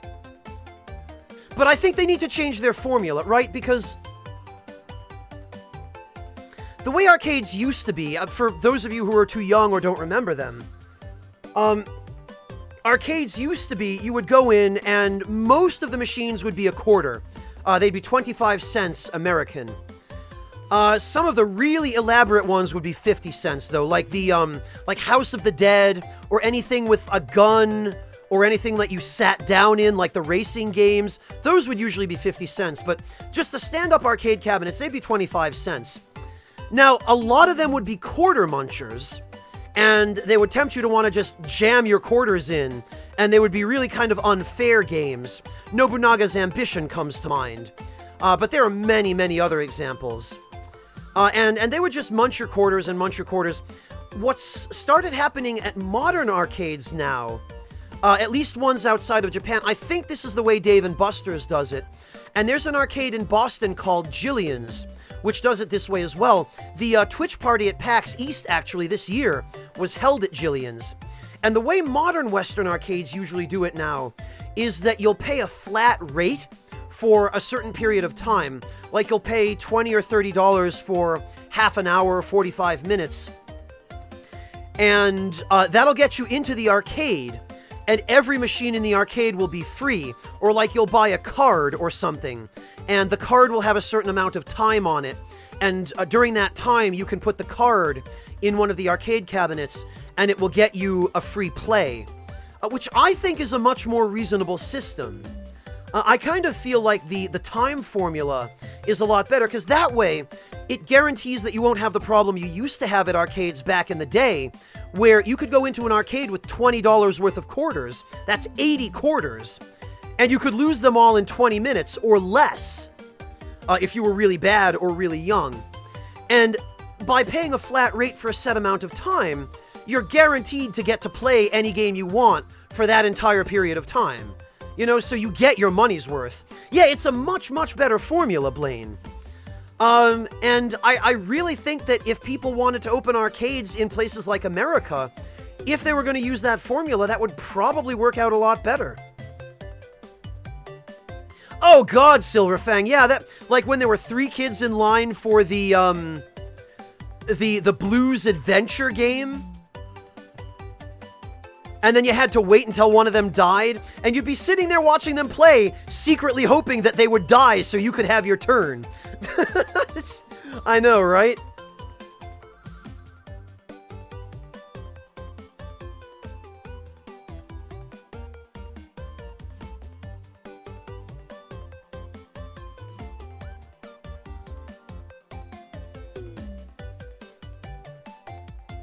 Well, Laconian, I realize that originally arcades were more populated by adults.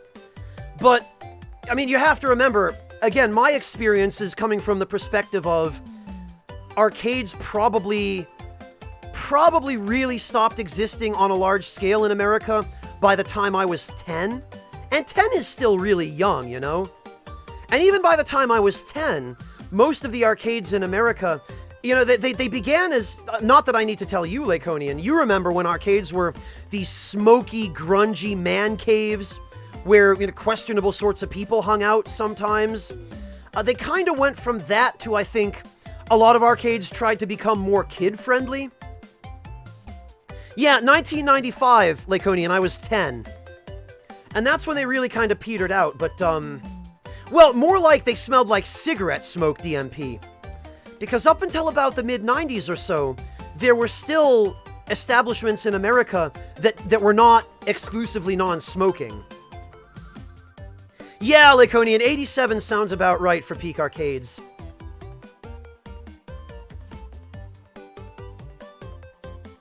Yeah, Decoy, and you still do in Japan.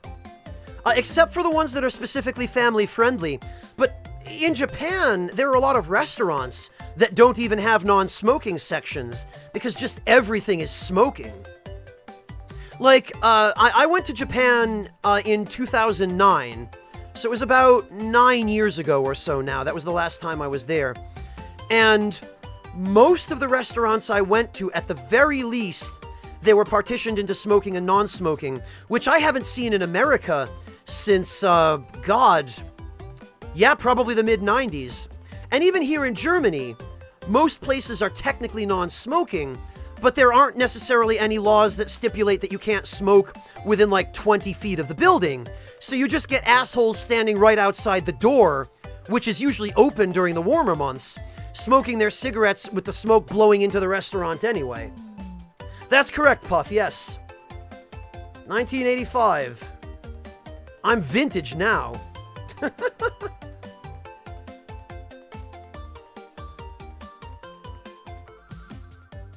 Well, Decoy, smokers only deserve hate if they're disrespectful about it, right?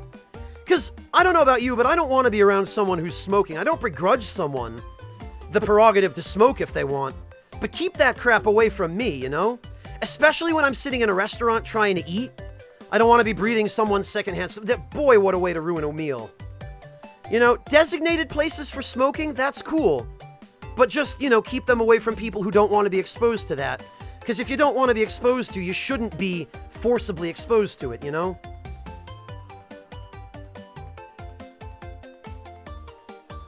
But in Japan, there's a very different mentality. Like, they really are 40 or 50 years behind the developed world in many ways. And, smoking is one of them. There's basically everything in Japan is smoking, no holds barred.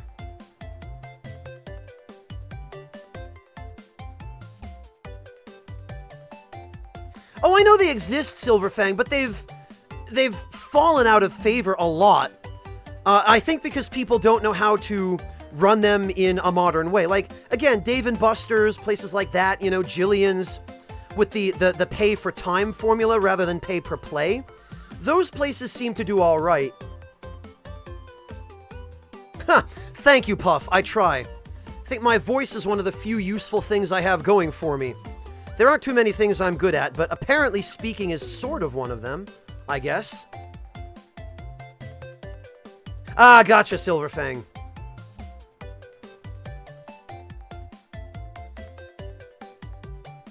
Yeah, Decoy, and yet Japan has a mandatory retirement age. So they work themselves to death until they hit the age of mandatory retirement. And because they live so long in Japan, like, mandatory retirement age in Japan is, I think, 70 or thereabouts. It's between 70 and 75, I think. And it might vary depending on the company, but I believe there is a federally mandated retirement age in Japan. And because they live so long, they get to the age of retirement, and then they've still got 20 or 25 years of perfectly good life left. And they don't know what to do with it. Like, they can't figure out what to do with themselves. Like, they're not allowed to continue working, so they end up on limited income, unless they have a pension, which is less and less common nowadays, because Japan has never really recovered from the economic bubble bursting in the 80s, and the recession that happened there after that. But, yeah, like, it's a weird conundrum they have over there. It's a really, really strange problem.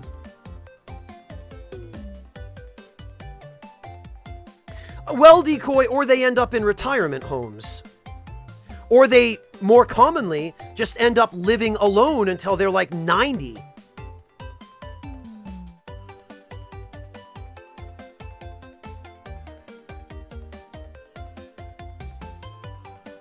You know what, Dr. Deathbed? That's not a bad way to spend retirement. Honestly, I'll probably never retire from this. I imagine I'll continue doing this well into my retirement if I even get one anymore.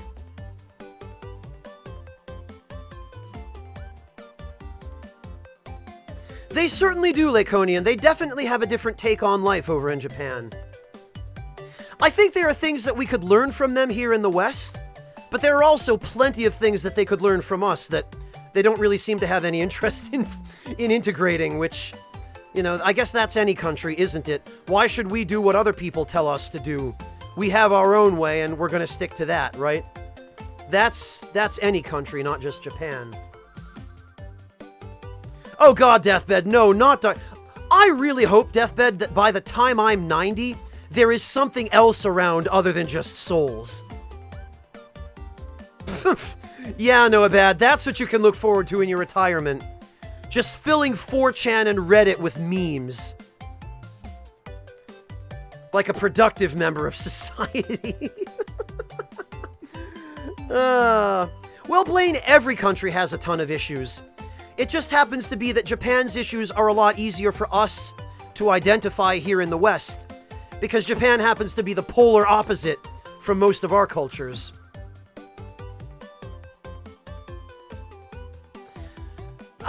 Not for the amount of time I've been working there, Hunter CD. You have to have a minimum of 10 years, and I don't have anywhere near that in this field.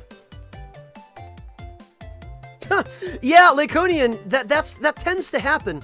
I get so focused on chat because, I mean, I'm here for all of you, and I've been sitting here for probably the past hour and a half forgetting to play Mega Man 11. Honestly, Laconian, I'm glad Sekiro exists. It looks like it might be a good game, but I'm just so tired of the feudal Japan setting that I don't really have much interest in it.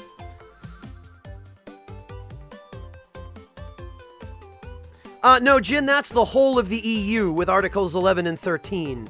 That's a whole other mess that I don't really want to get into now, but, it's not memes specifically that they were trying to ban. That's just the spin the mass media was putting on it is, oh, they're trying to ban memes. No, what they're actually doing is a lot more insidious and a lot more, corrupt and problematic. But go read up on that on your own, Jin. You'll find out all you need to know about that. More to kill, there is the entire Onimusha series, Onimusha 1 through 4, and that's if you don't count Blade Warriors. I mean, god, that's enough. But then, oh, no, bad guy, I've never really been into Hokuto no Ken. I know most of the memes from it, but I've never really been into those kinds of games. There's Kuon, there's Tenchu. I mean, I'm just talking about games that I have some experience with and have played. There's Neo now. And I mean, Persona 5 isn't feudal Japan, but it's Japan nonetheless. There's, you know, Persona 3 through 5.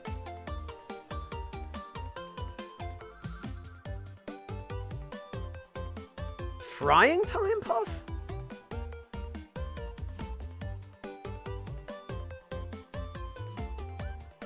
Yeah, there are the Yakuza games as well, bad guy, but again, they're not really feudal Japan. And then there's that other one that was announced at E3. Ghost of Tsushima, I think? And Neo 2 was also announced at E3. So, like, we are up to our armpits in games that are set in feudal Japan. And I don't know, I mean, the Onimusha series was great, they were fun games, but I'm just ready for something else, you know?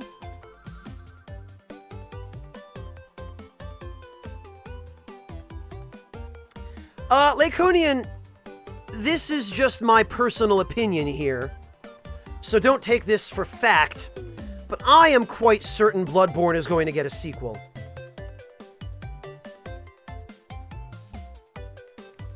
Well, you know, Artista, Aztecs would be interesting. Not too many games do Aztecs as a setting. You know, Amazonia, that general, like the Amazon basin, you don't see too much of that. Oh, no, bad guy, probably not, no. Those are the kinds of games that I love watching LPs of. Like, I really enjoyed the Super Best Friends LPs of the Yakuza games, but I don't really have any interest in playing them myself. Okay, Mega, what'll it be?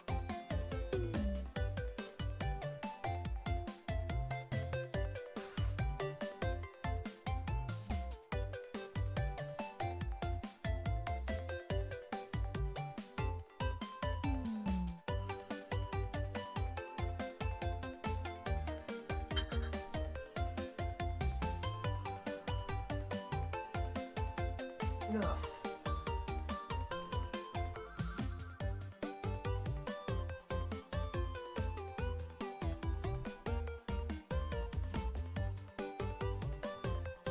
Well,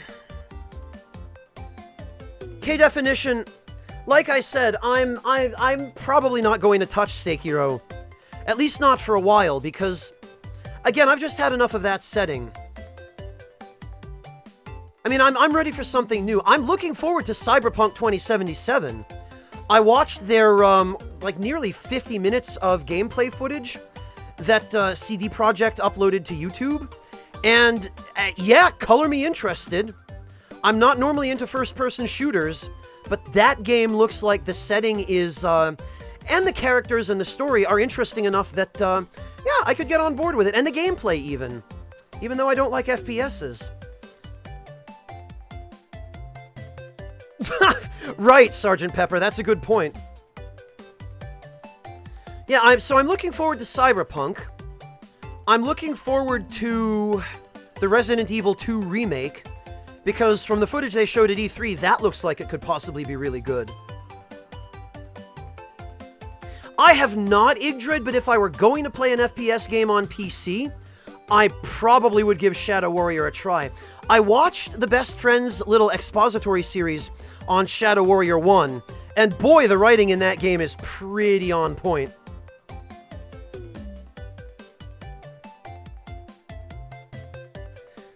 No, Raz, I have not tried it, but all the reviews of it and all the people complaining about it online dissuaded me from being interested in it. Especially after I watched some gameplay footage, and it was just like watching paint dry. I just couldn't get into it.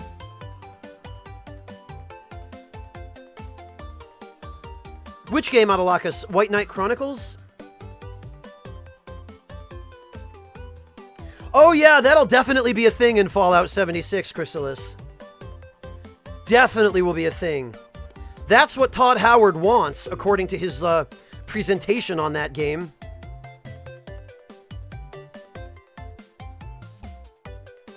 Yeah, Blaine, I totally get you. Ordinarily, I don't like first-person shooters either. And ordinarily, I would never touch it. The only other game that was an FPS that was interesting enough to me for me to be willing to play it was Far Cry 4. And that, again, was because that game was set in a really unusual setting that you very rarely see in video games these days, which was Nepal and or India. And that whole set of cultures from that part of the world quite fascinates me. And so Far Cry 4 was interesting enough to me that I was willing to give it a shot, and I did quite enjoy it. It actually was a really fun game.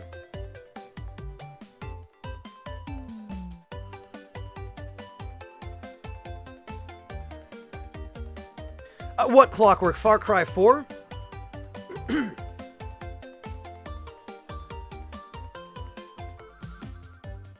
Oh yeah, Sergeant Pepper. That's those two drug-using hippies or whatever they are, the British guys.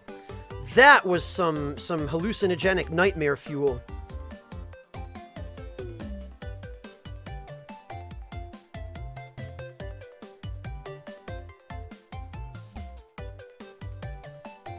Oh, okay, Clockwork, gotcha.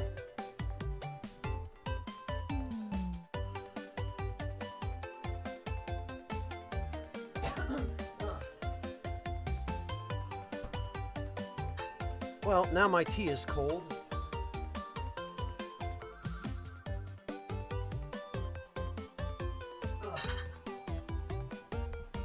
I don't really know anything about Killzone, Raz. I've never really looked into it.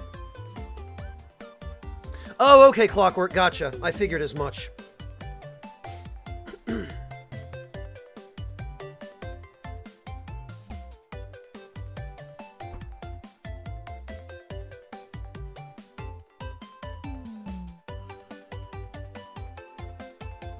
Oh yeah, Laconian, that's right, Soul Calibur 6, and also I think Devil May Cry 5 as well.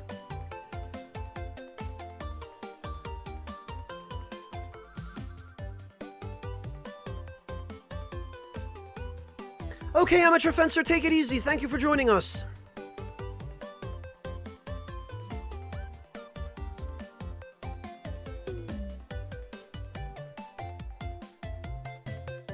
Yeah, there definitely are some games coming out within the next year that pretty much no matter what you're into, you should be able to find something you like. Oh, it's March, Laconian. Gotcha. Alright, well, I guess I'd probably better do something here. Ta-da! All ready! Good luck out there, Mega! Ruff, ruff, Mega, Mega! Right back! Alright, so what do we got? We got, Torchman, Impact Man, Tundra Man, and Blast Man. Well, my guess would be Torchman is weak against Acid Man's weapon, because you would think that that would just put out his flames. And I imagine Tundra Man is probably weak against Torchman's weapon. As for these other two guys, damned if I know. But, yeah, I guess we'll go for Torchman next. And if I don't have his weakness, I guess I'll just use the Buster. Or whatever else is effective on him. Although, it seems as though if a boss weapon isn't effective on another boss, it seems to just do no damage.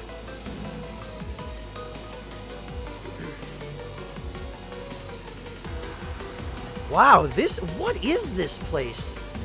Is this a campground? What is that sign? Hang on.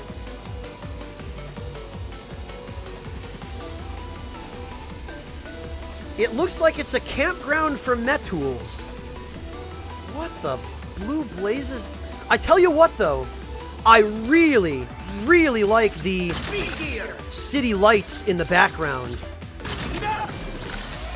That is a really cool touch.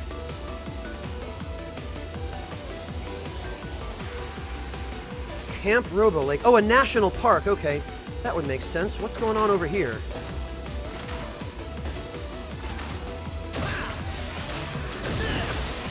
Oh, you can destroy the little teepees, or the tents. Okay. Do these damage you, I wonder? Of course they do. Of course, anything that moves. You know, one thing that I'm noticing here is a surprising lack of secret areas. What the? Oh, alright. Look at these angry-looking fire mushrooms.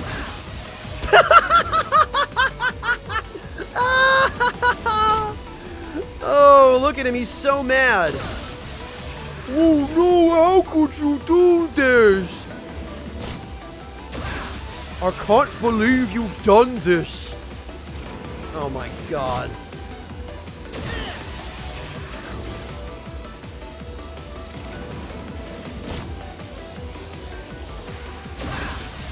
Okay, and I guess they... Oh, God! Alright, good to know. They explode.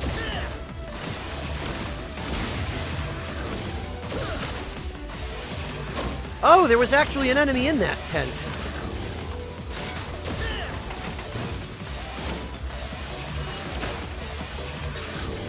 Alright, you... Oh, okay. That's fine. Or he could just fly away. I guess that works. Oh boy, this sure is a national park. Look at that lake in the back. Oh God, what? Wait, what? Is that a gopher in a bucket with tank treads shooting carrots at me? Are we seriously doing this? Look at that little owl lantern. Look at him, he's just flying around doing his job.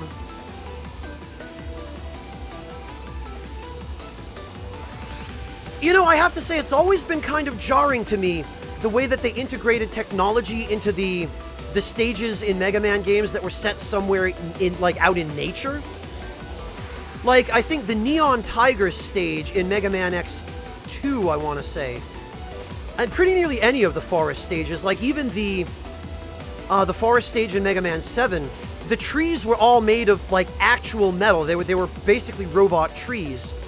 But here, they seem to have done it in a way that actually makes sense, where they're using real logs, but they're just putting these little caution lights in them to prevent people from walking off the end of the bridge into a bottomless pit to their deaths. That's some great design right there.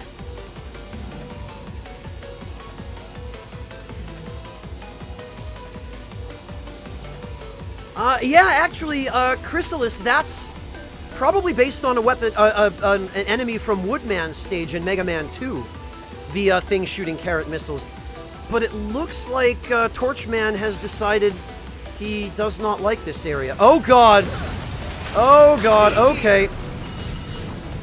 Alright, we got some Blaze Heatniks shenanigans going on here. Okay. Alright. Okay. Phew. Well then. Yeah, that is probably instant death, that wall of fire. There was stuff like that in, I think, the Blaze Heatniks' stage in Mega Man X4, and I believe also the Burn Dynarex's stage in X5. I think it was called Matrex in X5, because they named them all after the Guns N' Roses members in that game in the English localization for some reason. Oh no, Deadbeat Sheba, too soon. Oh. Oh. Well, that looks like it's damage. Where are those guys coming from? They're just walking out of the, literally walking out of the woodwork. Okay, I was afraid of that.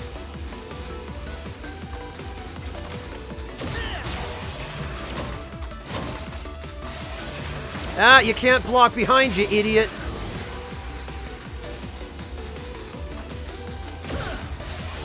Oh, okay, but the Buster shots light the area up a little bit. Oh, that is good. I like that. It's not a lot, but it's just enough. Just enough the Buster shots light this area up. This is actually kind of cool. I really appreciate... This reminds me of the light bulb enemies in Shadow Man's stage in Mega Man 3. So actually, what they're doing here is, they are bringing back mechanics from some of the old games, but they're integrating them in new ways. This is, they really put some thought into this, didn't they?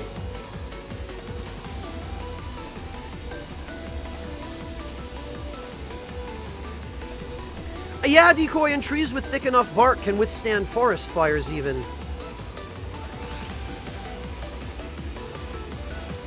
I wonder...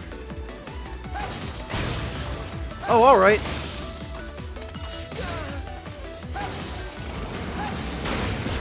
Okay, fine.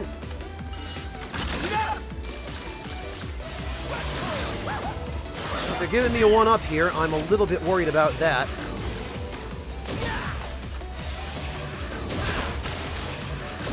Now, why would they be giving me a one-up? Wait a minute. I see what appear to be barrels of oil scattered on the ground here.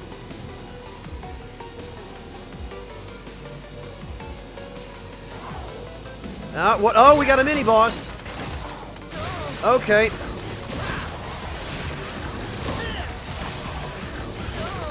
Okay.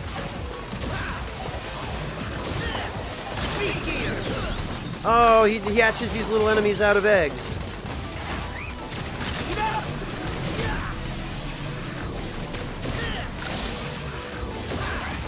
Oh, but I put out his fire.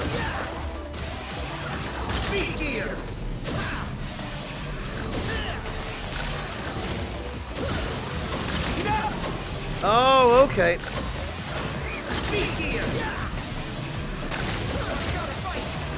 Alright, you know what?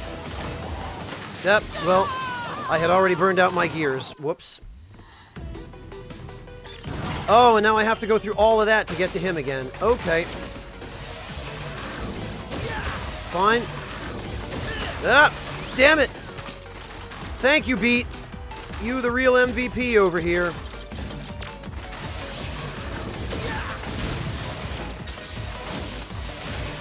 Oh, but you still... Okay.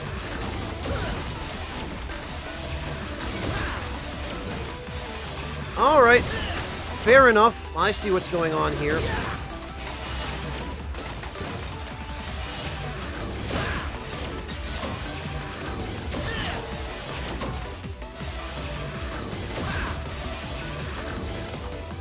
I gotcha.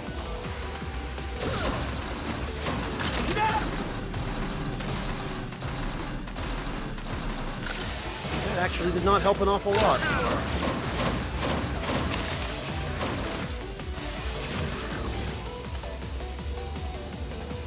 Okay, I'd better wait for this to recharge before I do this section again. Alright.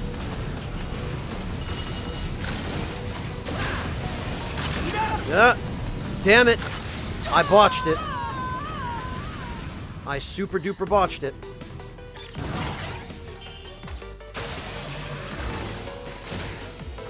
Wait, is the difficulty just ramping up here, or am I just sucking because it's so late? Late/early. Oh, well! Thanks, Beat! I can't believe I fell for that.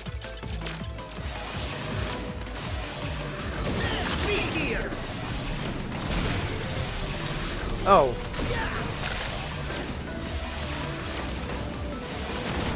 Well, that was embarrassing.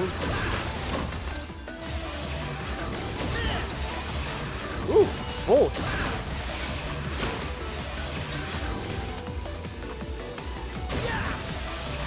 There we go.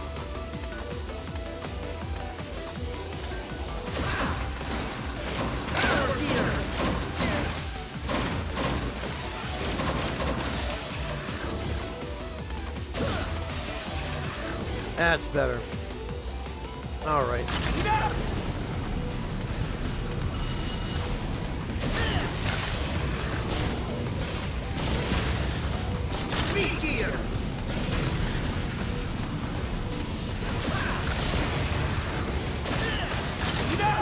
Okay. Yoink!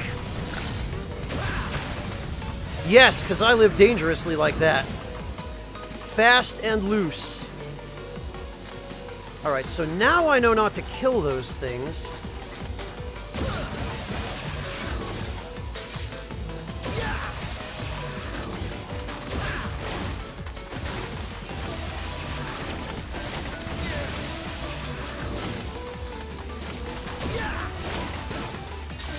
Oh, and I got a life pickup. Excellent. Could not have... Oh, for God's sake! Seriously? What happened there?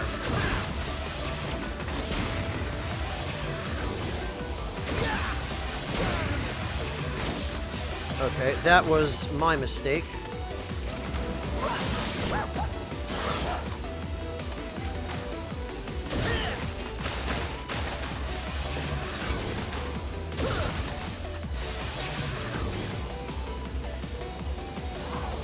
All right.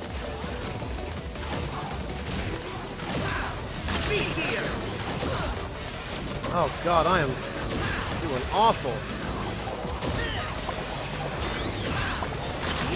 Ah, right.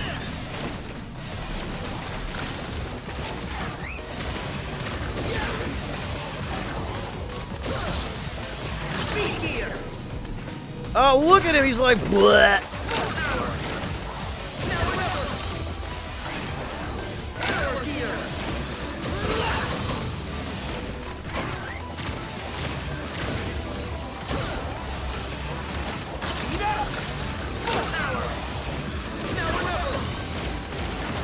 There we are.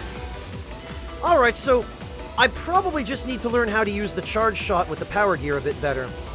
Look it in the background. Look at that. Isn't that adorable? I didn't notice it because I was fighting the boss, but they're a bunch of Mets just having a cookout, just sitting at their tents. What the bloody heck kind of national park is this? Unbelievable. I mean, I love it. It's ridiculous, but I love it.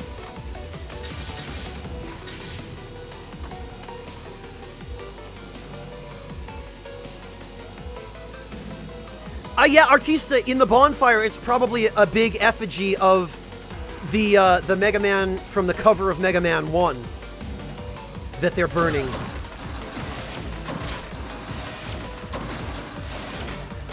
Oh, there he goes. I see burning stuff. Oh, God. Oh, okay.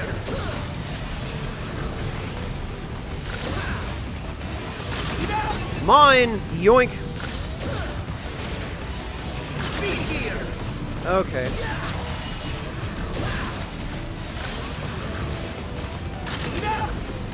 Okay. That's a bit of a tight squeeze, but doable, just barely.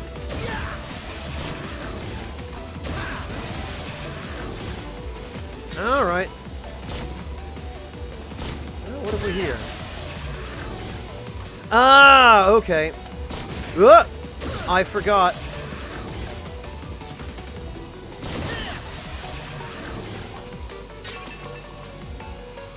Now, the difficult question. Ah, damn it. I knew what I was supposed to do to get back, but, didn't quite make it.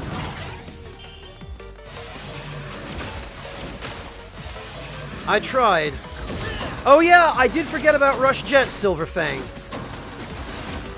I totally forgot I had him because I haven't had it. God damn it! I haven't had him for the past few stages. I did press the jump button there. I genuinely don't know what happened.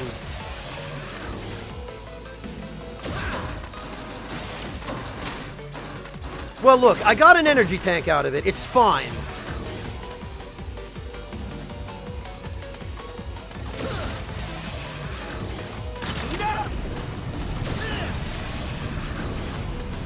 And I got the weapon tank.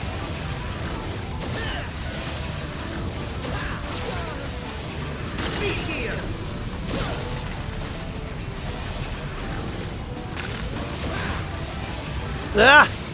Okay, so what's happening there is I'm getting caught on the ledge up above. Oh, that's a doozy, that step. That is tricky. Hello, LMSD. Welcome. Thank you, Coriolanus. Thanks so much for joining us. We'll catch you next time. Oh, God! Why? Am I just misjudging where that ledge ends? What is going on here? I must just be misjudging it. Because of the grass or something.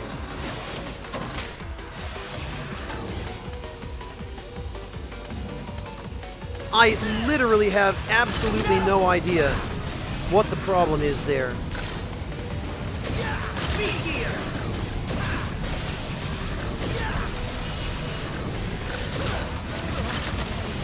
You know what? Screw him.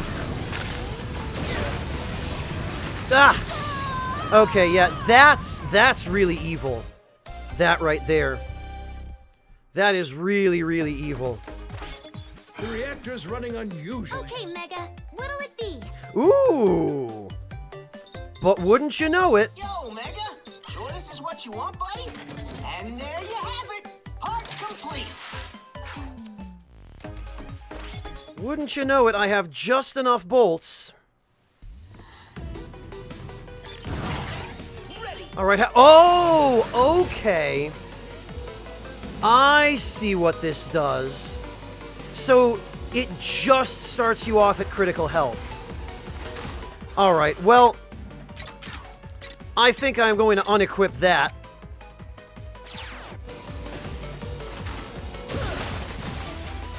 I wanted to see what it did. Maybe not the best investment of bolts at this point in the game.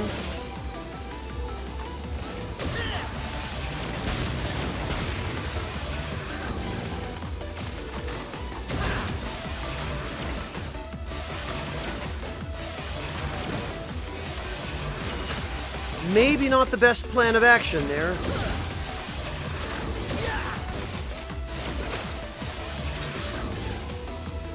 Oh, okay, and healing prevents you from being able to use it again, of course. Oh, but now I can use it.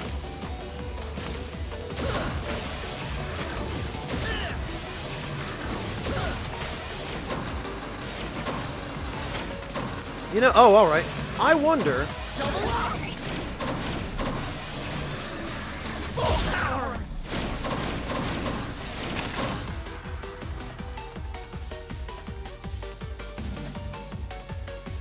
Oh, but it still does recharge relatively quickly.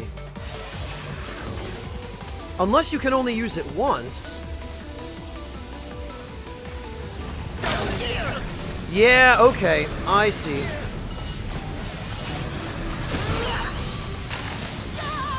Alright. Alright, well, that was worth trying it out just to see what it did. Hello, Kotzer! Like, when I bought that item, I was kind of thinking, oh yeah, it'll decrease your maximum health by half or something. I don't know why I didn't expect that it would just start you off almost dead. Boy, they really weren't kidding when they said it was for master players. That ain't me. Not yet, anyway.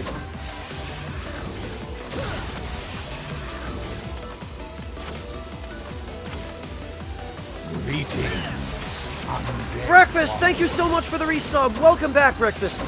Really appreciate your support and generosity, as always. How you doing, Breakfast? And happy 8th month to you. All right.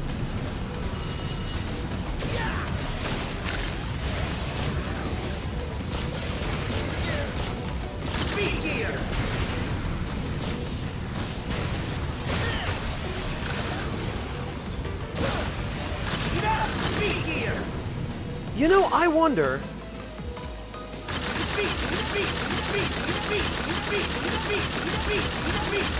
That's really obnoxious, but I wonder if...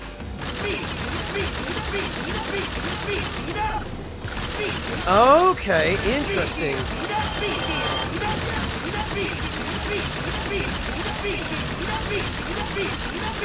Okay. That actually might be useful. That might actually be useful. Sergeant Pepper, thank you so much for the 500 bits.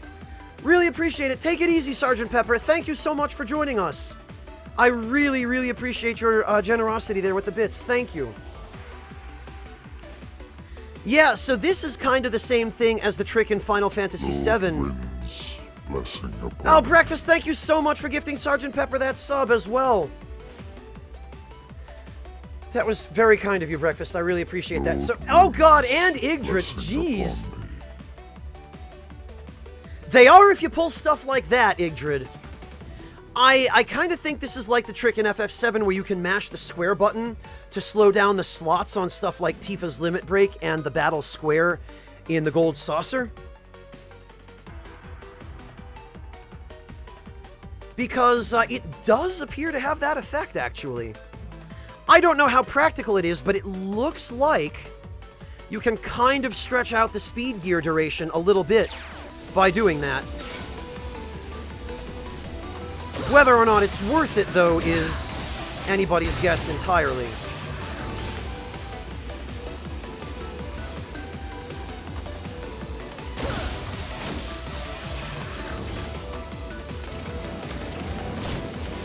I have to remember not to kill that guy on top, because I need him as a platform. Ah, right.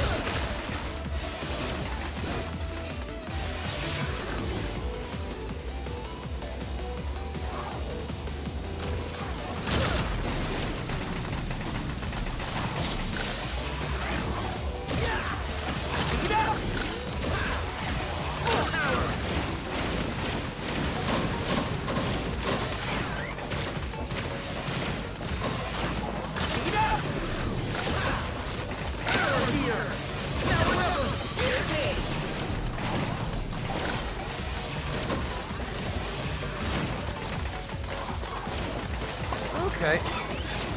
Speed gear! I think I'm starting to get the hang of this guy. There we go, yeah. No damage. Oh, look, and the little feathers go flying everywhere when you kill him. That's a nice detail, too.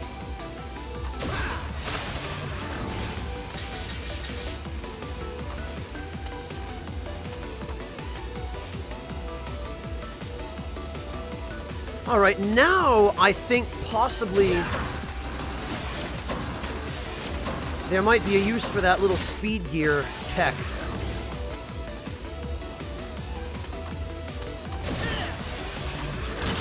Speed gear! Nope, okay, not here.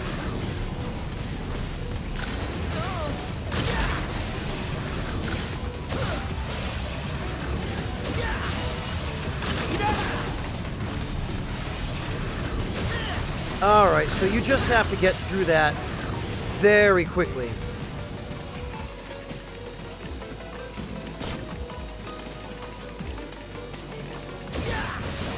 There we go, nice and clean. And we got some health out of it.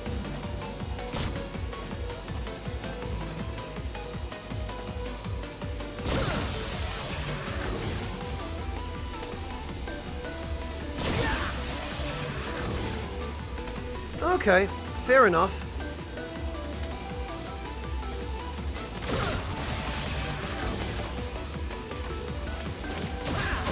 Oh, that goes through platforms, okay. Good to know.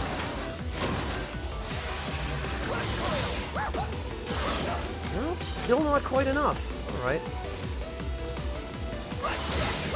Oh, okay. Ah! Perhaps that was foolish of me. In fact, it was definitely foolish of me. I should have gotten rid of Lantern Guy first. I did, Yami. I done goofed.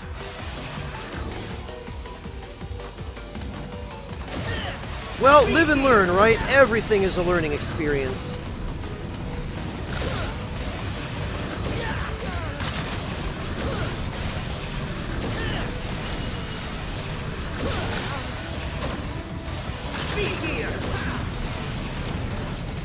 Okay, I feel like if you can get through that last section, it's probably going to be fine.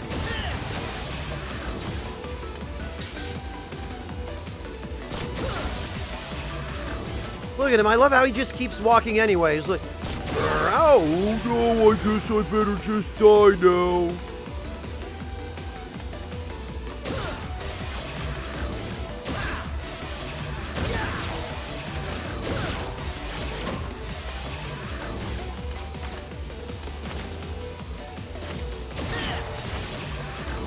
Look, come on, buddy. Thank you. Please don't decoy, unless I miss it. Oh, for God's... Okay. Well... Maybe we better go to Dr. Light's lab. Okay, Mega, are you sure? Fairly sure. Are you sure?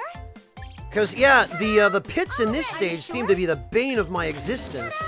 Already. Are you sure? I think Beat saved me there more than anything else did. Already. Good luck out there, Mega. Are you sure? I think one energy tank ought to do. Already. One of these ought to do. And boy, probably some one-ups. Are you sure? Already. Are you sure? Already. Good luck out there, Mega.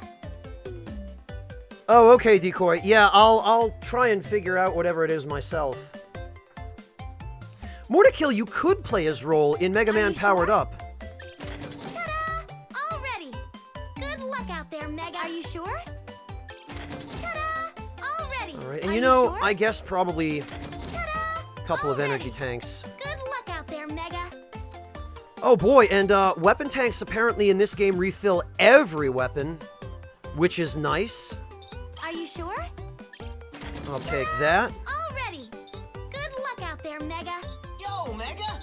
Can I interest you in some parts? You can interest me in a different voice actor. My God. Hello, Mark. Welcome. Good to see you. Oh, Breakfast, thank you so much for gifting that sub to Kotzer. That was very kind of you. I really appreciate that. Congrats, Kotzer.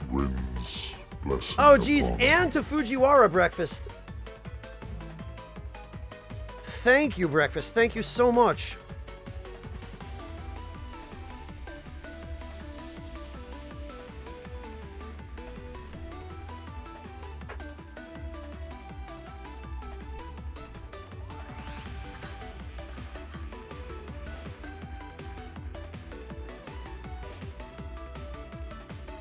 Boy.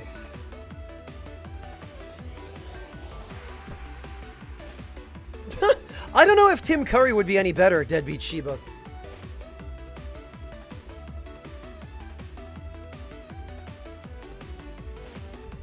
He's got a little bit too much of that UK accent.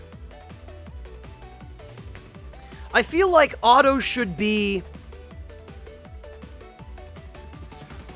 kind of a deeper voice.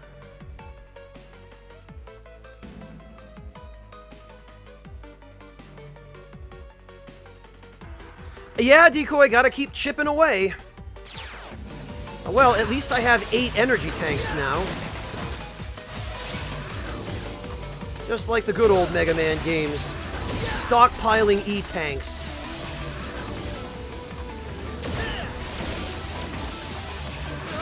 Oh, right.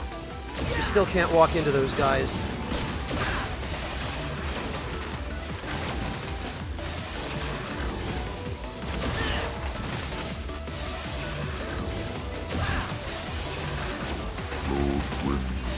Breakfast, you madman! Thank you so much for gifting another sub to Sotetsu. Jeez, dude. And to Laconian. Breakfast.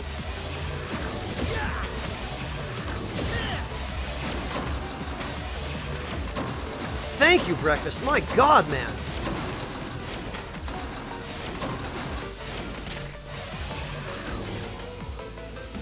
All right. Ugh! That almost got me. That was... Ah! And I forgot about the stupid TP. I deserved that. That was my own fault. For trying to watch chat while trying to also navigate a... Oh, God! Thank you, Beat.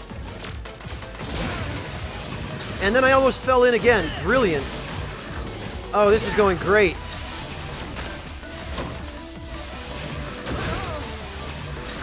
I went from doing kind of okay to doing really badly.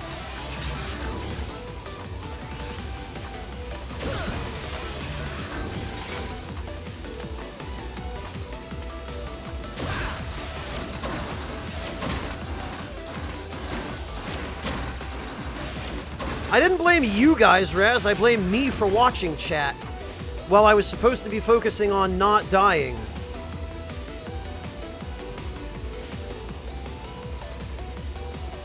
Oh, Yami, you shut your face. You wise ass.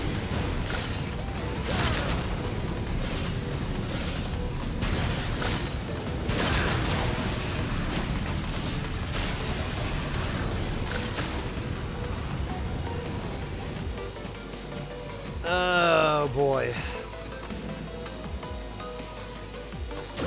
Oh, damn it, I didn't mean to do that.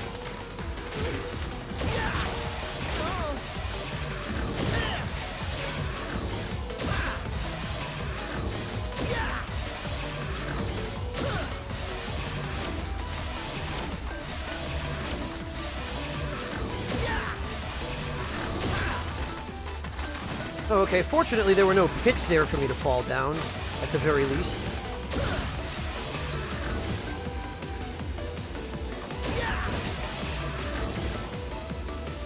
Alright. So we do that, and then that, and then that. And that's what we're supposed to do. when we're paying attention.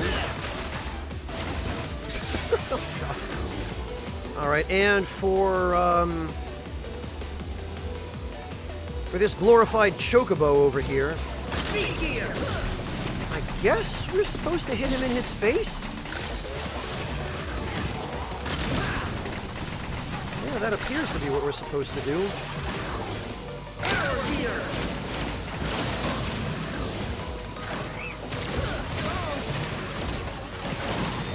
Wow, alright.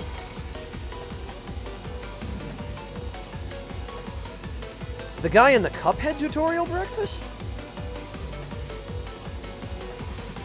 Hello, Orion, welcome!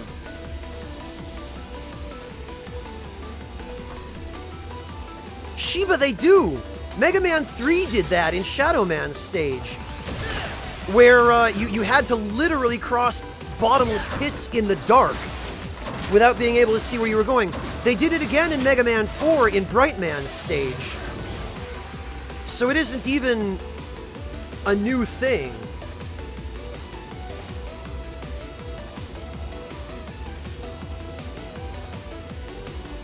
Oh, okay, Breakfast. I don't remember that so well. Tell you what, I'm also really grateful that that wall of fire is considerate enough to wait till I move forward. Yeah, Yummy, I believe you're correct about that, yes.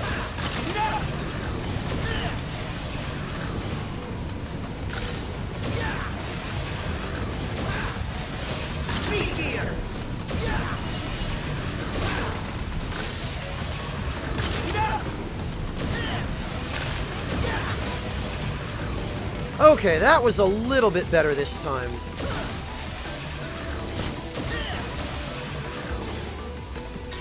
Oh, damn it. Well, that was a bust. I wonder if it's possible to get that first guy to take you across if you're quick enough.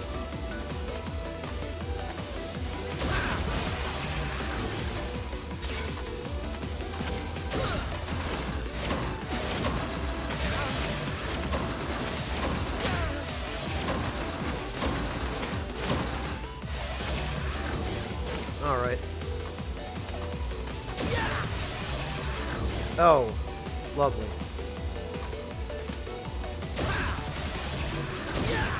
Oh yeah, see, now they're gonna make me jump across probably a pit in the breakfast! My god, man, thank you so much for gifting that sub to Hunter CD.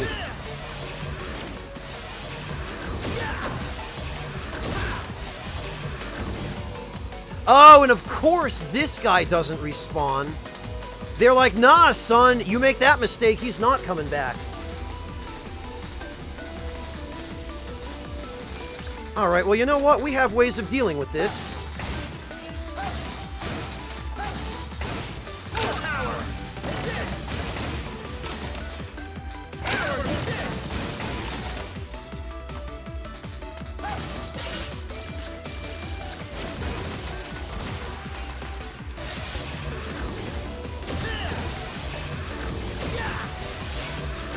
Oh, okay, I guess it wasn't a pit after all.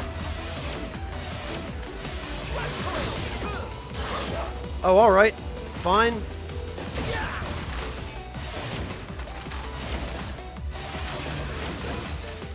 Woo!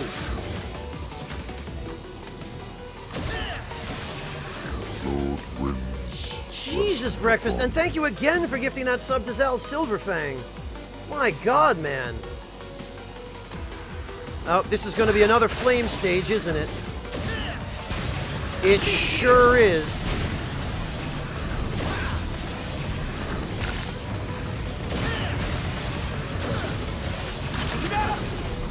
Now, I bet you can probably slide across that, but... Ah!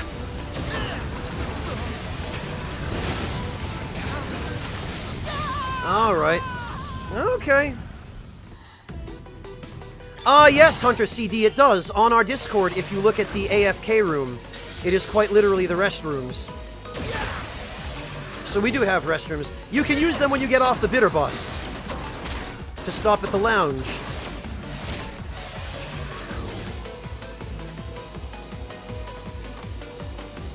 Ah, Silverfang, it's fine. Just having you here is a pleasure.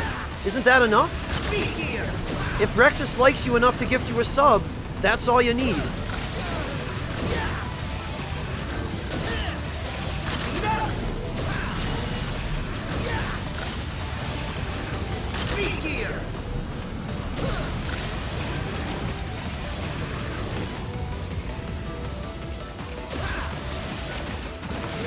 Oh, right. You have to destroy those things with a charge shot, I guess.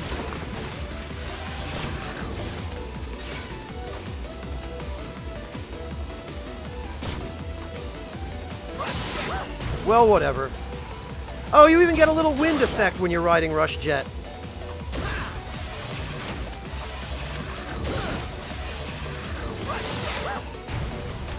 Okay. Oh, boy, but that consumes energy fast. My God.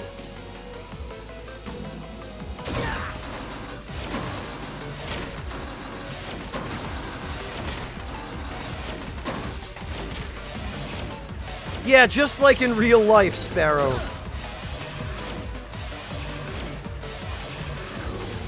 Alright.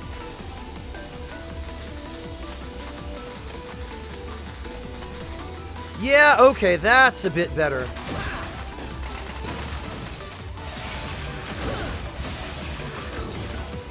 Alright, alright.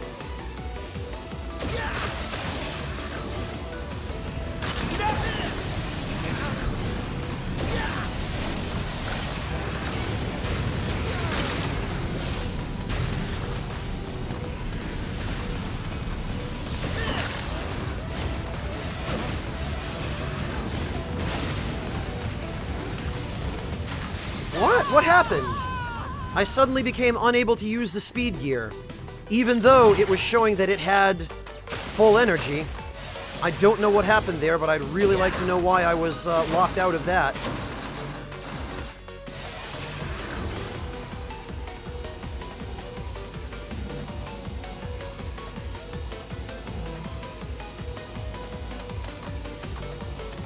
But I guess we'll try again.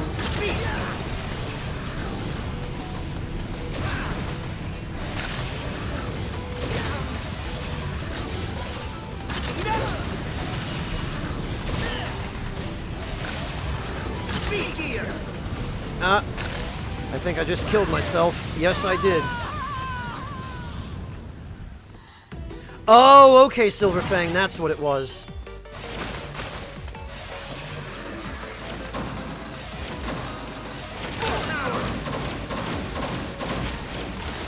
Okay, so I think I see what the deal is with the power gear, is that it lets you only have 2 shots, but,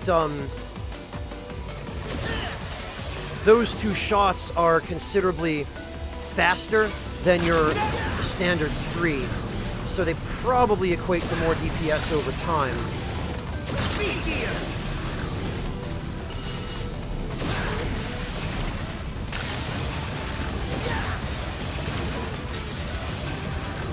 Alright, well that was close.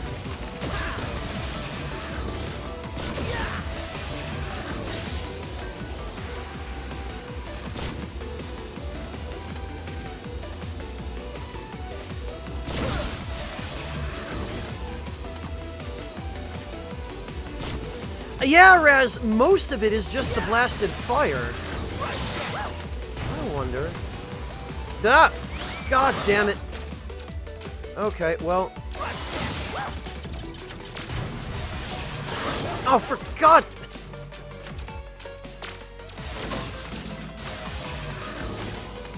Okay, look. That isn't quite how I wanted to handle that. I guess it worked, but...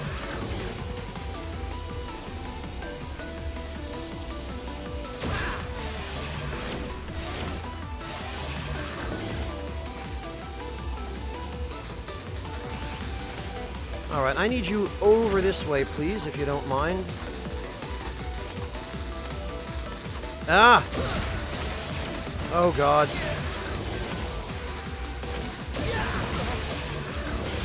For what good that did. Oh, and I'm out of energy for Rush.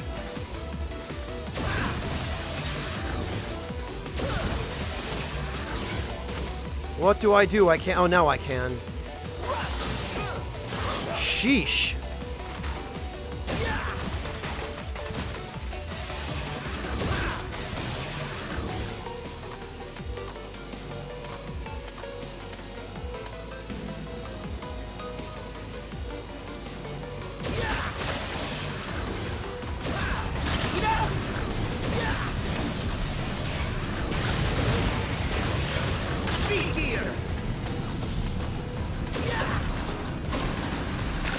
Nope, it burned out. Crap.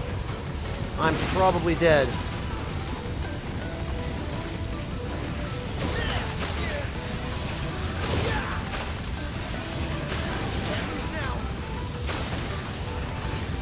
Oh, just as a last slap in the face. They knew with that enemy position. They knew exactly what they were doing putting him there. Decoy, that wasn't what you were talking about, was it, by any chance? Yeah, that was just dirty, Wingless Monkey. That was super, super dirty. Alright, well, if that's the game we're playing, then that's the game we'll have to play.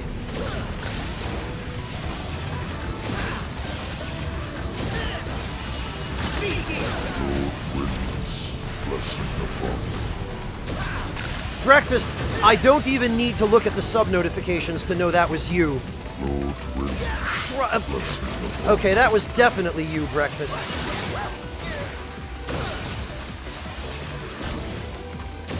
Alright, Breakfast. God, one thing at a time here.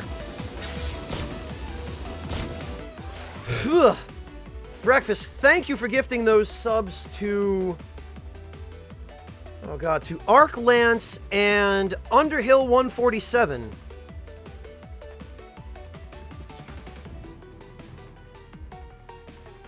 Yeah, but it was you, Breakfast, and I knew it. Hello, Ryodi. This is definitely a punishing game. This is definitely Japanese normal difficulty. Oh, Breakfast, thank you again for gifting another sub to Ryodi. Jeez, man. Breakfast, I'll have you know, this puts us at exactly 420 subscribers. I hope that doesn't dissuade you from any further gift subs, but yeah, we're at exactly 420 subs now. Which is appropriate because in the stage that we're in right now, we could very easily blaze it. Oh, it always has been, Hunter CD. Oh god, Igdrid, no, I could never deal with a game like Celeste. No, no, no. Celeste is clearly a fantastic game. I really enjoyed watching Nick play it on his stream. That kind of game would just make me want to kill myself. I can't. I am awful at those kinds of games. Oh, well, welcome, Underhill. Glad to have you. Thank you for stopping in. Oh, God, Breakfast, no, no. Just no.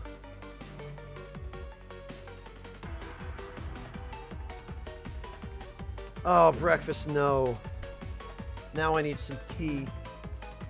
I can't deal with this.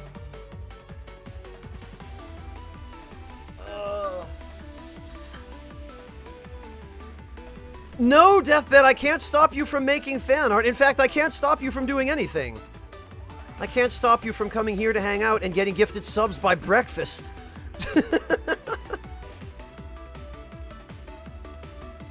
Oh. Tea, help me, save me.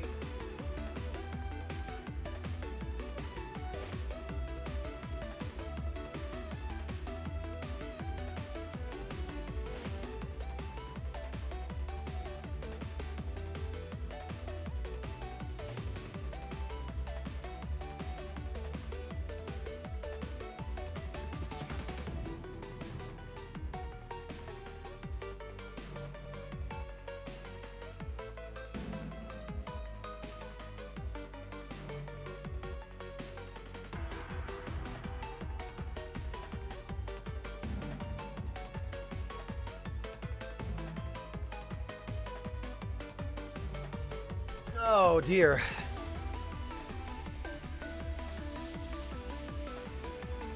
Breakfast, don't you dare! Don't you dare, Breakfast. You can't make me set it as an emote. Oh.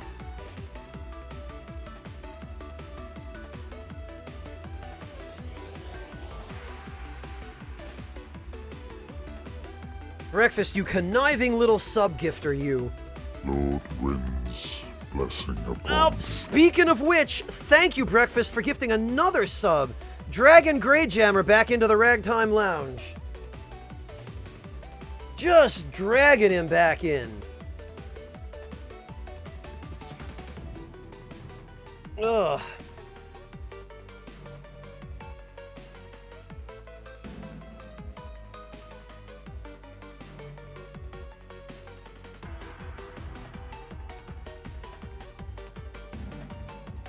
See, one reason I'm not going to jump on this bandwagon of dab emotes is because in 6 months, when it's no longer cool, everyone who has one is going to look like a chump. And it seems like a lot of people have them.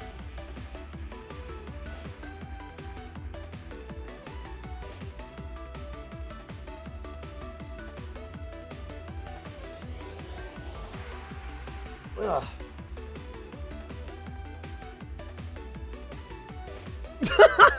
You know, Silverfang Pat probably will keep his out of spite. That's absolutely true.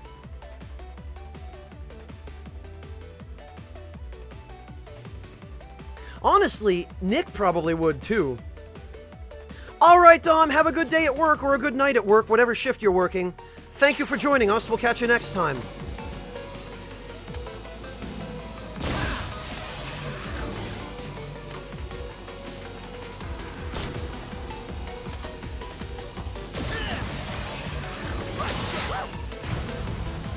Oh yeah, boy, they really don't want you... Oh, okay.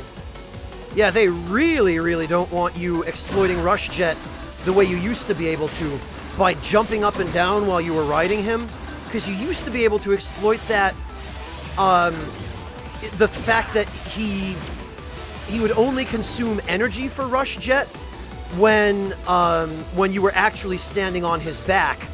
And so if you flew around on Rush Jet while jumping up and down, you would cut down his energy consumption by like 3/4. And you could effectively use Rush Jet for a lot longer. But it looks like they've done away with that here. It looks like they finally figured it out.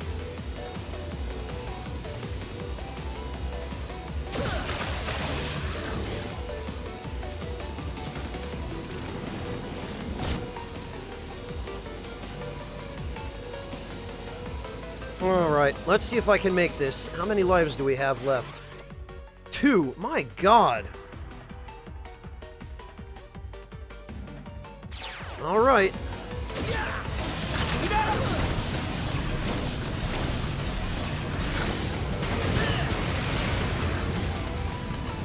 Speed gear. Ah.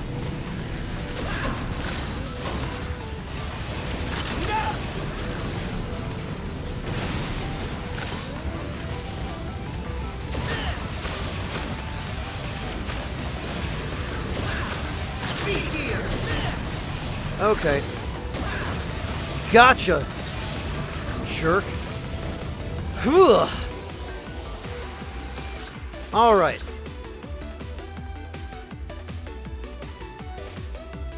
Well, that's what she is, Mortikill. Roll is actually Mega Man's sister.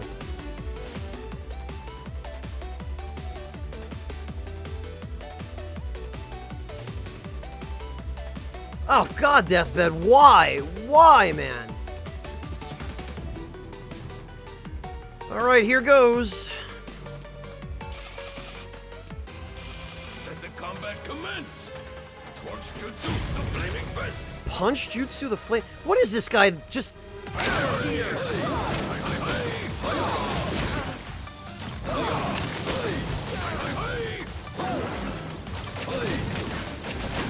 Okay, the weapon that I'm using right now does not appear to be effective on him. What have I not tried?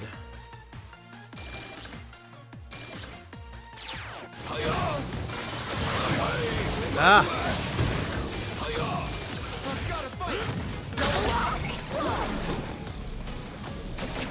Ah. Ah. Oh my god, what is... My inputs are just not doing what I want them to do here.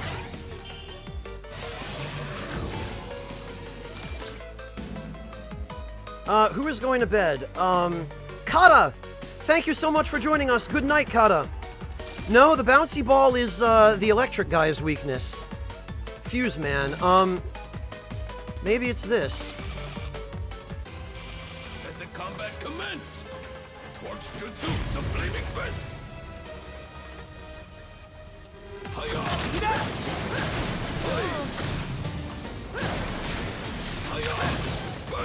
Yeah, this guy is...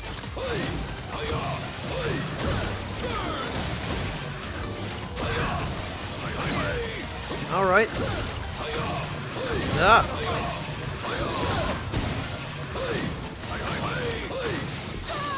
Okay, alright. I guess I don't have his weakness then.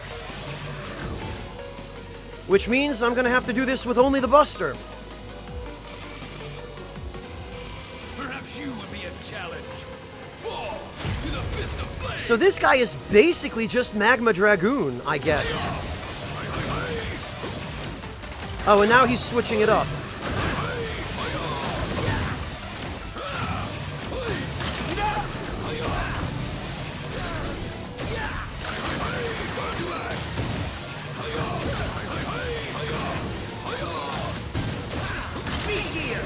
Oh, alright. Oh, okay. Power gear, huh? I don't want to use that quite yet. Okay, I want to use it now. Oh my god. Yeah, this guy is Magma Dragoon on all kinds of performance enhancers.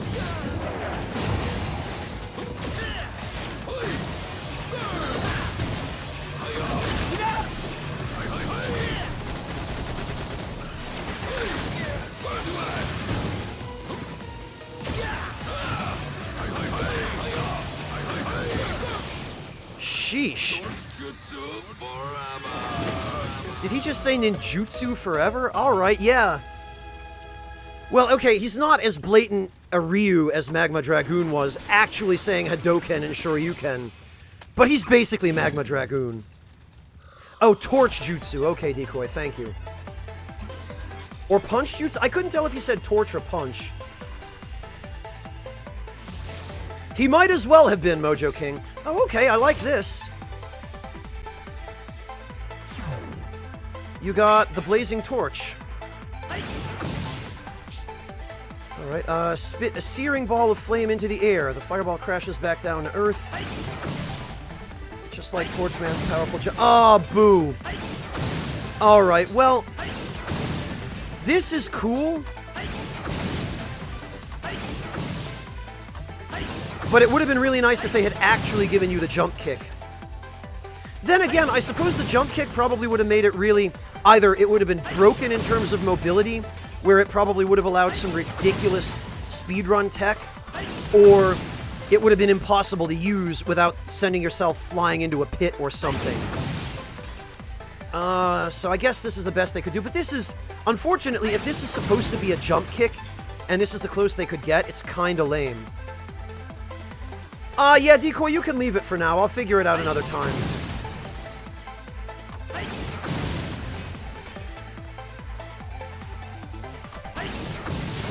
Oh, okay, Clockwork. I'm not familiar with the XCOM games, but somehow I'm not surprised that they're famous voice actors from elsewhere. Alright, well, the power gear is active to boost the firepower. Alright. Oh, okay, it shoots 3.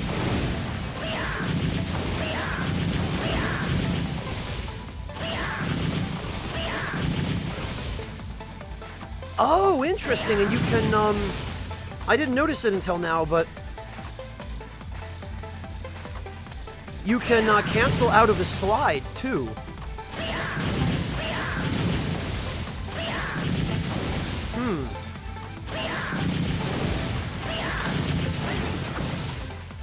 Okay. I mean, it's alright.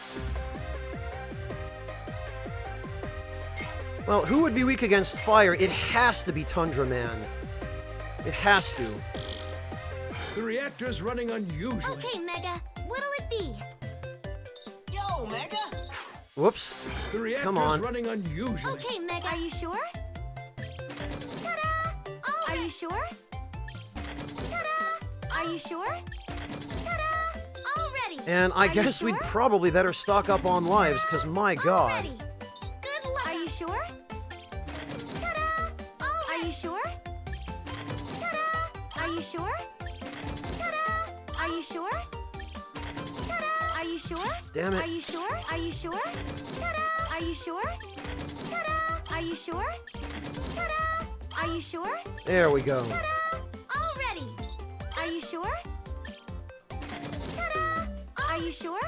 Well, I guess we're full on. I can't really envision a situation Look out there, Mega. in which I could possibly see myself needing a mega tank. But I mean, I guess... Yo, Mega! You know what? If we're going to be going to the ice stage, we'd probably better buy these. And there you have it! Art complete! That will probably be handy where we're going.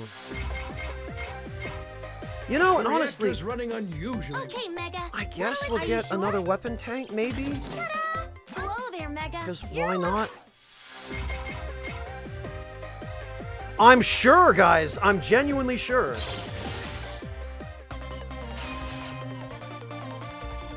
Oh god, really? Is this just going to be Yuri on Ice now? I wonder if Capcom is aware of Yuri on Ice.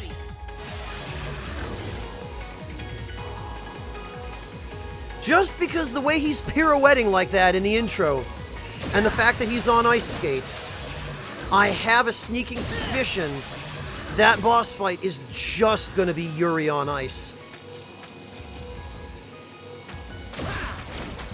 Just a Bishonen ice skating battle. Yeah. Well, I backed myself into a corner here. Oh! I didn't see the spikes there. That's nice. That's really nice. I really appreciate that. Just one little patch of spikes at the very beginning of the level, just to make sure you're paying attention. That's great. That's real classy, Capcom.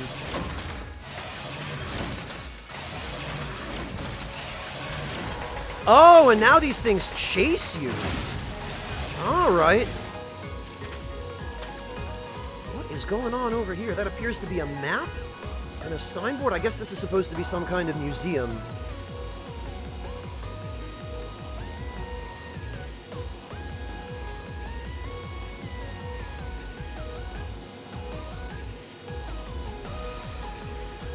Well, Adalakas, even with the boots, I feel like,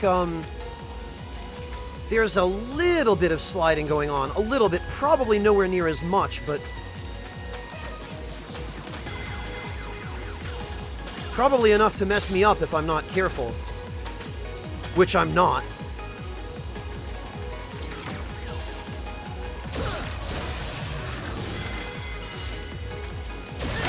Oh, whoops. Oh, for God's sake! I thought I was gonna drop down that little hole, but I guess... apparently I walked over it? What?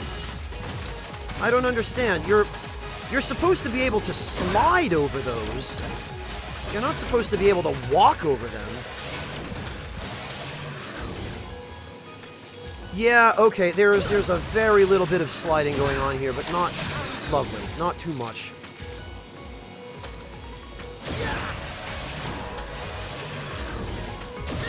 Yummy, I'm not entirely convinced that they know that yet. We'll find out when we get to the boss, though. Because if he actually pirouettes around the boss room and actually does the whole ice skating thing, then yeah, I think we can be fairly certain Capcom is aware of Yuri on Ice.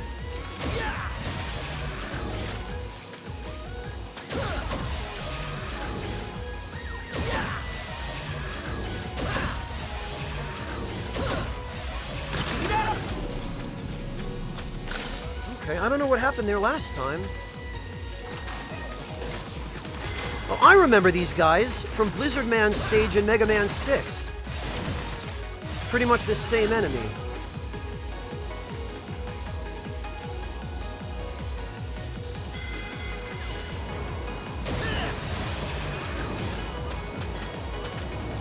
Oh, we got some wind going on here. Of course, we can't go that way.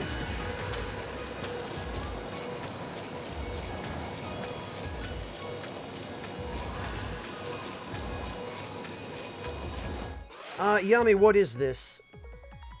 Yuzu Hanyu? Figure skater who competes in the men's singles discipline. Two-time Olympic champion, two-time world champion, four-time Grand Prix final champion. Career, world records, skating technique.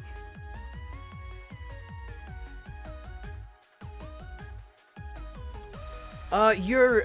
Yami, what...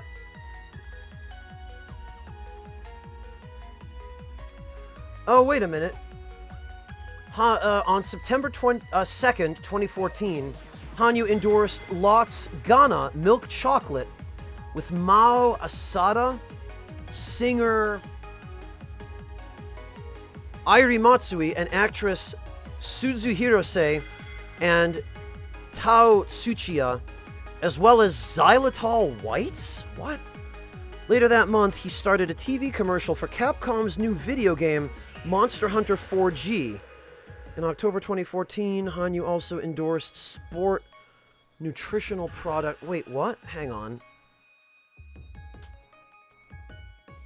Okay.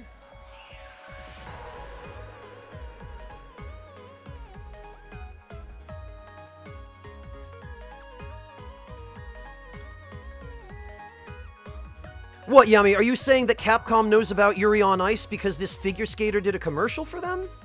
Is that what you're getting at? Oh, okay, Silverfang, I guess they are. You're right, they were just dressed differently.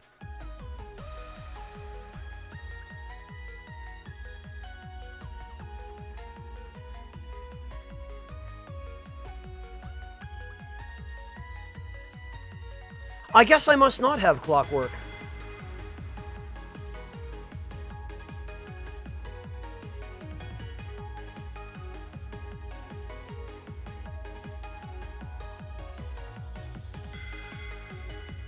Oh, okay, Yami, gotcha. I see.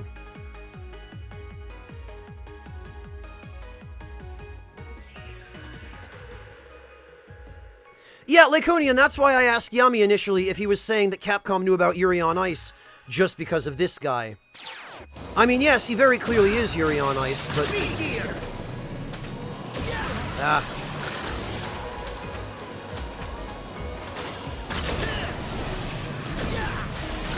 Alright. Sure.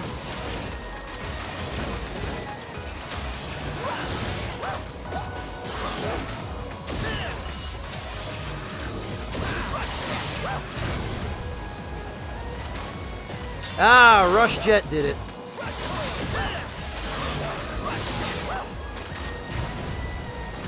Oh boy. Well, Rush Jet is definitely the way to go for that. Holy cow. How many bolts was that? I can't quite tell. Oh, look! Oh, if you try to break this, I'm gonna hit you! I'm gonna hit you! Oh, I couldn't hit you. Oh, for God's sake. Well, Juju, the ice physics are about as mitigated as possible. So that was the real trap. He wasn't going to hit me. He was going to lure me into standing on those spikes. That was what he wanted. Oh, really? That thing breaks into pieces and those can hit you too? Alright. That guy did not die quite as quickly as I was expecting him to.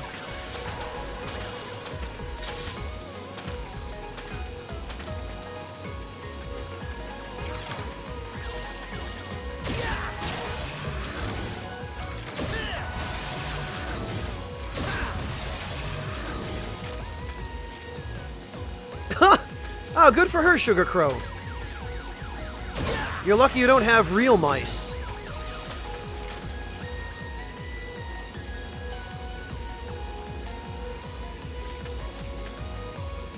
Oh, good for her, Sugar Crow.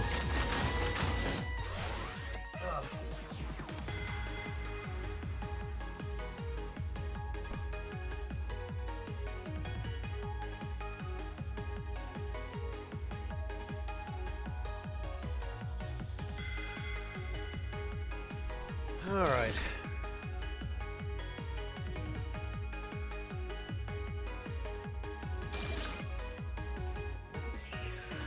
Oh, these descriptions are just the ones you get in the tutorials. I see.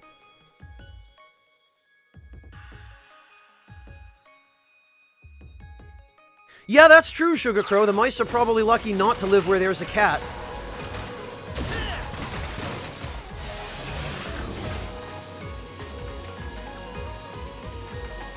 Alright, honestly, let's see.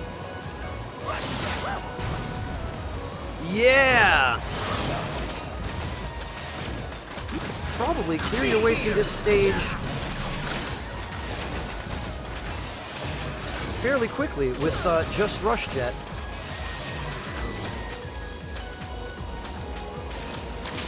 Oh, alright, so much for that bolt, I guess. Okay. Oh! That platform, I swear.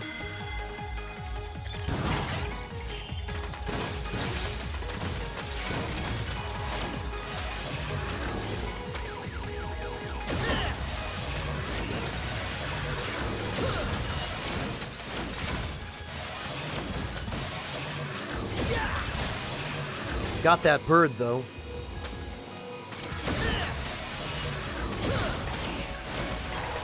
Look at this guy. He really wants it.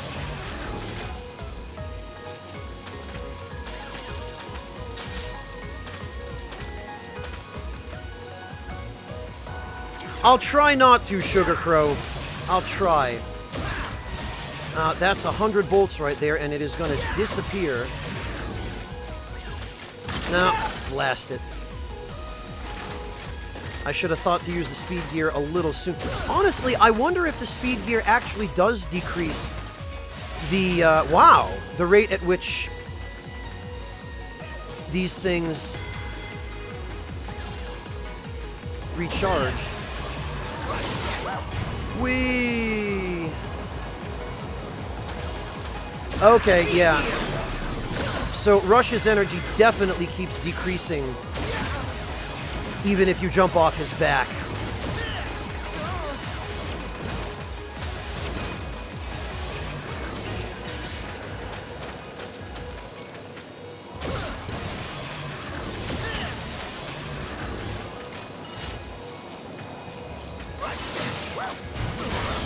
All right, fine. Then we won't do that.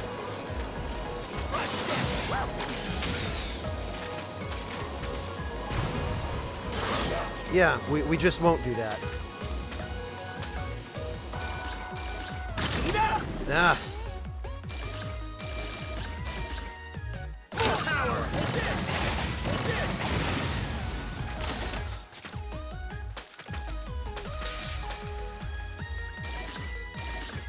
Speed gear. Ah. Every bloody time. Okay, that's just a, I'm wasting way too many lives on this. What did I just get? I just got a yeah, that platform is very diabolically positioned. They know full well what they're doing there.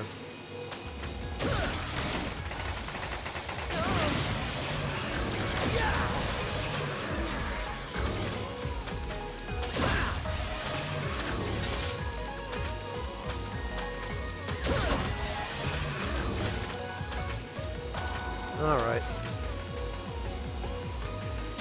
Yeah, Yummy, I think I can.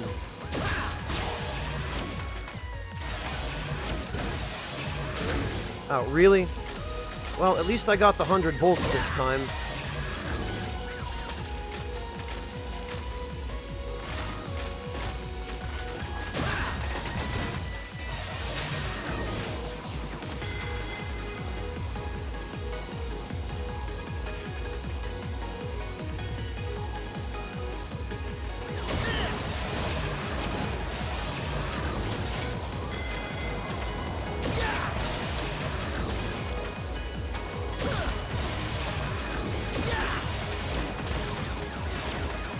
Alright.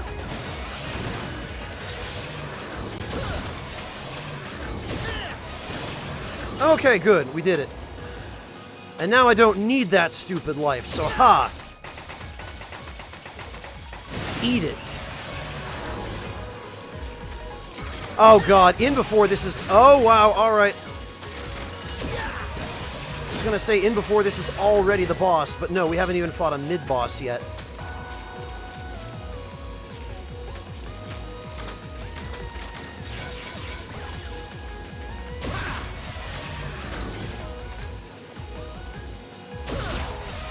This right here is some classic Mega Man.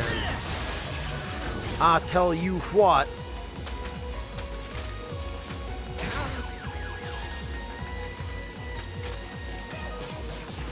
There we go. What do we got here? Just the bunnies? Is that it? And the wind.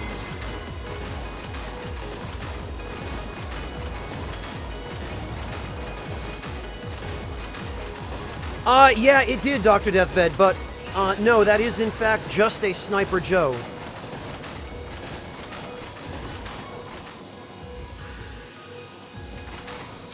Ah, damn it. Alright, well, you know what? Fine.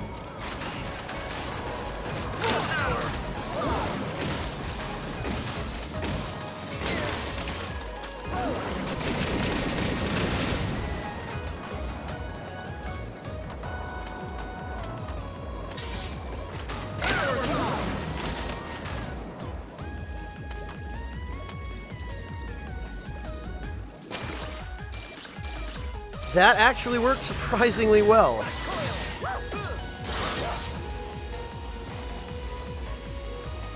Yeah, Yummy, I actually, believe it or not, I do know what a Zaku looks like.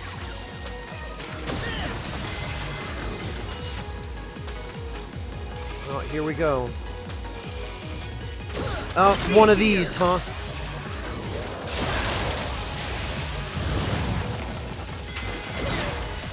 Oh, alright.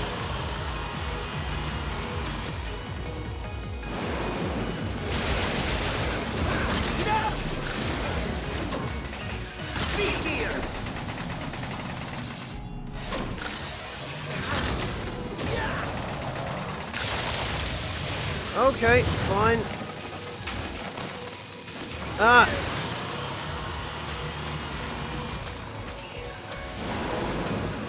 Ah, amazing. Okay, I see what his game is.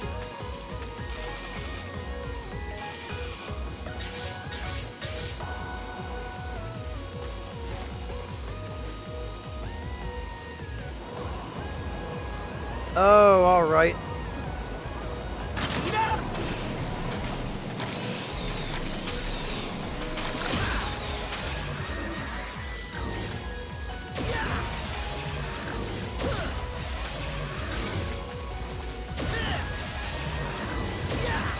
What is going on? Oh, I see.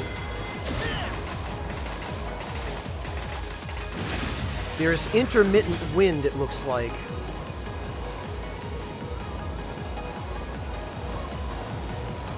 Oh, and it looks like some of those mini-bosses are in the background frozen.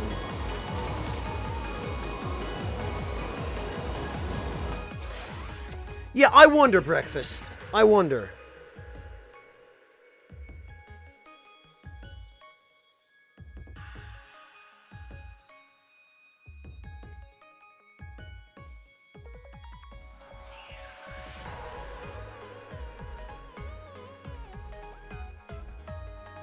Oh god, Trigger, in that anime?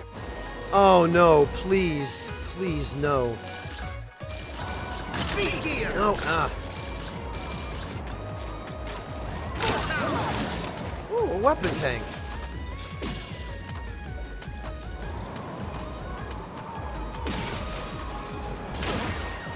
Alright.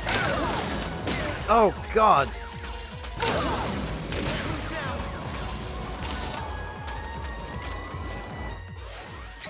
Alright.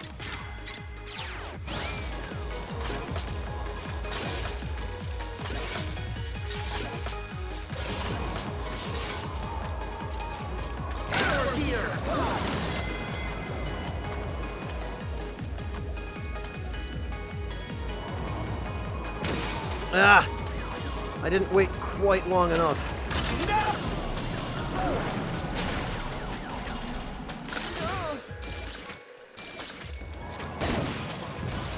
There we are.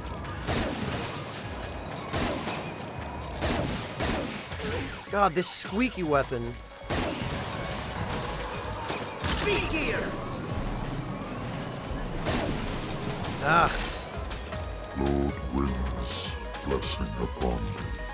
Alright, hang on. Breakfast, I figured that was you. Thank you so much, Breakfast, for gifting another sub to Mr. Doctor. Jeez, man.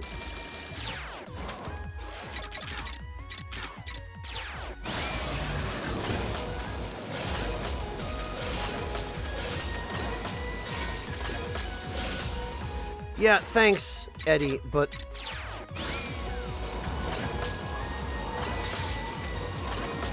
yeah, this is more like what I wanted.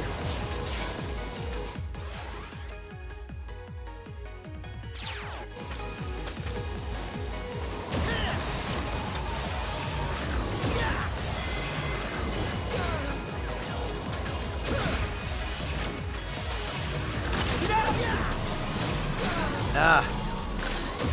This is awful. Speed gear!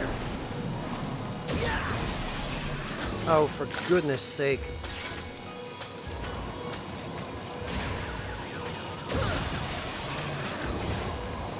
Alright. I'm gonna get this. I'm quite confident that I can figure this out.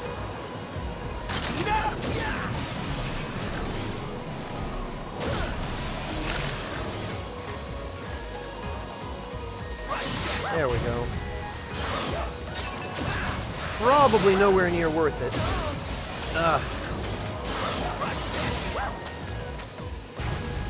Yeah, well...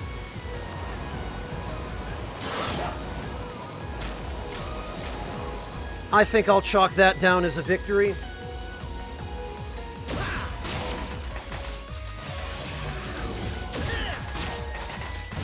Boy, Sniper Joe really does not want me getting through here.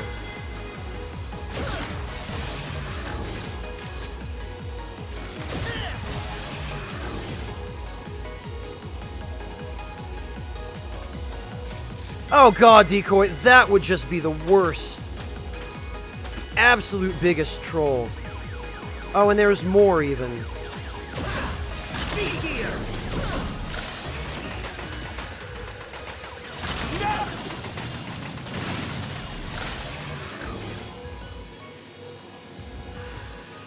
It would have been really awful, Decoy, that's for sure. Speed gear! Oh god.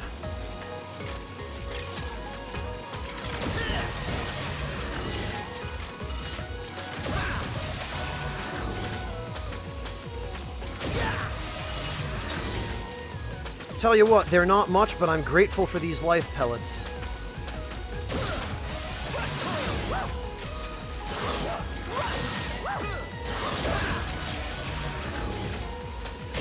Bolts I don't care so much about.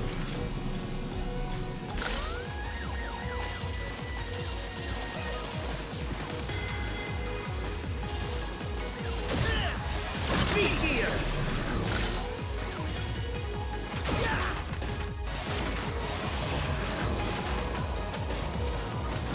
Oh god. Ah! Ah, beat! My savior! Ugh.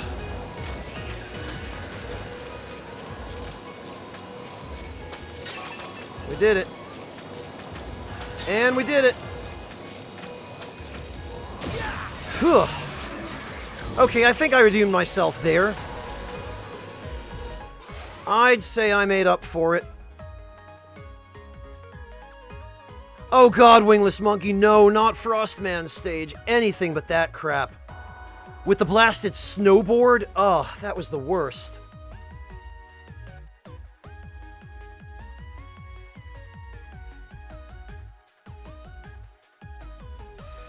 Alright, so I am going to wager anything this guy is going to be weak against fire, although I probably should save my fire energy, because I'm only at half health now. We'll how many? Oh god, yup, it's Yuri on Ice. I'm like a rose, frozen in ice. Oh my god, he's actually Yuri on Ice. 6 lives. Okay, let's see what he's got first. We'll do a dry run. Alright. Okay, so he's invincible when he's doing his Yuri stuff. Okay.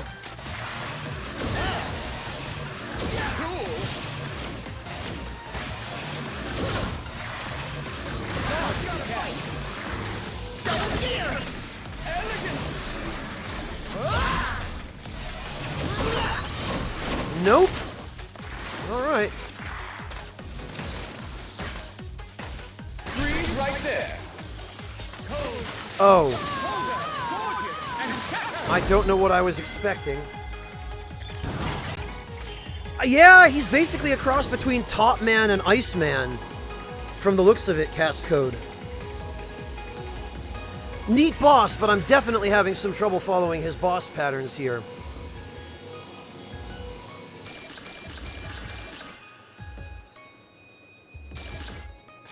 Alright, this has got to be it. Now, start the music. I'm like a rose, frozen in ice.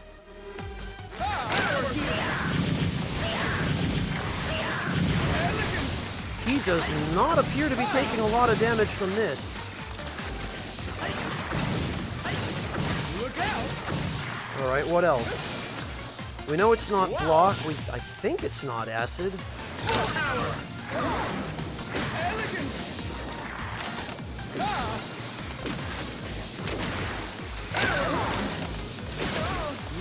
Does not appear to be the acid weapon.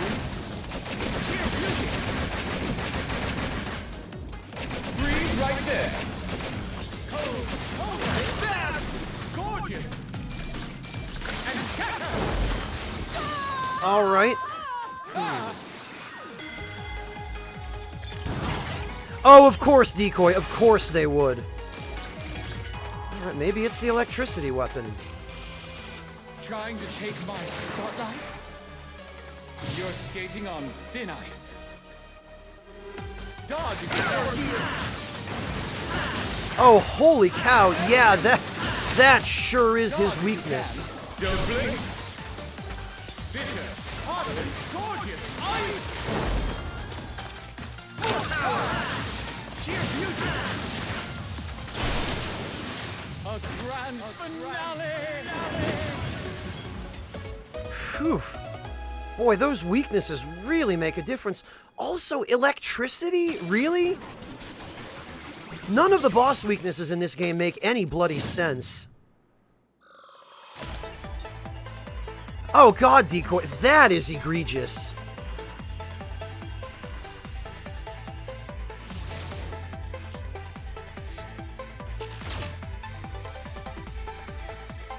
In before this is the top spin. Tundra Storm, alright.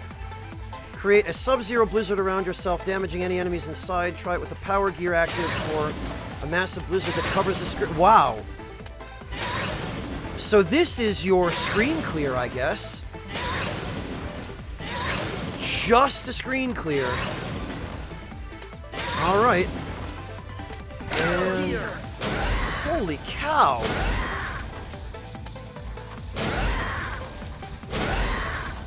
How far away, I wonder? Boy, this thing has some range.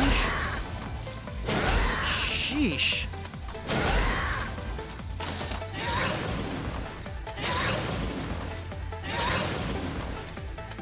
tiny platforms, Decoy? What do you mean?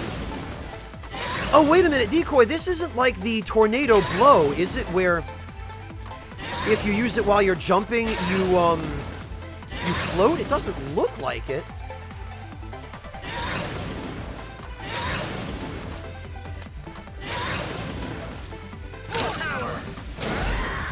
It doesn't cause you to float upward.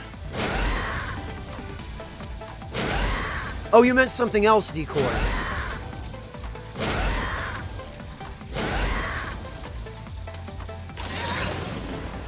Yeah, just a screen clear. That's what it looks like. And it's very definitely a screen clear. Boy. Oh, okay, Decoy. Yeah, I was gonna say, for that I could see it being really useful. Ah, Mega Man! What did we get? We got... Pierce Protector. Spikes will not deal damage or kill you instantly.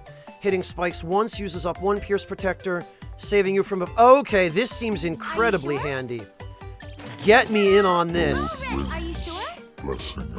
Breakfast, thank you so much for gifting another sub to VSTPNV. Are you sure? Oh god, thank you, Breakfast. I really appreciate that. Yo, Mega! Boy, all this stuff looks like it's probably really cool. Mystery Chip, a device that provides a special bonus when you complete a stage in a show. I can't possibly see this being useful for someone like me who has no clue what the heck he's doing. Maybe this? Sure this is what you want, buddy? Because it's there? And there you have it! Part complete! Oh, I meant to equip that. Sure this is what you want, buddy? Maybe we have to buy all the rest of this stuff in order to get the new stuff, so I guess I'll just pick up everything. Mega, what'll it be? What the heck? We'll get a Mega Tank. Ta-da! Already. Are you sure? Ta-da!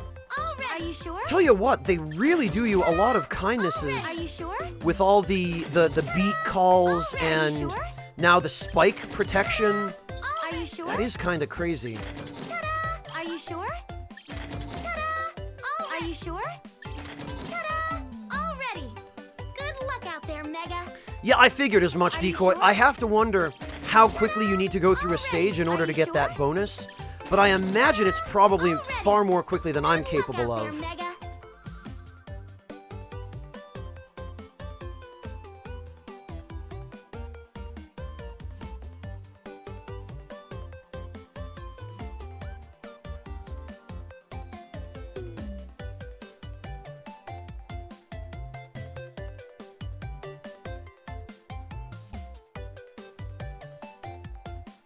Mega Barrel, Adalakis? Is that actually a thing? Hello, Tyrannese, welcome!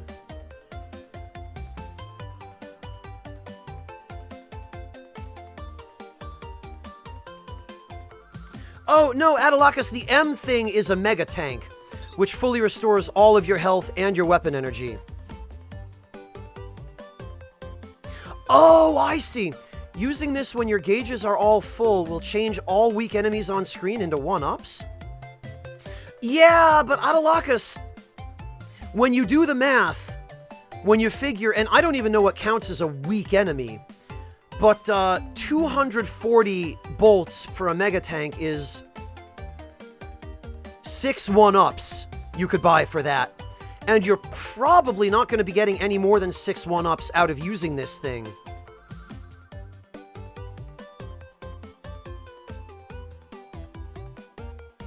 Okay, good night, Kotzer. Take it easy. Thank you for joining us.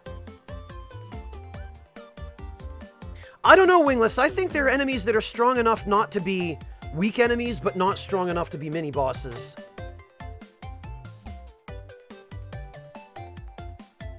Yeah, Breakfast, exactly. Yeah, when those mini spiders are on screen might be a use for it.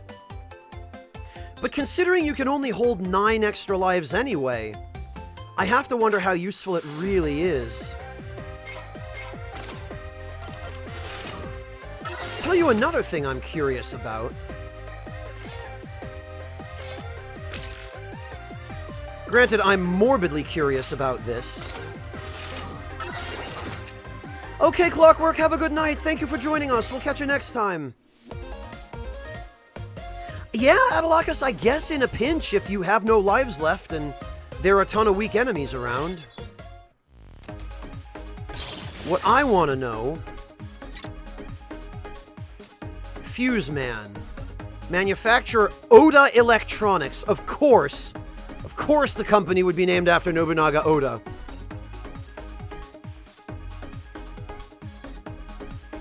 You scrambled my electrons. You scrambled my electrons. Oh, you can actually do a sound test. How about that? I recognize that voltage. How could I refuse? Let's amp this up. Assault and battery. Prepare to diode. God, these puns. Prepare to diode. Prepare to freaking diode. Oh my god. Assault and battery. Yeah, Fuse Man's job is to manage and fine-tune power transformer stations. He's designed to handle massive electrical currents, but if he ever encounters a current that's too strong for him, the fuses on his head will blow, saving him from a critical overload. He's a crucial part of the city's power supply system, so he treats his job with a sense of responsibility and duty, putting speed above all else when a problem arises. Since his dangerous job keeps him alert and on edge 24/7, the only time that he can let caution slide and just relax is when he's caring for his pet rabbit. What? Really? Alright, he's got a pet rabbit, I guess. I really hope that rabbit doesn't get electrocuted. Wow, look at this. Acid Man is a cutting-edge scientist robot whose field is advanced chemistry. Ever the perfectionist, he ensures that all chemicals are measured out exactly. Sloppy mixing makes him absolutely furious. He never hesitates to leap into the chemical tanks to check the mixtures, in turn, making an excellent swimmer. Manufacturer, Mechachuchets Institute of Robology? Okay, sure.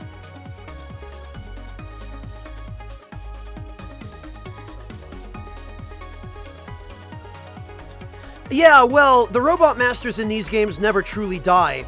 In the endings, especially in Mega Man, I think 9, they just, like, they're shown being rebuilt, and they just go back to their regular everyday routines. Alright, what do we got? Welcome to my chemical paradise. Come on in, the acid's fine. You've ruined my new concoction. I'll melt you to the last volt. Take an acid bath. Time for an experiment. Acid barrier. Yeah, corrosive. Yeah. Uh-oh. Melt, melt. Got you. Yeah. So slow. Yeah. Splash. Ooh, impossible. Speed gear. Quick as a splash. Sizzling speed. Experiment. Acid. Chemistry. That's his dying lines, so when he dies, he just says... Chemistry! Wow. No, they're the same ones rebuilt, Zal. Because these guys are all unique. Especially since they show the manufacturer down below there. And based on the descriptions, these guys seem to be one of a kind. Let's see. His reputation has led the plant employees to call him Acid Merman behind his back. Well, all right. Yeah, but no one will ever compare to Mark Hamill, Yami. Oh, look, he even pirouettes onto the... Look at this fabulous Robot Master.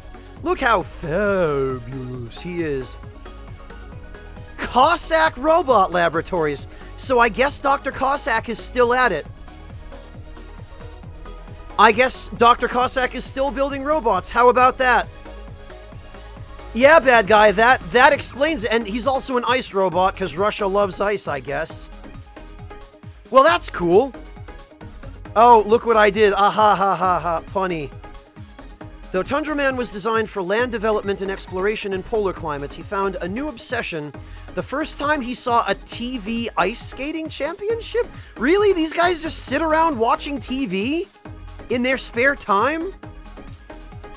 Boy, Dr. Cossack doesn't really work his robots very hard, does he? Since then, he has spent long years perfecting incredible ice skating techniques out on the polar ice flats. But since his audience is generally huskies, polar bears, and seals, he doesn't get many reviews. I kind of feel bad for this poor guy now.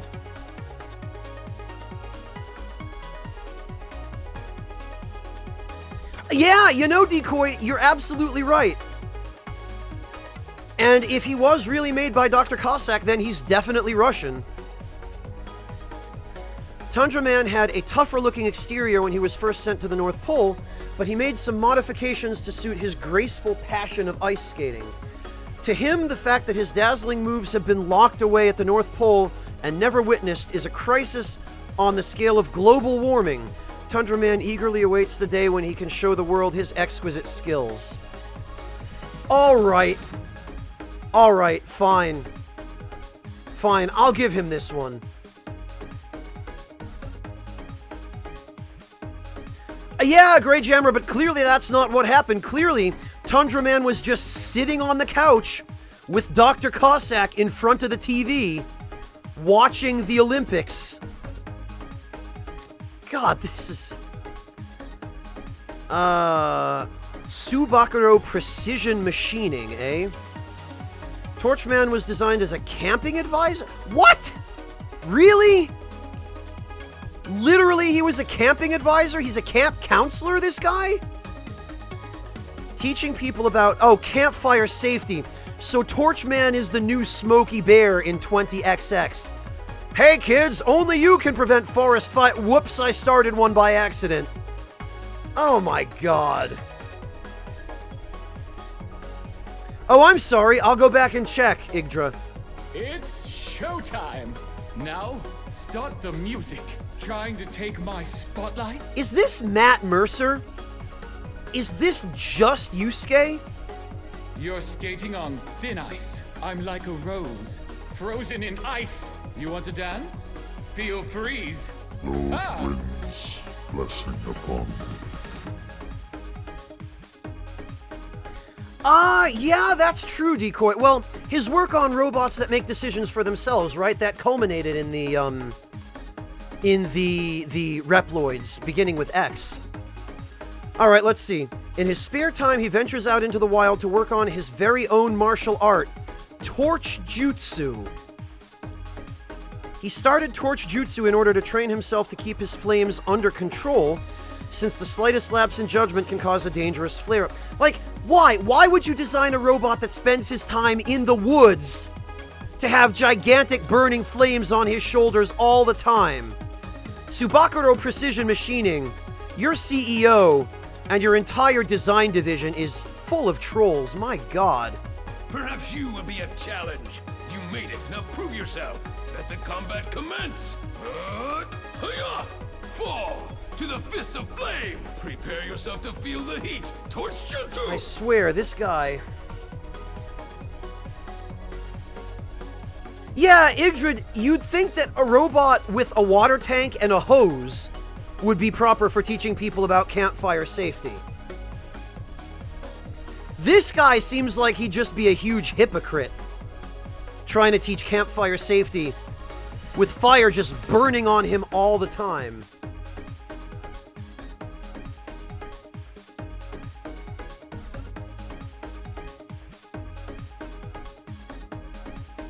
Yeah, you know, Dr. Deathbed, I don't know why Smokey Bear never mentioned that in any of his PSAs. Well, Circular, they're just going to come back. They're going to be rebuilt anyway. Because guaranteed what's going to happen is we're going to destroy them now.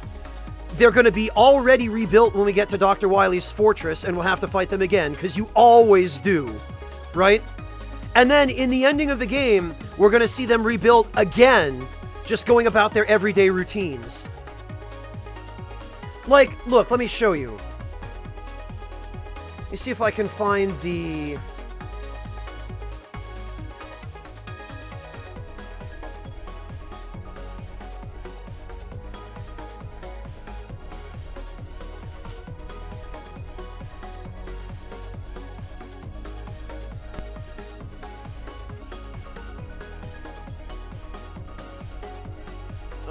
Come on.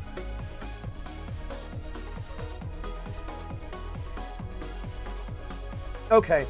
So, this is just the ending credits to Mega Man 9 here. If you look through that video, you will see that in Mega Man 9, even after beating all of those Robot Masters twice, they all ended up basically living happily ever after. There are scenes with the Robot Masters' individual endings interspersed throughout those credits. So, check that out. I would wager anything that's what's going to happen at the end of this game as well. Yeah, but Artista, look what happened to the forest. We got there to fight this guy, and half of it was already on fire.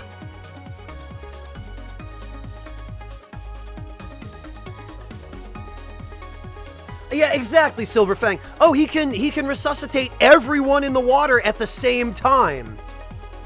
He's like a walking defibrillator.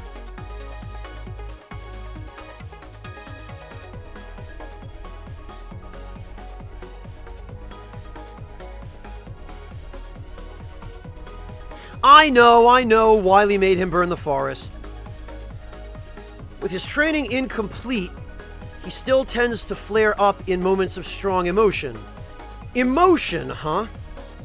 Boy, Dr. Light's research got further than we thought by the time this game takes place. He gets particularly excited when it's time for the turkey roast, resulting in many a scorched bird. Alright, well, that's a little bit more practical than campfire safety. But for God's sake, how much did it cost Tsubakuro Precision Machining to design this guy, build him with all the prototypes to finalize his design, and all they ended up with was a really expensive turkey roaster? Like, why? Why? He once tried training by standing under a raging waterfall. The subsequent repairs took 3 months. I bet they did. I bet Tsubakuro Precision Machining was not happy about having to foot the bill for those repairs. Sorry, Yami. Oh my god. Yeah, training under a waterfall is the kind of thing that Buddhist monks do. It's a purification ritual. It's actually a thing in Japan, so of course he would do that. Of course he would. And I guess that's all we've got for now.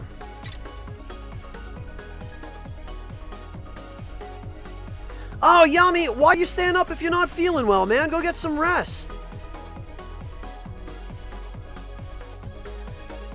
Take it easy, Yami. Have a good night. Thank you for joining us today. We'll catch you next time. Jeez, man, I swear. If I don't look after you, who's going to?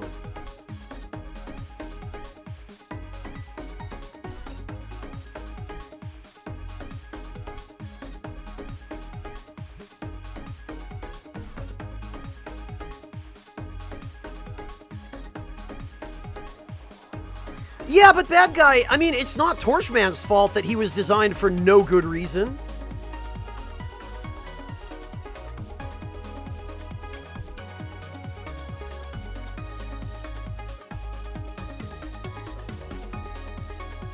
Yeah, but Artista, it's the same company that built him, presumably, as the company repairing him. Oh my gosh.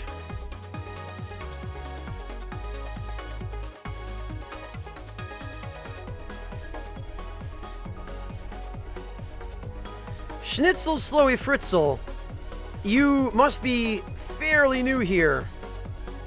Gameplay? What's that? I don't do gameplay. I sit around talking to chat. Although, actually, at this point in the evening, as much as I hate to do this, I think it's time for me to wrap things up, because I say evening, but actually it is some ungodly hour of the morning now, and I do need some rest. So I think what we're going to do is we are going to go... We're going to go raid Dark Lord Sen. Dark Lord Sen appears to be playing some Chasm.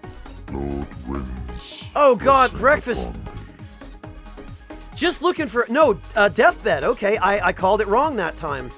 Thank you, Deathbed, for gifting that sub to Schnitzel. So, yeah. God, Sugar Crow, thank you. It is 8 a.m. It's starting to get light out already, so... My god. Yeah, Breakfast, you got me. You got me. Let me just go raid Dark Lord Sen and wipe the egg off my face. My god. But listen, thank you all so much for the incredible showing of support today. Low-Kitty, it's 8 a.m. in Germany, though. I probably will try and finish this game tomorrow, because I'm probably about halfway through it from the looks of it. So I guess I will pick up Mega Man 11 again tomorrow.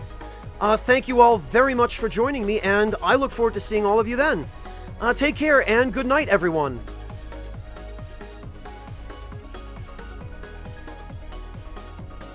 Sorry, Sugar Crow. I know how it is.